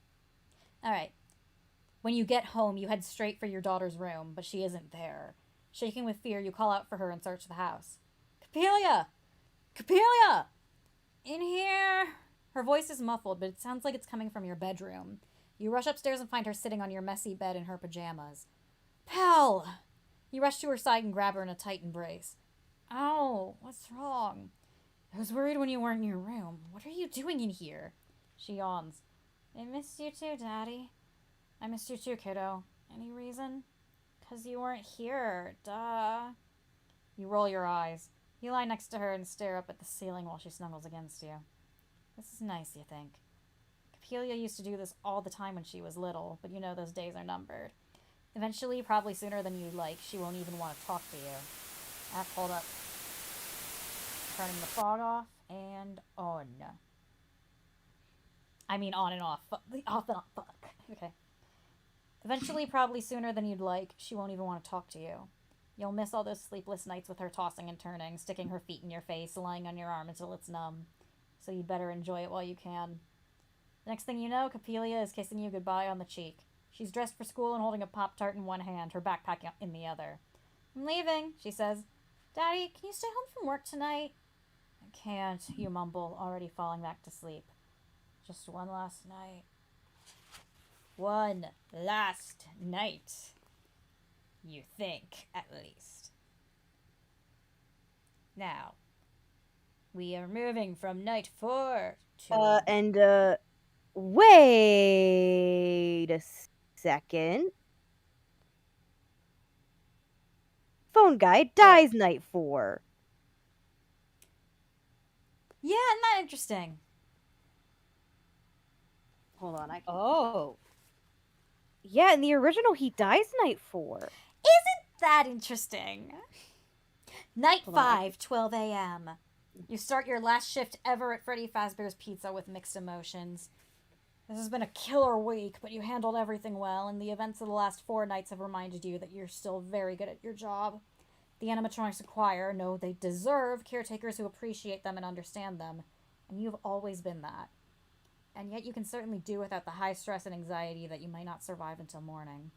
Your daughter needs someone to take care of her, too. The night watchman can always be replaced, but she only has one dad.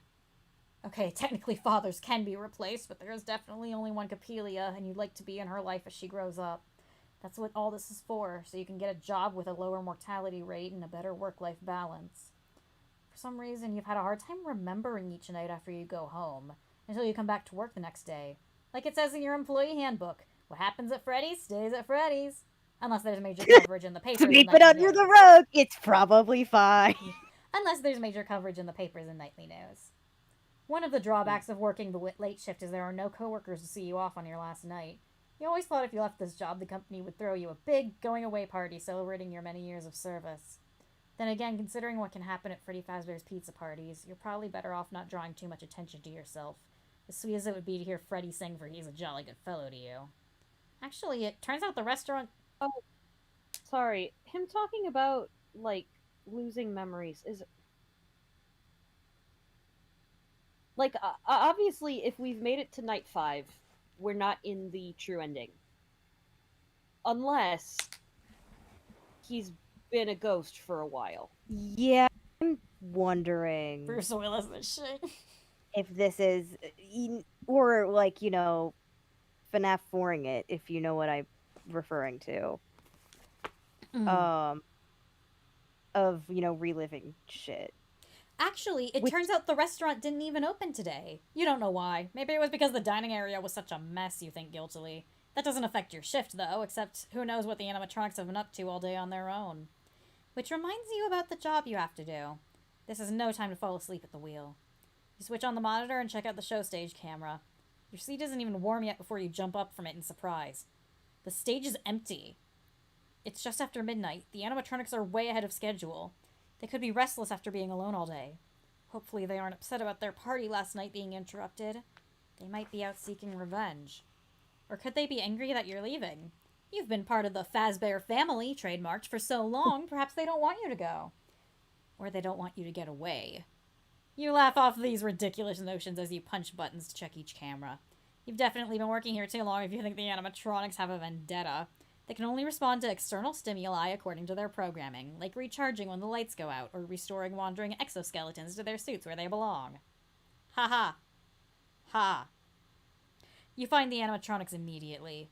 Bonnie is at the far end of the West Hall, heading toward the security office. Freddy is in the dining area, making his way down the aisle toward the security office. Foxy is halfway through the curtains of Pirate's Cove, also probably on his way to the security office. Who told them you're leaving? How do they know? You swallow your panic and keep clicking around. Chica? Where's Chica? The kitchen camera is dark as usual, but you don't hear anyone in there. Chica could be anywhere. You glance over at the open door to your right. She could be anywhere. Close the left door, close the right door, listen at the kitchen feed, or check the vents behind you. We are now... The vents behind. Congratulations, girls. We are now playing Five Nights at Freddy's in book form. Yippee! Holy shit. Yippee! Left door, right door, kitchen or vents. Check the Vent. Check that vent. I don't trust that. I don't trust that. That's as the kids say, I don't trust sus. Sus. Yellow sus. Now that you know the vent is there, you hate having an open access point behind your back. You'll feel much better knowing it's secured, so you scramble to the rear wall of the security office and crouch down in front of the low rectangular opening. It's dark. You sigh and get back down on your hands and knees so you can poke your head into the vent. You look to your right and squint, but you can't see into the depths of the shaft. You also don't hear anything but the soft whoosh of circulating air. It seems safe enough. Maybe the animatronics don't know about this path to the office. You retreat from the space and climb to your feet, dusting off your hands and pants. You turn and your blood turns to ice. Bonnie stands at the left door, and Chica is at the right. They look at each other, and then slowly turn their heads to focus on you. They're seeing each other from across the room like, hey man, what's up? You drop to the ground and try and escape into the vent. They were like talking to each other silently, like in that. Yeah, they're ghost talking to each other like, let's get his ass. Yes. The animatronics jumping you, and you hear take his ass to the scooper.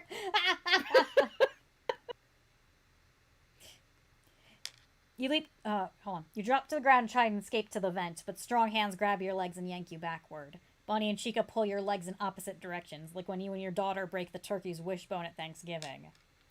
I wish. Oh shit. Snap! Game over. You have 4 play coins remaining. I love short story Tiger Rock. I love Tiger Rock. I love I the do not love mimic. Tiger Rock. Yeah. Mm. All right. Back. But yeah, once Thankfully- he ducked in, I was like, oh yeah. I love the dead. Like, I want an animation of them looking at each other and doing like the nod. Like the chin up nod, like, yeah. Thankfully, we have just begun the night, so our save state is at the beginning of the night. Close the left, close the right, listen to kitchen, or check the vents. So we just listened to the kitchen, and we know Bonnie's still in the hallway. So my best bet is... See, what's interesting is that there's never a check the lights option. Because in FNaF, that's what you would do, is check the lights to see if Chica's there. Yeah. I don't know, maybe they haven't installed them yet. But, well, no, because he talks about it in the phone calls. I'd say close the door, just because that's my base option. And Left just see or where that right? takes us. We have 2 doors. Oh, the Chica door. Close the Chica door, Yeah. so that would be See, right. I have trouble with left from right, so you're just gonna have to fucking deal with me. That's what the I map. That's why I told you guys to pull the map up, you idiot. I don't drink cheese as just does the The predator map handshake isn't before they labeled jump left him. and right. It's labeled west and east. Well, okay, yeah, and west is left and east is right. And do you expect me to? I can't remember Whatever. which one right is. You expect me to remember which one west and right is at the same time? We're closing the Chica door. Yes. In the pit of your stomach, you feel certain that Chica is about to breach the security office, so you shut the door on your right, just in time. Someone bangs on the reinforced steel from the other side. "'Tis some visitor," you mutter, tapping at my chamber door. "Only this and nothing more." You flip the hall light and see the distinctive... Which one's that? You flip the hall light and see the distinctive Raven. shape of Chica. She keeps pounding on the door and shrieks. "Quoth the chicken, nevermore." You laugh shakily. God. You often crack That is jokes when so you're lame. nervous, but this close call has got your pulse going. At least you know where all the animatronics are now. Or where they were a few minutes ago. A lot could have changed already. Last you checked, Bonnie was on his way down the west hall to mess up your night. But you don't hear him now. He could still be lurking nearby. Or maybe he's lost interest in you. Check the cameras again. Close the left door. Or check the vent. I just checked. Check the vent is, like, the same we already did. Oh, okay. Why would they do that? Chica can't get in. How is Chica supposed to get in? They want him Ca- to do the nod. Check the cameras again or close the left door.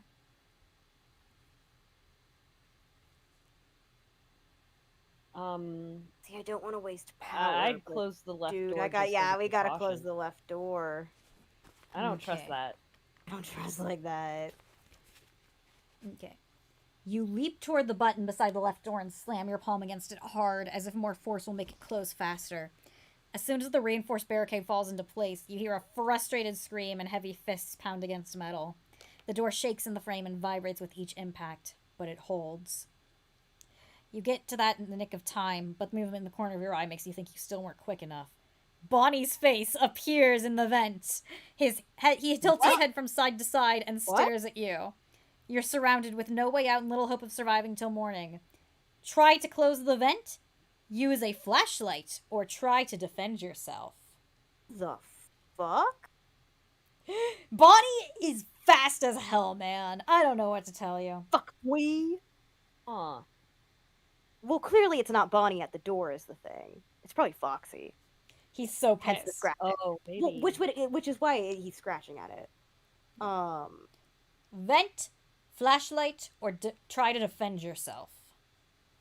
Does the Don't know how flashlight work on Bonnie in game? I don't even remember. So in 2, technically, for all the animatronics, the best bet was the mask, except for Foxy. But the idea was like, oh, well, if you flash them on the cameras or in the hallway, it'll, like, stun them for a bit. And no one really ever did it, because no, you don't use the cameras in FNaF 2, because they're fucking useless. So there's no way you're defending yourself. That's not happening. So, and I doubt closing the vent is going to work either because, I mean, like, let's be real. Although, here's my logic coming in. The vent has to be closed in FNAF 1 because it never comes into play. And if it's closed, that means they're not using it. And if they're not using it, that means it being closed could stop them.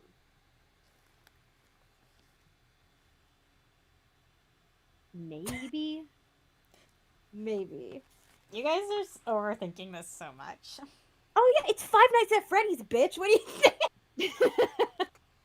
We just learned that if you overthink, Freddy comes and gets you from behind.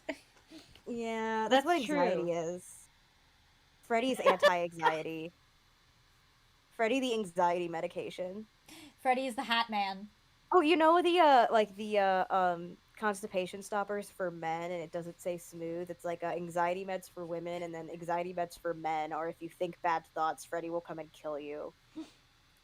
Okay, now, do we try to close the vent, or do we use the flashlight? I say use the flashlight because we might be able to stun him. Alright, North, is that what you choose?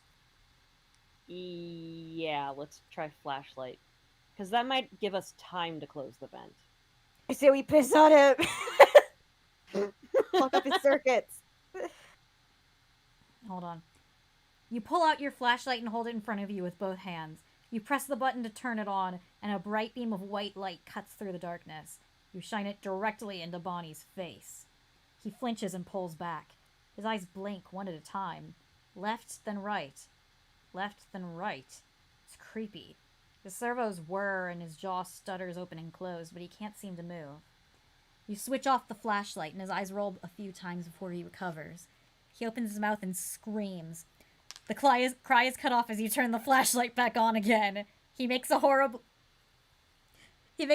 gasping sound, as then repeats over and over like a stuck record. Okay, you breathe.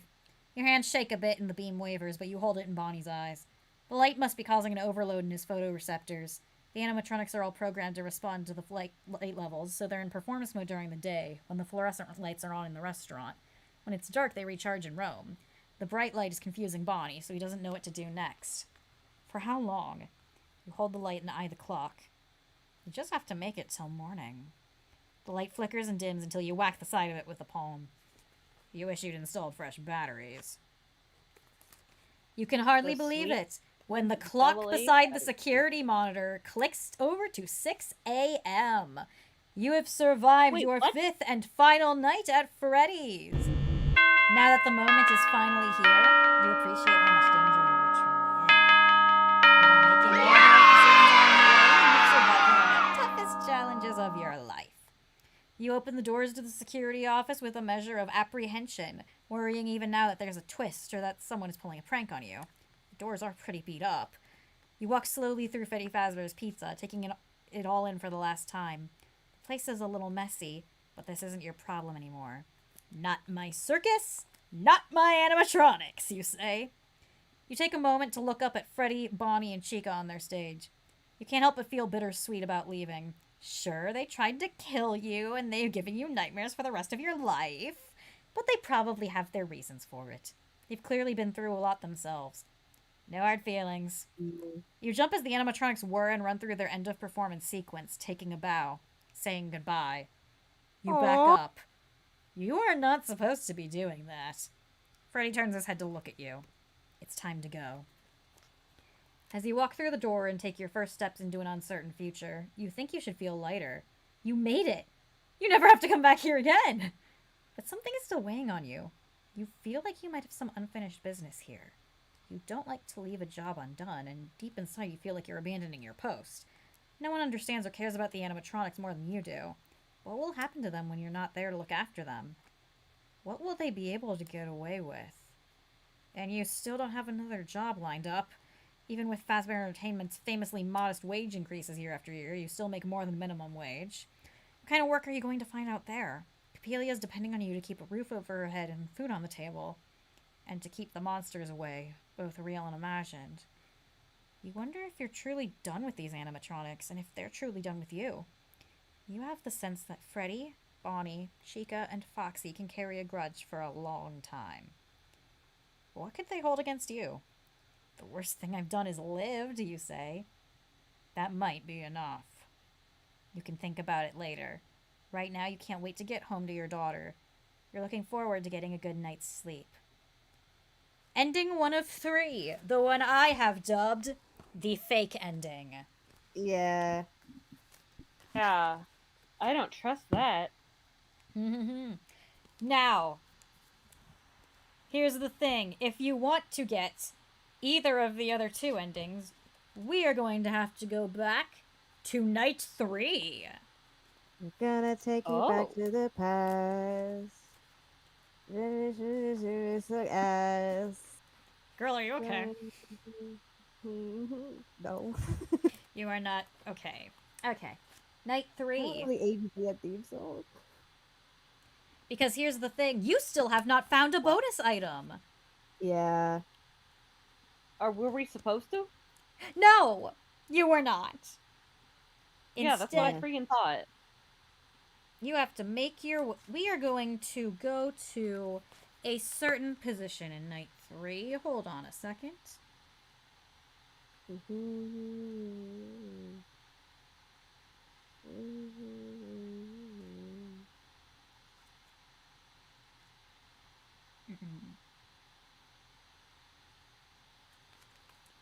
All right. Freddy went toward the show stage on the west end of the dining area, so you stick to the east side. You plan to return to the security office via the east hall before continuing on to the supply closet to finish your tasks for the night. But as you pass the kitchen, you think again about the intruder who broke into the party room and lost a lot of blood.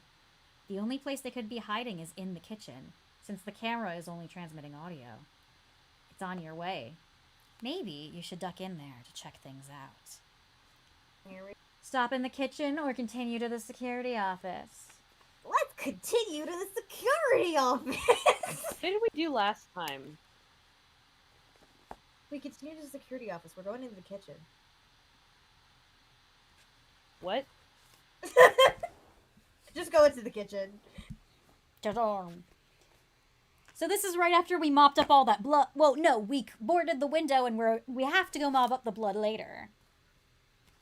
You slip into the kitchen just to make sure no one is hiding in there. And maybe to grab a little snack since you haven't eaten in hours. That's one of the benefits of the video feed being out in the kitchen. No one will be the wiser. And if anyone does notice some food missing, you can always blame Chica. You hit the jackpot! There's a yellow cupcake on the middle counter with pink frosting. An unlit candle sticks out of the center. This must have been left over from a birthday party. Maybe one of the kitchen staff meant to take it home and forgot it.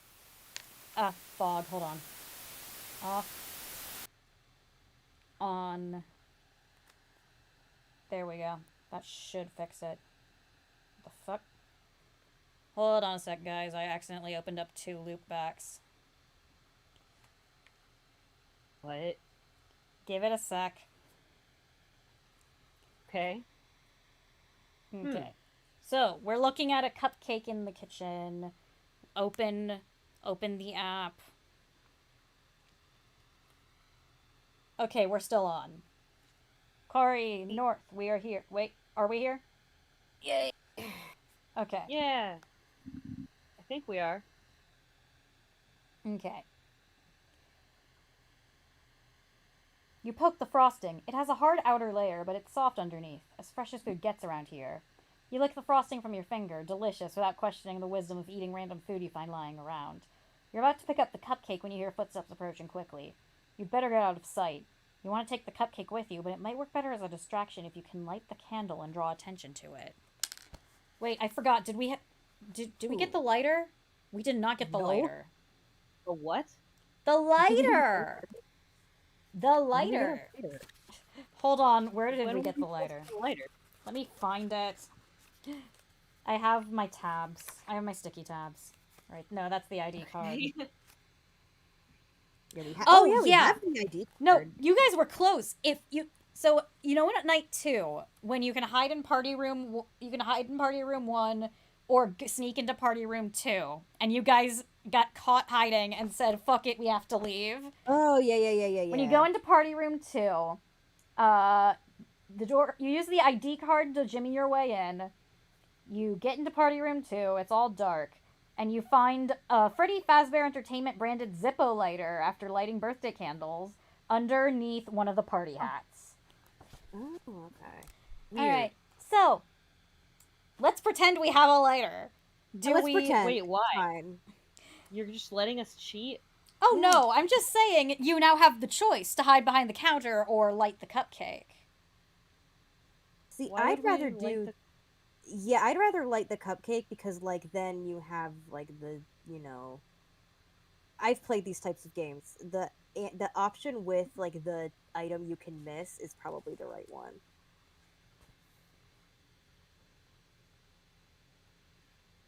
Hello? North, you still there? Yeah. Huh? Oh, you're back. All right. Are we in a are we lighting or hiding? We're lighting. I guess we're lighting? It's weird. Me walking into Freddy Fazbear's okay. Pizza, I could hotbox the shit out of this place. You pat your pockets frantically, Okay. recalling the lighter you found earlier. There it is. You pull it out and it takes you a few tries to get a flame going. You aren't used to heavy-duty lighters like this, and it doesn't help that you're nervous. You light the candle and then bolt around the counter to hide behind it as someone enters the kitchen. You catch a distorted reflection of a large yellow chicken in the industrial-sized chrome refrigerator door. From that vantage point, you watch Chica approach the cupcake with interest. Something overcomes you, and you begin singing Happy Birthday softly. You're giving away your location, your only advantage, but somehow Chica keeps staring at the burning candle. When you get to the part where you name the birthday person, a name pops into your head. Oh. Happy birthday, dear Susie.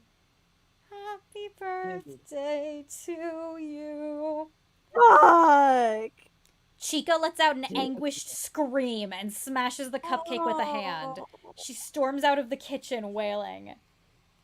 Weird, you think, even for a walking animatronic. You pay your respects to the poor smashed cupcake. Chica's tantrum not only extinguished the candle's flame, did she make a wish, but also reduced the baked good to crumbs, which you're still tempted to eat. Something glints in the cupcake wrapper.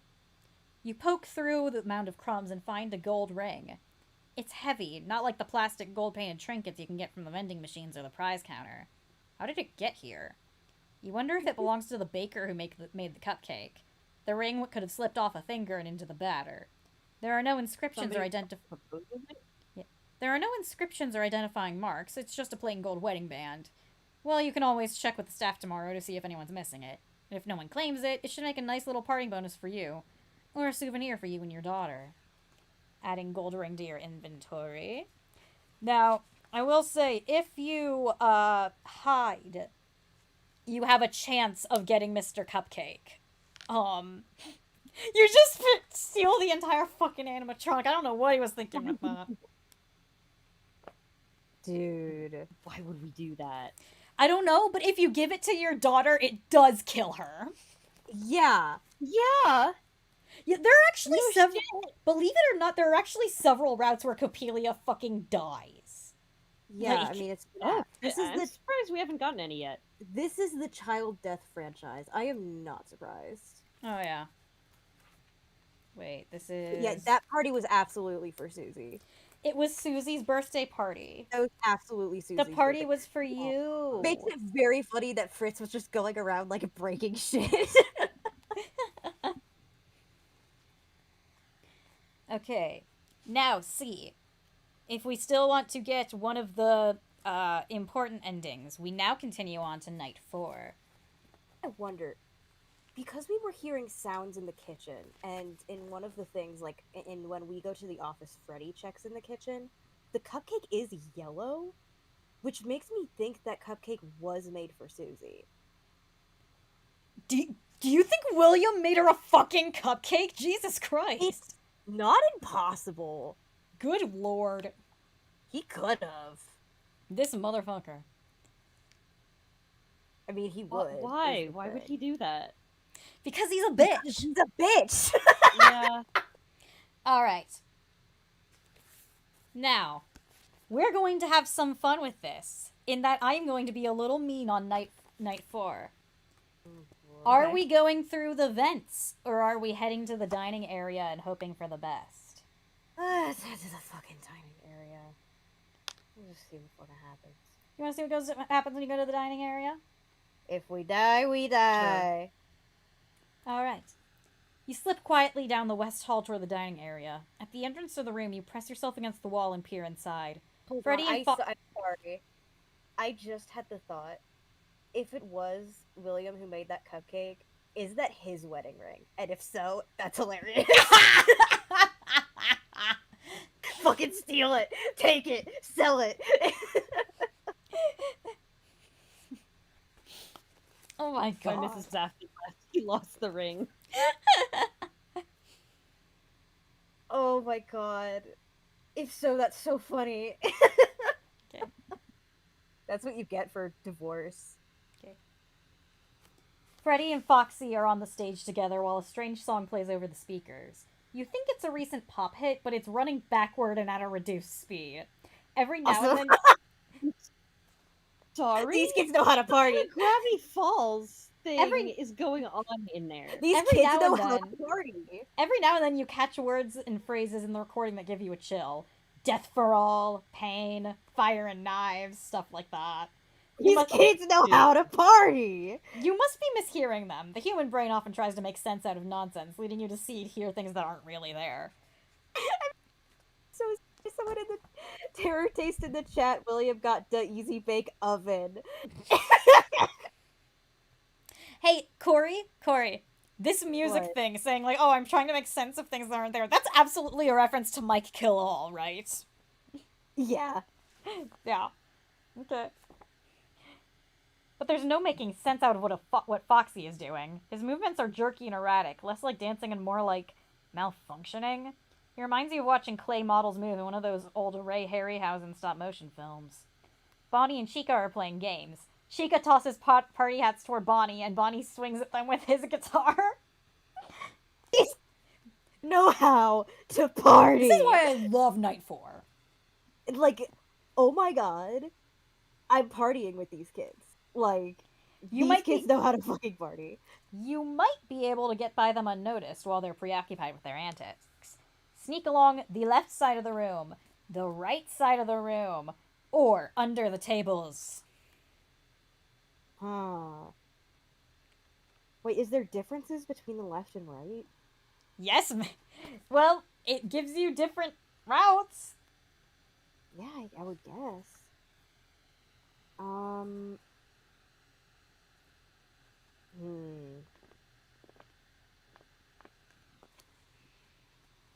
Well, Foxy's no longer fucking with the tables, so the tables might be a good bet.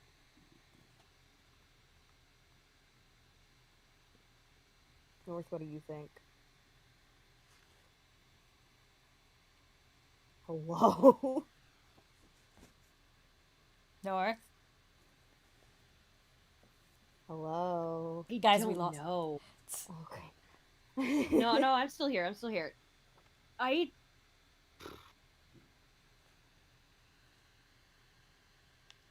I'm saying I tables. don't know, but I don't think going under the tables is gonna work. Because don't they, like, flip them over and smash them or something? Oh, maybe. They're pulling a Jesus in the temple, so I guess, yeah, being under the tables that could be a good idea.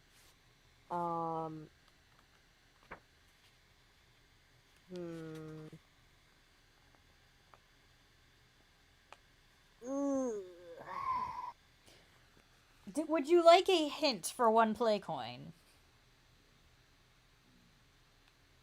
For what? For one play coin, I will give you a hint, but you will have no idea what it means. Oh, well then, bitch, that's not a hint.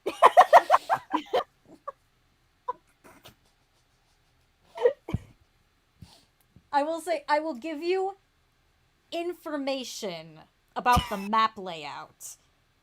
But it won't tell you whether to go there or not. You still have to decide that. It just gives you more information. Yeah, I mean...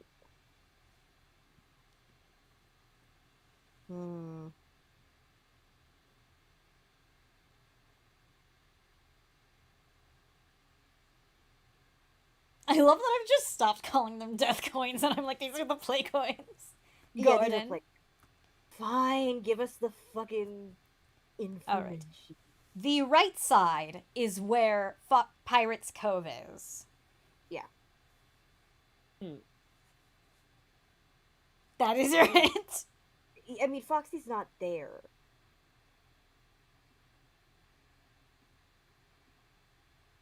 For now. Well, yeah, he's on stage doing dancing badly. Oh, that's true. That's true.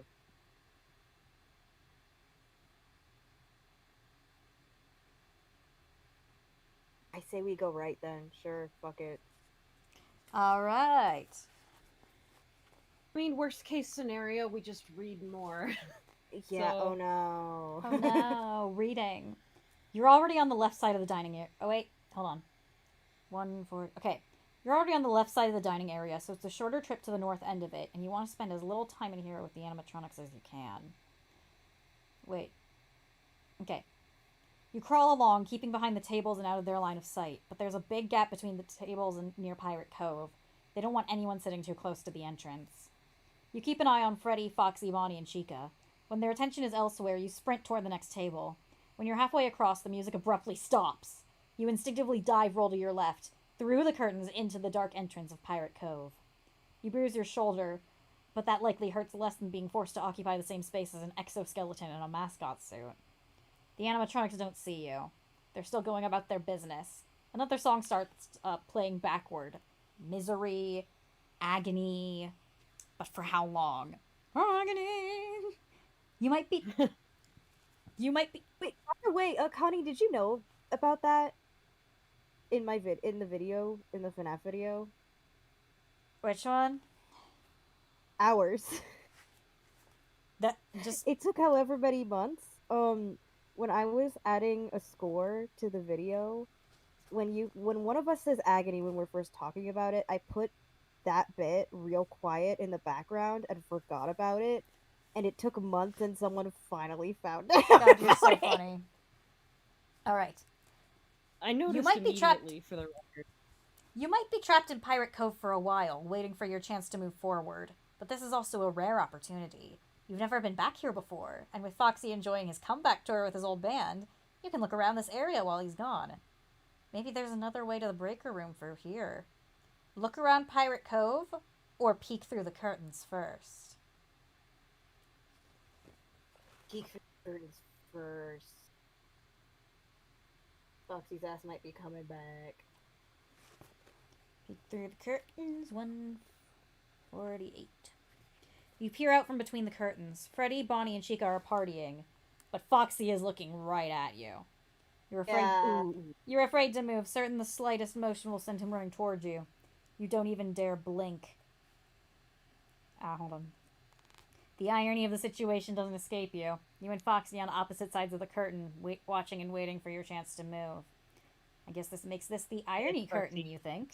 You snicker at your own terrible joke, and Foxy tenses, ready to spring into action. You freeze. No more bad puns. This isn't how you thought it would end, in a staring contest with an animatronic. You consider that if he runs out of power while sitting there with his eyes open, you would never realize it. Not being able to move your body is sending your mind racing, and you can't stop from thinking about everything.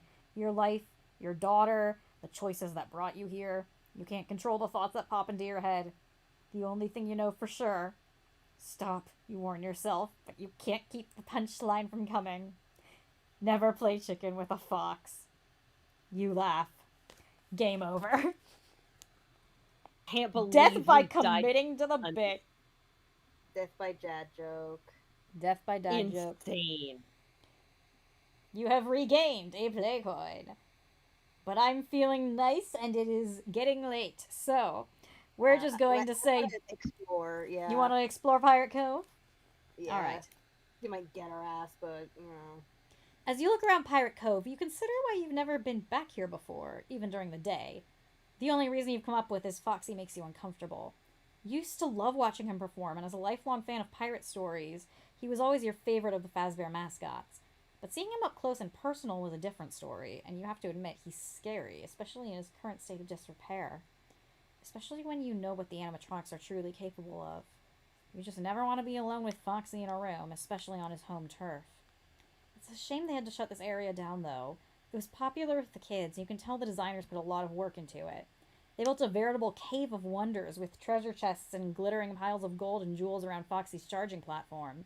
They're all fake, of course, but they're so convincing you want to stuff your pockets with them. They really should pay us more, you think. Just remember what happened in the Goonies. At the very back of the cove, you find a nook with a pedestal and an old-fashioned scale, a beam with pans suspended on at either end. The pans are filled with gold and trinkets. The pan on the left is slightly lower than the one on the right. There is a small slot in the pedestal just below the scale, like the ones that dispense tickets at games around Freddy Fazbear's Pizza. Below the alcove is a metal grate covering a ventilation shaft. Examine the grate. Take some coins from the left pan. Add a coin to the right pan. Or add a ring to the right pan. Ooh. Huh. Ooh. That's a lot of interesting choices. Huh.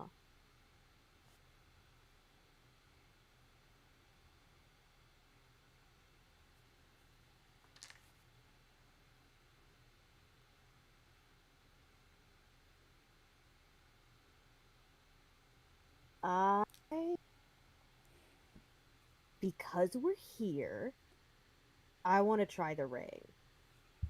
Alrighty. Yeah, I agree. That's a weird one. Put the ring in the right pan. You need something heavy to weigh down the pan on the right.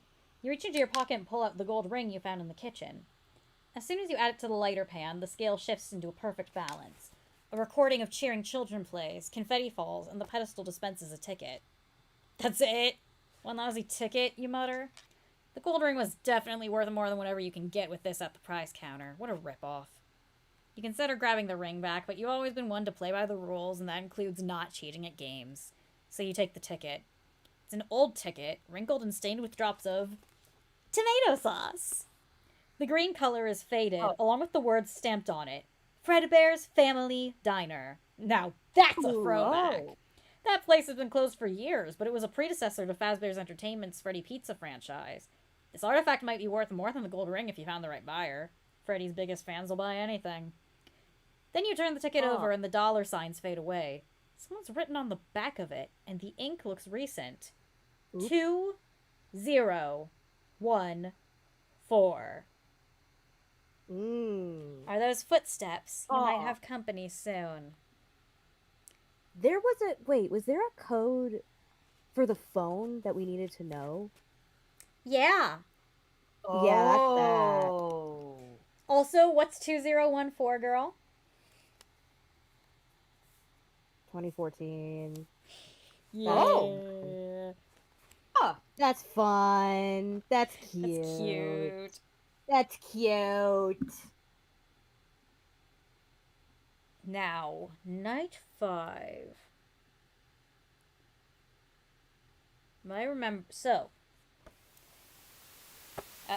Once again, I'm going to go a little easy on you, but I'm also going to be cruel. Because this is very fun. Now, hold on a second. We are going to go back to when we have closed both the doors and Bonnie is in the vent. Okay. Oh, that does remind me. If you get caught by Chica, there is a little lore bit where it says, in the aftermath of the bite of 87, staff spread tips around the restaurant of how to slow or stop the animatronics if they ever attacked again. You put a stop to those harmful rumors, once again earning the title Employee of the Month. That time, the prize was a special pizza named after you for 30 days. It proved unpopular and only lasted 4 days, though. Turns out no one wanted to buy a pizza named the Ralph covered in anchovies and artichokes. You don't really blame anyone, you can still taste the monstrosity. Also, there's a bit where Bonnie thumps on the door and he says Thumper would have been a better name for him, but Fazbear was already in enough legal trouble. I wonder if it's a reference to the file name. I know, right? 'Cause what file was named Thumper again? The entire game. Alright, I forgot about that. Okay. So we have And to again, go back. Disney exists twice in Fazbear. So. Oh, the fog. Oh, yeah, I think I just turned it off. So. Left door closed with Foxy. Right door closed with Chica. Bonnie is in the vent. Do we close the vent, use the flashlight, or try to defend yourself? Close vent, I guess. I don't know how the fuck we're supposed to defend ourselves. What does defend yourself even mean? Wouldn't you like to know, Weatherboy? Throw a chair at him? I'll fucking take out our samurai sword, start beating him up. Take out the samurai sword and then beat him up with our fists. Don't even use it. That's a power move.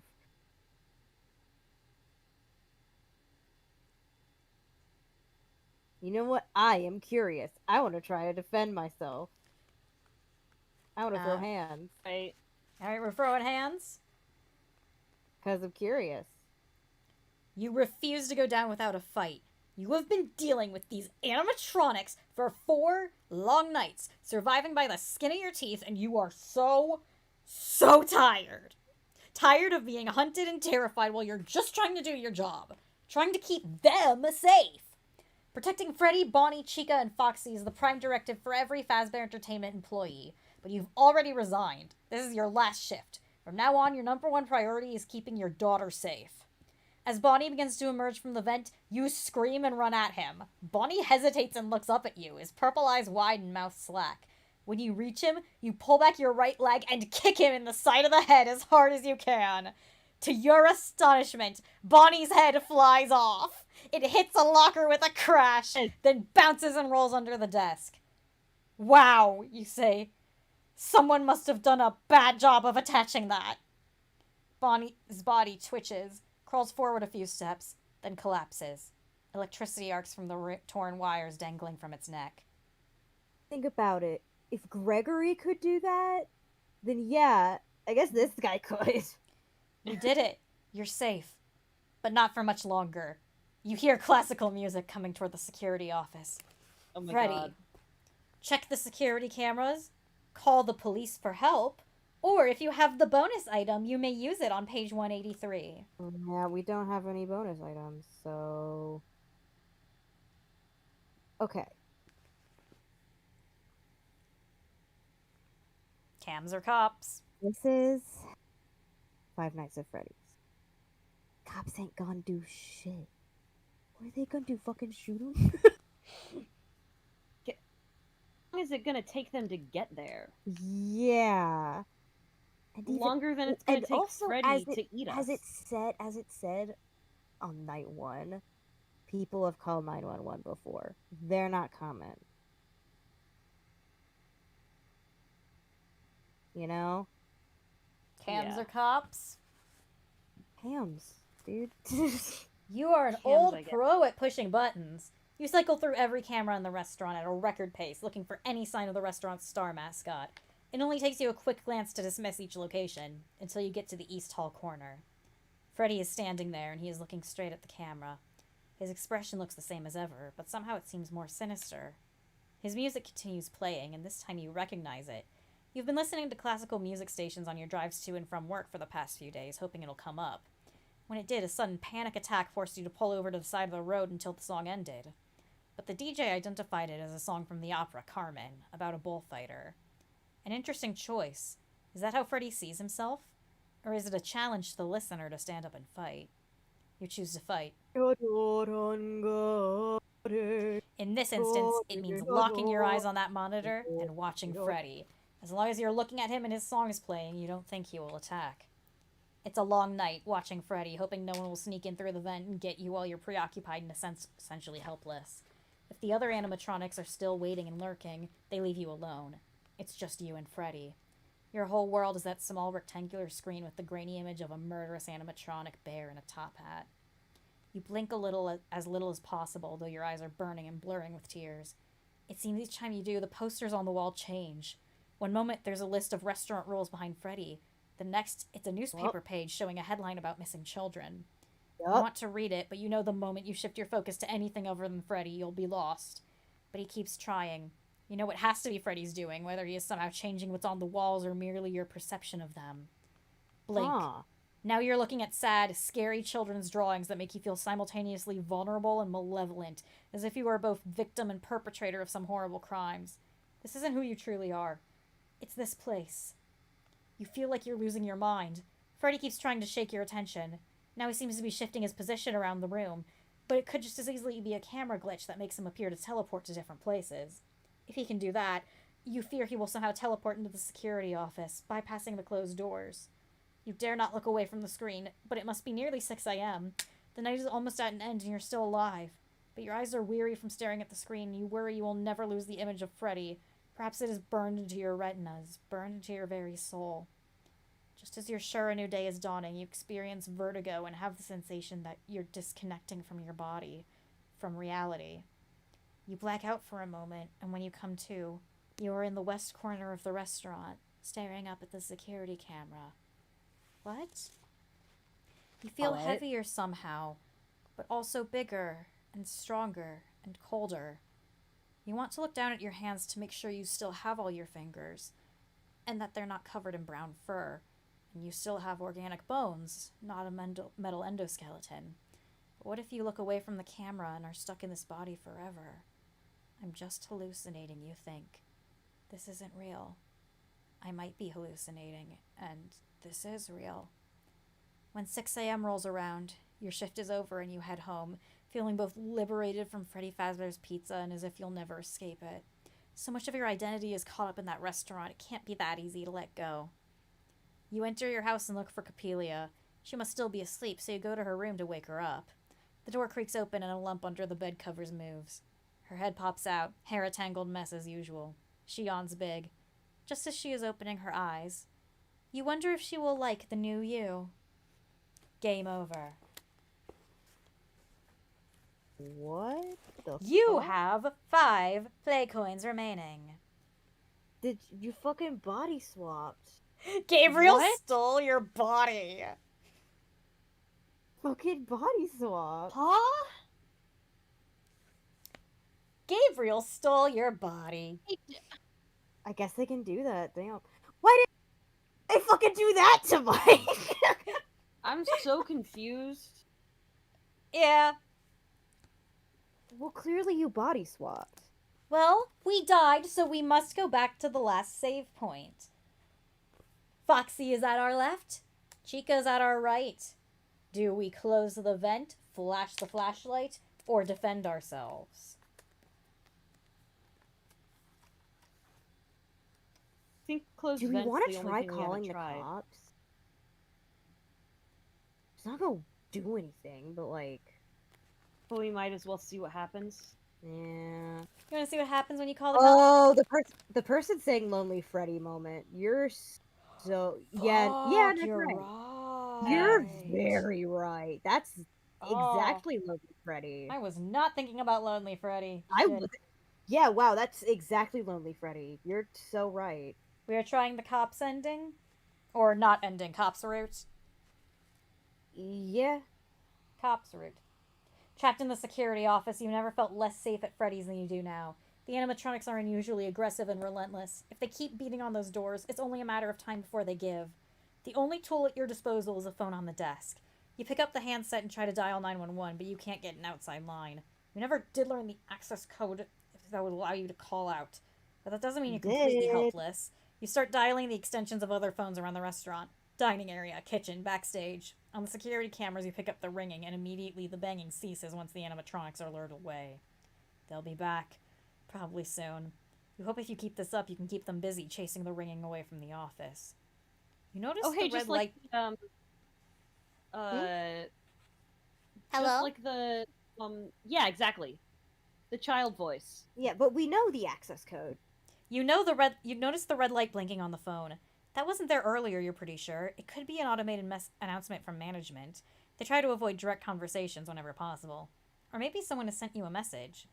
You dial into the voicemail system. It prompts you for a 4-digit code.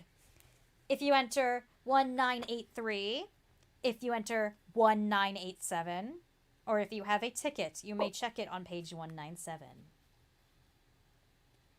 Dude, I want to try both. I want to try 87 as well. You want to try 87?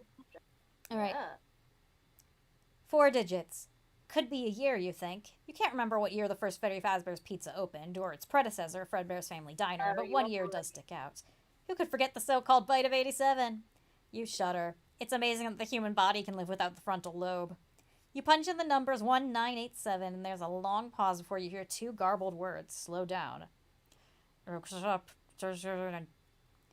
takes you a moment to understand it said incorrect password in reverse. The voicemail system's glitching out. Try typing the numbers again. Or should you enter 7891 instead to get it back to normal? This time you hear a series of clicks and the whir of a tape deck being rewound. Then a voice speaks. It sounds familiar. Then you recognize it as your own voice. You're listening to a recording you made some time ago for new employees. Someone has edited it. Hey, good job, Night 5. Hey, keep a close eye on things tonight, okay?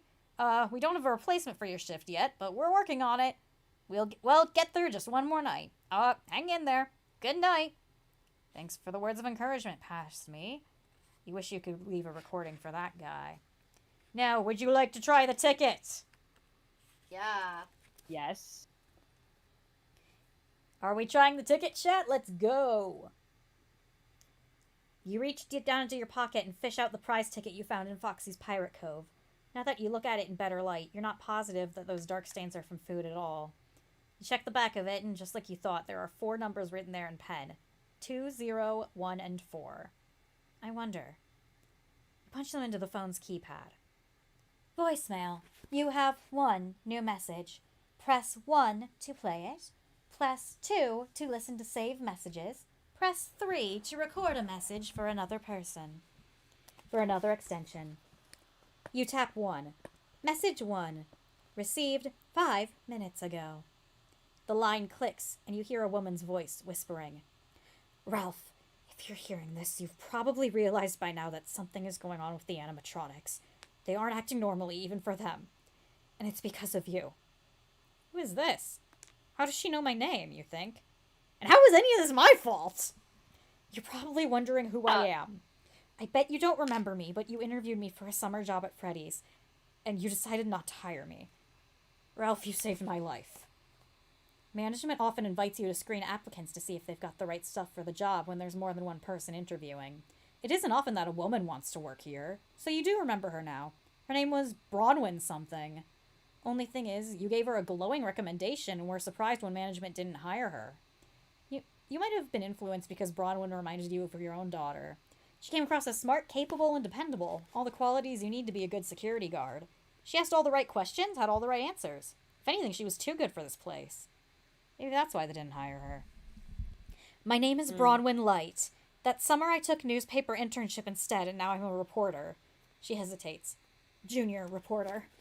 I've been fascinated with Freddy's for years, though, and when we started hearing about things happening there, I made it my business to dig into the truth. I found out so much, but my editor won't let me print any of it. I can't let it go. I just learned something. Don't ask me how. That means you're in danger. We all are. She takes a deep breath. Especially Capelia. Why does she know about your daughter? This is venturing into stalker territory. What's Bronwyn's angle? You have to trust me, Ralph. My sources say that the animatronics are planning something. That's right, they aren't just mindless puppets. You may not believe any of this. If you take a moment to think about it, you know it's true. They've been getting bored of night after night being the same. This whole week they've been doing more and more than they used to, testing their limits as well as yours. See, since you decided to leave, they started thinking about how they could leave too. That's impossible, you think. It's not impossible, she continues. They've been messing with the power in the restaurant, redirecting it to their charging platforms, storing up extra energy so they can travel farther. One more night and they'll be able to leave Freddy Fazbear's Pizza and terrorize people outside. And there will be no stopping them. I know this is your last night on the job, but you have to come back tomorrow. You're the only one who can prevent them from escaping. If you can get under the stage, you can fix the charging platform so they can't power up enough to leave. I bet you're wondering, well, why doesn't she do something? I did. I tried.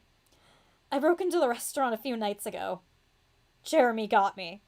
I mean, Bonnie. Oh. Sorry about the mess. I've held on. I've held on as long as I can, but I can't make it any longer. She laughs bitterly. So this is my last night, too. Don't worry about trying to save me. It's too late. Just worry about saving your daughter. Save everyone else. Please, Ralph. If you find my phone in the restaurant, do me a favor. Call my mother. Let her know what happened to me. She'll know what to do, and if we're lucky, she'll find my research and the stories I've written, and we'll be able to make sure that Fazbear Entertainment never... Oh. You hear a child's laughter, and then a monstrous mechanical roar. The line crackles, and you hear strange tones and noise. Then Bronwyn speaks again, but her voice is garbled and low. It's me. Click. End of message. You sit for a moment in silence, watching the clock tick over to 6 a.m. You try to play Bronwyn's message again. It's gone. As if it never happened. You could have hallucinated it, you think. That would be the easy way out. You survived your 5th and final night at Freddy's. You never have to come back here again. You get to leave and go home to your daughter and put this place behind you. Bronwyn was practically a stranger. You don't owe her anything. She chose to run into danger, to give up her life to protect other people. You were right about her. You sigh. It's not over.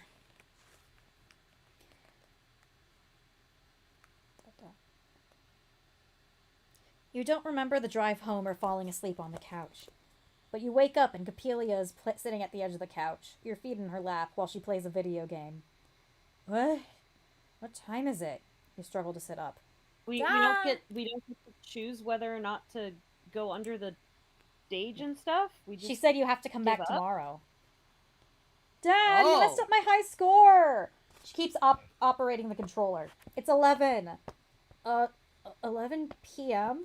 It's pouring and gray outside the window, but it's clearly daytime. Shouldn't you be in school? You said I could stay home today. I did? You rub your bleary eyes. I don't remember that. You crashed pretty hard when you got home from work. You hear a digitized crashing sound from the TV as the pink car collides head-on with the purple car. She shakes her fist. Purple car! She sets the controller down and turns to face you. I said the entire Phantom. She's playing an online game. That was William Afton. You just got her as. She sets the controller down and shifts to face you. How does it feel? Huh? Being done with that job. You frown. Dad? No. You're done, right? You quit? I might need to go back tonight. I left some unfinished business. Let someone else finish it! You were wrecked when you came home. This week almost killed you.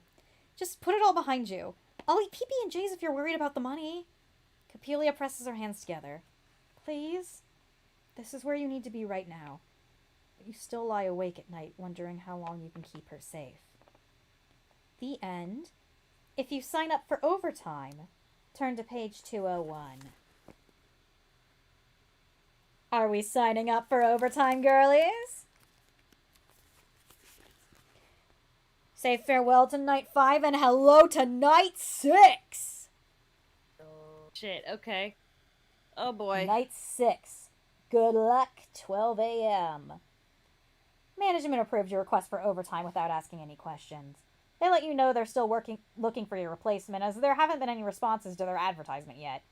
We'll see how it goes tonight, you told them. If you fail tonight, they won't need a night watchman, and they'll have a much bigger problem on their hands. Hold on, for some reason the player thing isn't moving. Ah, damn it. Fog. Off. On. Okay. Yeah, man. Okay. Okay. They let you know they're still... Okay, we'll see how it goes tonight, you tell them. If you succeed, management won't be so enthusiastic about welcoming you back. You check the cameras like you always do. Freddy, Bonnie, Chica, and Foxy are where they're supposed to be, and they're staying put. That alone seems suspicious, especially after they were so active last night. Maybe they're tired. You laugh. If you believe Bronwyn Light, the animatronics are storing up all the power they can before they leave the restaurant. In that case, you should head out now while they're still dormant. You've already consulted with your friend Dave in maintenance. You can't just switch off the power from the break room this time because the charging platforms... I was wondering how long that would take. Your friend Dave in maintenance. Hey, who was the last guy we heard who used the name Dave?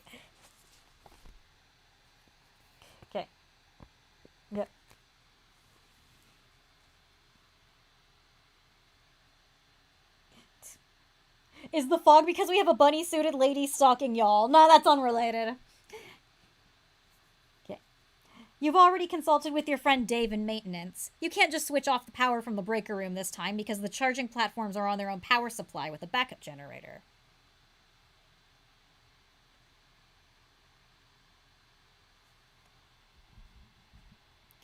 Cori, I can't hear you. Can you repeat that?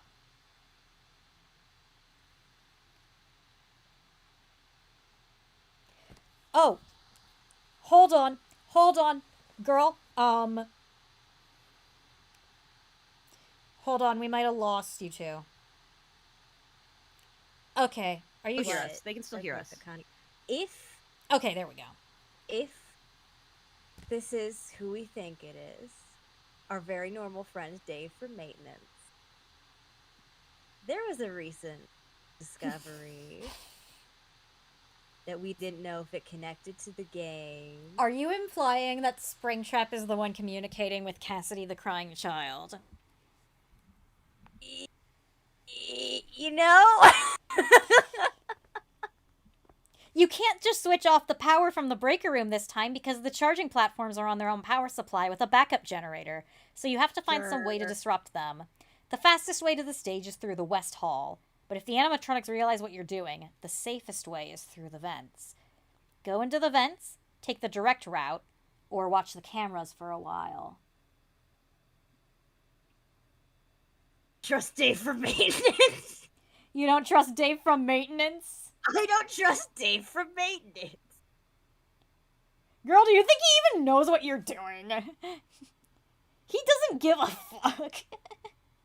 I guess, but like... Well, he might be part of this plan. Oh, for how we know. absolutely he is. The fuck? Dave from maintenance. Vent, direct route, or cameras? Actually, hold on. Now that I'm thinking about it, with what we know, this is a different thing. I'm going on a tangent. Was it the reporter who made the cupcake? Because she knows. Oh, that'd be She sweet. did make her way to the kitchen. She So, broke if in, you know- went to the kitchen, and made a even cupcake. She even referred to Bonnie as Jeremy, which means she either knows Jeremy or just knows that which kid is in which animatronic. Which could mean she did make the cupcake for Susie. Peace offering. That might be her ring then. Damn. I think she was, like, trying to release their souls or something, or like Was She she was trying trying to to do make the happiest happiest day. was she Oh my trying to do God. happiest day? Oh my god. Fuck. Maybe. Fuck. Damn. What is also good to know is that I don't know what information she got or how the fuck she got it. But that does mean it's out there, which means it makes more sense for Henry to be able to find it. Henry could have found some of her shit, you know? Yeah. But yeah, sorry. Back Vents- to Vents, cams, or direct route?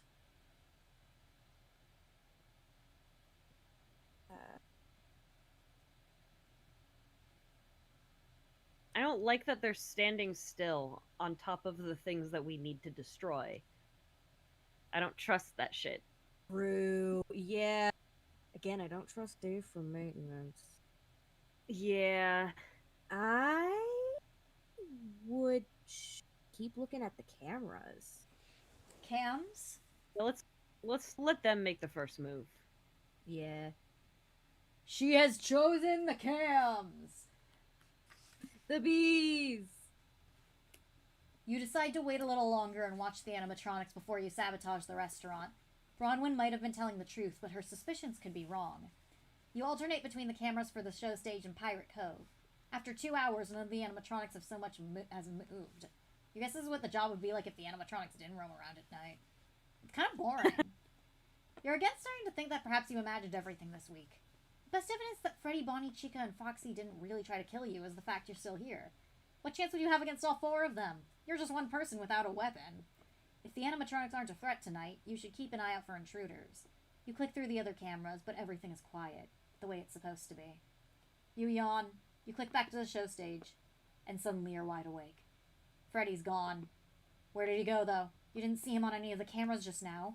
You cycle through them again. No sign of Freddy. You listen. You can't hear his creepy music either. You click back on the show stage. Now Bonnie's gone. Oh no. They aren't coming after you, which means they've left. You're too late. Oh. Game over. Oh. Okay. Yeah, You fair have enough. a new play coin. You now have 6 play coins. They're escaping with the Okay. goddamn Gregory car. They're out. Gregory's van.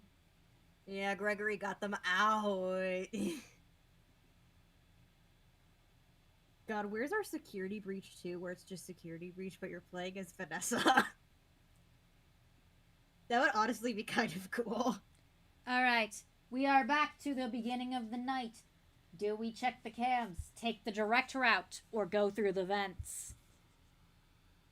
Don't trust Dave, but I think we should go through the vents. Alright, vents it is. Yeah, let's try it. Better safe than sorry, you say as you crawl into the security office vent. Somewhere along the way, these narrow passageways became less frightening. At least you only need to watch in 2 directions for anyone attacking you, forward and behind. You can tell if the animatronic is in the vents with you. Unfortunately, something smells terrible inside. Probably a dead rat. There are poison traps hidden all over the restaurant, but the critters still crawl into the walls and vents to die. You cover your nose and press on. You know your way around these corridors now, so it's no problem getting into the dining area. Before you pop out, you take a quick peek, and you see 2 big, blue rabbit feet in front of the vent opening. Is Bonnie standing watch? It looks like Freddy and Chica have wandered off as well. If you can fix the charging platforms on the stage, you'll have to lure them back somehow. You swallow. That won't be easy. It also won't be easy getting to the stage with Bonnie in the way. You either have to find a way around him, or a way to distract him. Wait for Bonnie to leave, go backstage to cause a distraction, or crawl to the other side. Try crawling to the other side of the dining area.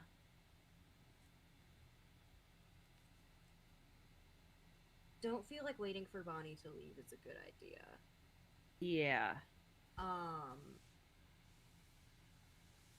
I'd say try to crawl to the other side. Yeah, that was Sucks my that he's first instinct. there, but like,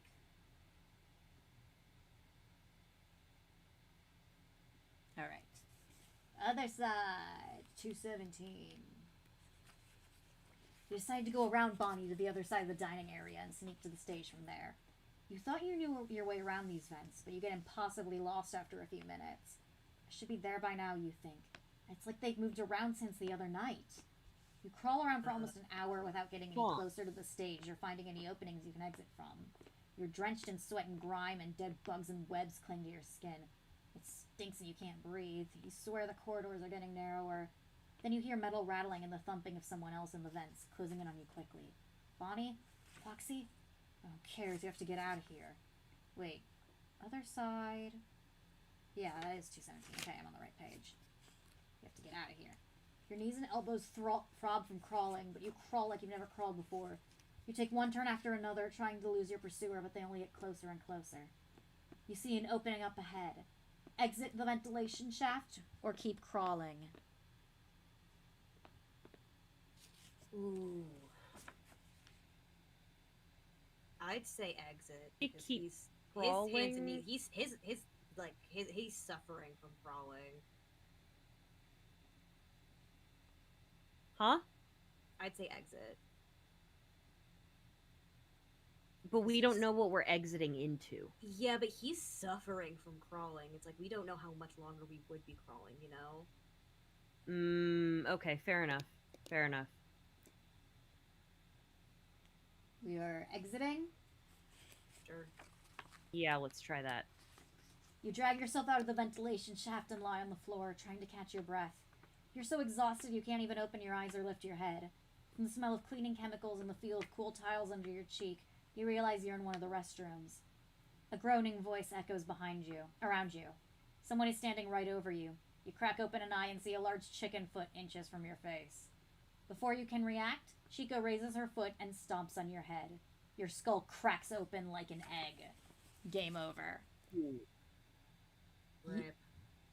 Okay, so that clearly wasn't the right answer.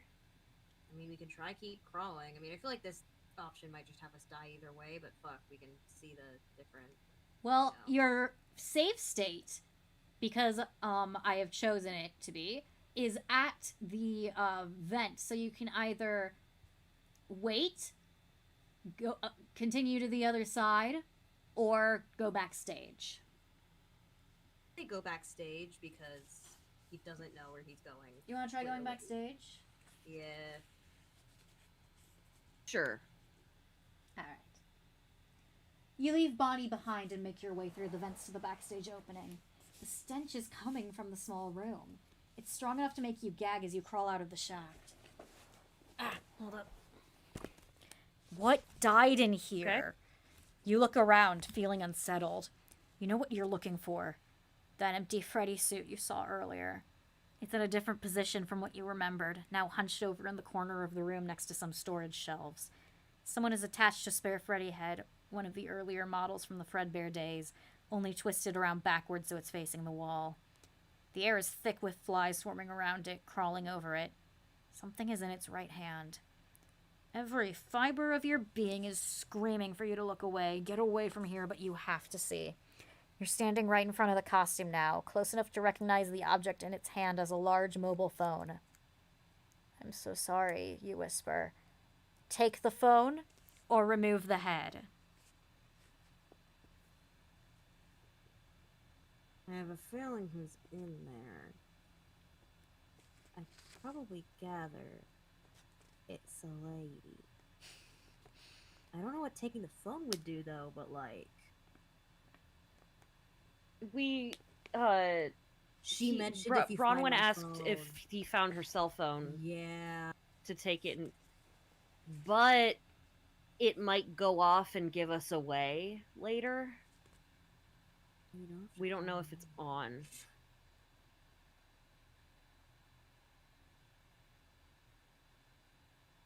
See, my thing, I don't know what taking the head would do, I mean, we can try it. besides confirm the worst. Although I am curious. Yeah. I mean, I have an idea.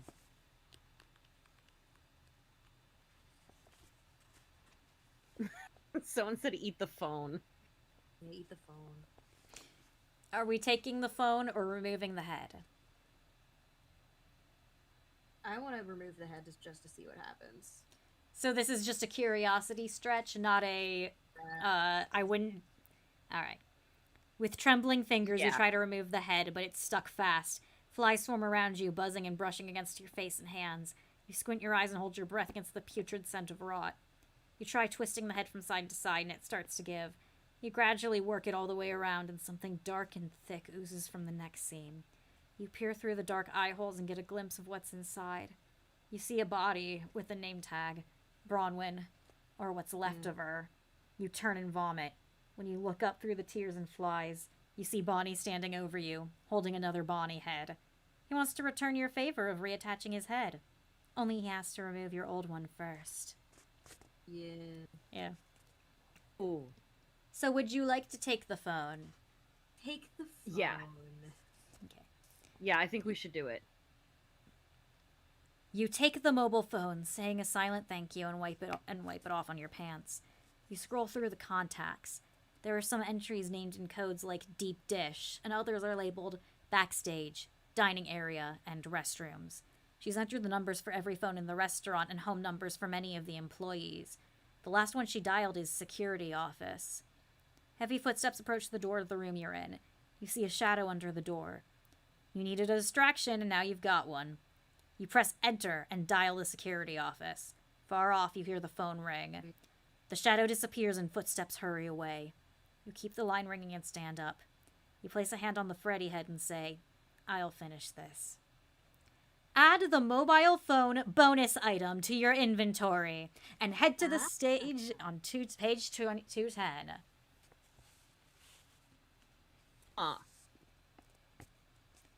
Interesting.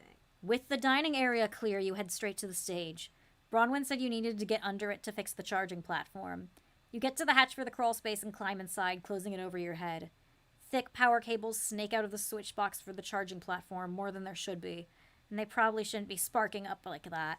There are also 6... There is a crawl space. There's more power being diverted to their charging stuff, but in a way that the animatronics themselves could not be able to do. Like, there's no way they could get in that crawl space and do that. Unless they sent the cupcake. Yeah. She's just like, Sparky, Sparky, It doesn't Sparky, have hands. Sparky, Sparky.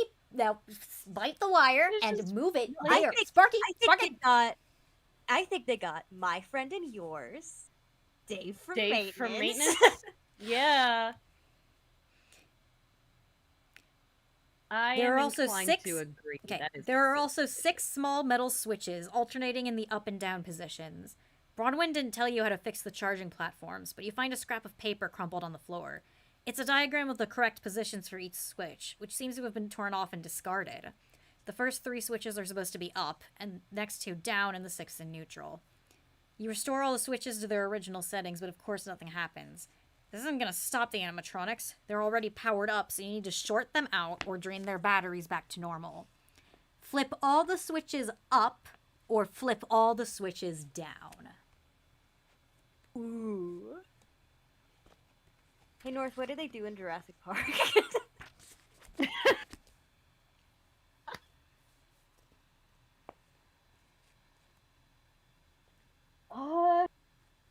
I'm trying to remember.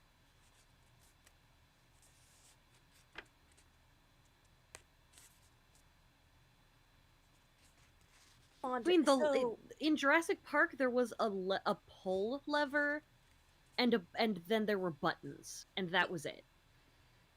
So it's not like this.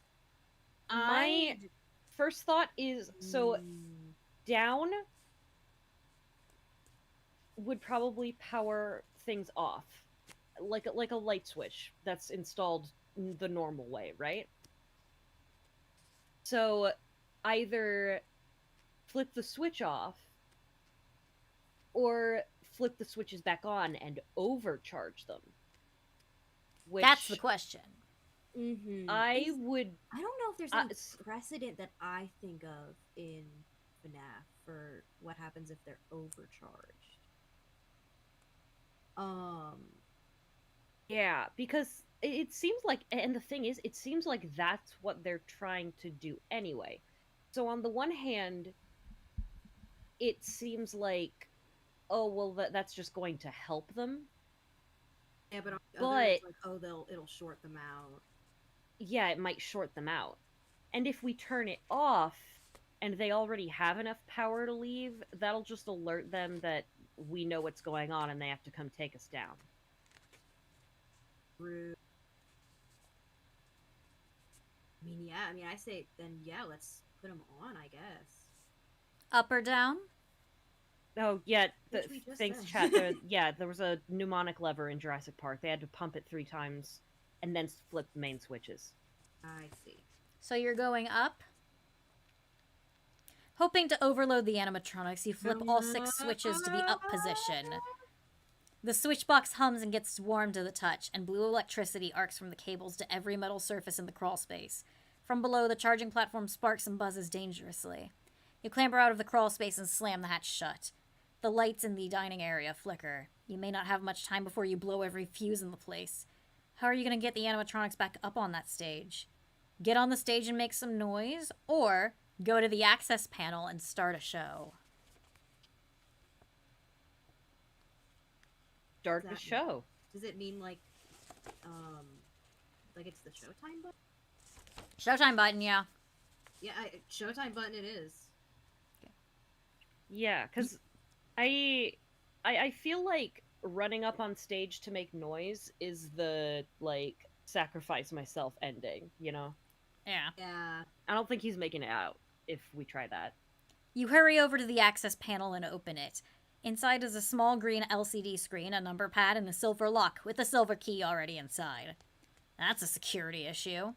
You turn the key and the stage lights come up, brighter than usual because of all the juice flowing into them. Energy crackles along the charging pads, but you hope the animatronics don't notice. Yeah. There's supposed to be a manual with a list of codes for songs and other commands, but you don't know where it is, so you punch in some random numbers until music starts playing. It's an upbeat number with lots of bass. That should make Bonnie happy. The phrase 44, power up your life, appears on the display. One of your favorites. The recorded announcer introduces the animatronics on the stage, and they come. Unable to resist their programming, Freddy, Bonnie, and Chica take their places. As soon as they step onto their charging platforms, their limbs go rigid and they start shaking and smoking. Their eyes light up and explode, showering the stage with sparks. They scream. Then the lights go out and fall silent. The animatronics slump, heads down, arms slack, puppets with their strings cut. Their fur is scorched and the smoky dining area smells like burned barbecue. Sadness washes over you. Freddy, Bonnie, and Chica are dead. You succeeded in stopping them, but you failed your promise to protect them. It's still only 4 a.m., but you don't see any point in sticking around Freddy Fazbear's Pizza, and you can't wait to get home to see your daughter. When you get there, all the lights are on in your house, and Capelia is waiting for you on the couch in the living room. Hey, what are you doing up, kiddo? You sit next to her and sink into the cushions. You didn't realize how tired you are and how much your body aches until now. You feel like you haven't stopped moving all night, all week.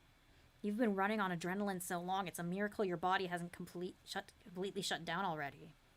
I had a nightmare, Capelia says. You chuckle. Yeah, me too. 3 of them. But it's over now, she says. Yeah. Wait. Did I say 3 nightmares? I meant 4. What's wrong, Daddy? She asks. I forgot about something. At work. What is Foxy going to do there, all on his own now? They're going to shut down the restaurant, this time for good. You're sure of it? That poor old pirate. Someone knocks on the door. Capelia stands up. Who could that be? One of the best things about your job was that work never followed you home. Until now. Don't go near the door! You shout as the knocks turn to slashes that reduce the door to splinters. Foxy breaks in. You jump up and move yourself between Foxy and Capelia. Foxy points his hook at you and screams. Leave her alone! You shout back at him. You cast your eyes around your house for something you can use to fight back and protect your daughter. What the heck? Is that Foxy the pirate? Your daughter says. Who taught you to talk like that, you say. Really? Is this the time to be a dad? Capelia stands beside you. I'll distract him while you sneak out the back, you whisper. She shakes her head. I'm not going without you. We can take him. With what? What? Now, you guys have a lucky choice. You have given her both the water pistol and the ballpoint pen. Which do you want her to use? We already... Well, from the puppet, we already know that these dumbass things aren't waterproof. Because Henry and William don't have the foresight... Because they're stupid. To program... Like, no, I'm never gonna get over this. In a restaurant filled with children carrying billable liquid in cups, adults drinking 5-cent beer or whatever it was, which is also a spillable liquid in a cup. The kids are gonna be running around, knocking shit over, throwing up everywhere. Like, there's no way these things aren't gonna get wet, and those 2 morons didn't make them waterproof. They're stupid. They're stupid. Is he stupid? Like, this is don't take this as like me pointing out a plot hole. I think it's like something those 2 overlooked. I think it's funny. It's a character flaw, not a plot hole. Yeah. Like, so are we going with water? I guess we're going with water. Yes. Capelia raises her left hand and aims a gun at Foxy. You do a double take, wondering where she got it from. Then you realize it's the water pistol you gave her the other night, painted black. Try holy... She's so cool. Do that? Try holy water, death breath! She pumps the trigger and water shoots out the tip. It splashes all over Foxy's chest. Some of it gets inside through the tears in his costume. Something pops and sparks fly out. His eyes dim and he topples forward. Whoa, you say. You're a natural. But where'd you get holy water from? She rolls her eyes. It's a line from, like, my favorite movie ever. It's only when you hug that you realize how shaken up she is. The next morning, a representative from Fazbear Entertainment comes to collect Foxy. She hands you a bill for more than you earn in a year, the cost of repairing the animatronics they say you broke. What about the people we saved, you ask? That never happened. And if you say it did, you'll go to jail. She smiles. You could always come back to work with a new contract and a portion of your debt deduced from each paycheck. Absolutely not, you think. I'll consider it, you say. You have your principals and you're honestly afraid to ever return there. But you owe them a lot of money. Game over. You now have 8 play coins. I suppose I will say, if you... that's the, the bullshit for overpowering them. I will say also, I can read you what happens if you use the pen. Oh, yeah. Yeah. She raises her left hand and brandishes the ballpoint pen. I know they say the pen is mightier than the sword, you say, but they never defended themselves against a 300-pound animatronic fox possessed by the vengeful spirit of a murdered child. She twists the pen and pulls off one end of it to reveal a flathead screwdriver. That's one of Freddy Fazbear Pizza's Employee of the Month rewards. It's pen. Sorry. She doesn't wait for Fox. Riptide. She doesn't wait for Foxy to attack. She lunges at him and jabs the pen into his left eye, the one not covered by an eye patch, temporarily blinding him. You both flee the house and get into your car, driving north as far as you can go. Capelia uses the mobile phone to call the police to warn them about an animatronic on the loose, but they don't believe her and suggest you both come in to file a report in person. She hangs up. You eye the rearview mirrors, fearing you'll see Foxy chasing after you. We'll be alright, you say. He has to run out of power sometime, but there's one more person we should call. Can you dial Mom? You want me to call Mom? Capelia fiddles with the phone. Not your mother, Bronwyn Lights. We owe her our lives, and her mom deserves to know what happened to her. Game over. Also, if you didn't give Capelia anything, Foxy literally murders you both. Yeah. Here, let me see that. Foxy rushes toward her, but you tackle him to the floor while Capelia watches in horror. When Foxy begins eviscerating you with his hook, she screams and picks up the phone. She weighs it, looking from the phone to Foxy. Run, you gurgle. She takes the phone and runs with it into her bedroom. You hear her calling for the police, and then you black out. When you regain consciousness, the door of Capelia's bedroom has been destroyed. Hell, you cough. You're cold and can't stand, probably because most of your blood is seeped into the ugly carpeting beneath you. You grab the phone cord and pull it back to you, but it's no longer attached to the phone. The end of it is roughly cut, like sharp teeth bit through it. You lie on the floor listening to sirens that never arrive and rewinding all your choices. Trying different ones, hoping for a better outcome. You don't mind sacrificing yourself for your daughter, you only wish you knew she'd be alright without you. As you slip away, you dream that Foxy returns to your home with Chica. Chica looks different without her bib. She leans over you, and in your daughter's voice she whispers, "It's me." Now, we have tried shorting up the animatronics. Would you like to attempt flipping them down? Not. Everyone knows the best way to fix a technical problem is to reverse the polarity. You confidently flip all 6 switches to the down position. To the down position. The room suddenly becomes very quiet as the power cuts out. You hear a So we're back under the stage and we flip them all down. You hear a mechanical kerchunk and red lights come on. The system has switched over to backup power, but the animatronics have already drained the battery almost all the way. By reversing the flow, you hope that getting them back on their charging plates will draw the power from their batteries into the backup. Now you slip out of the crawl space and lower the hatch. The lights are even dimmer than before. Now how are you going to get the animatronics back up on that stage? Get up there and make some noise, or go to the access panel and start a show? Start a show. You open the access panel beside the stage. Inside is a small green LCD screen, a number pad, and a silver lock with a silver key already inside. Here goes nothing. You turn the key and the stage lights come up at half brightness. You jump when the light illuminates a shadow figure behind the stage. It looks like Freddy Fazbear, but his fur is lighter, more golden, and he has no eyes. Hey, buddy.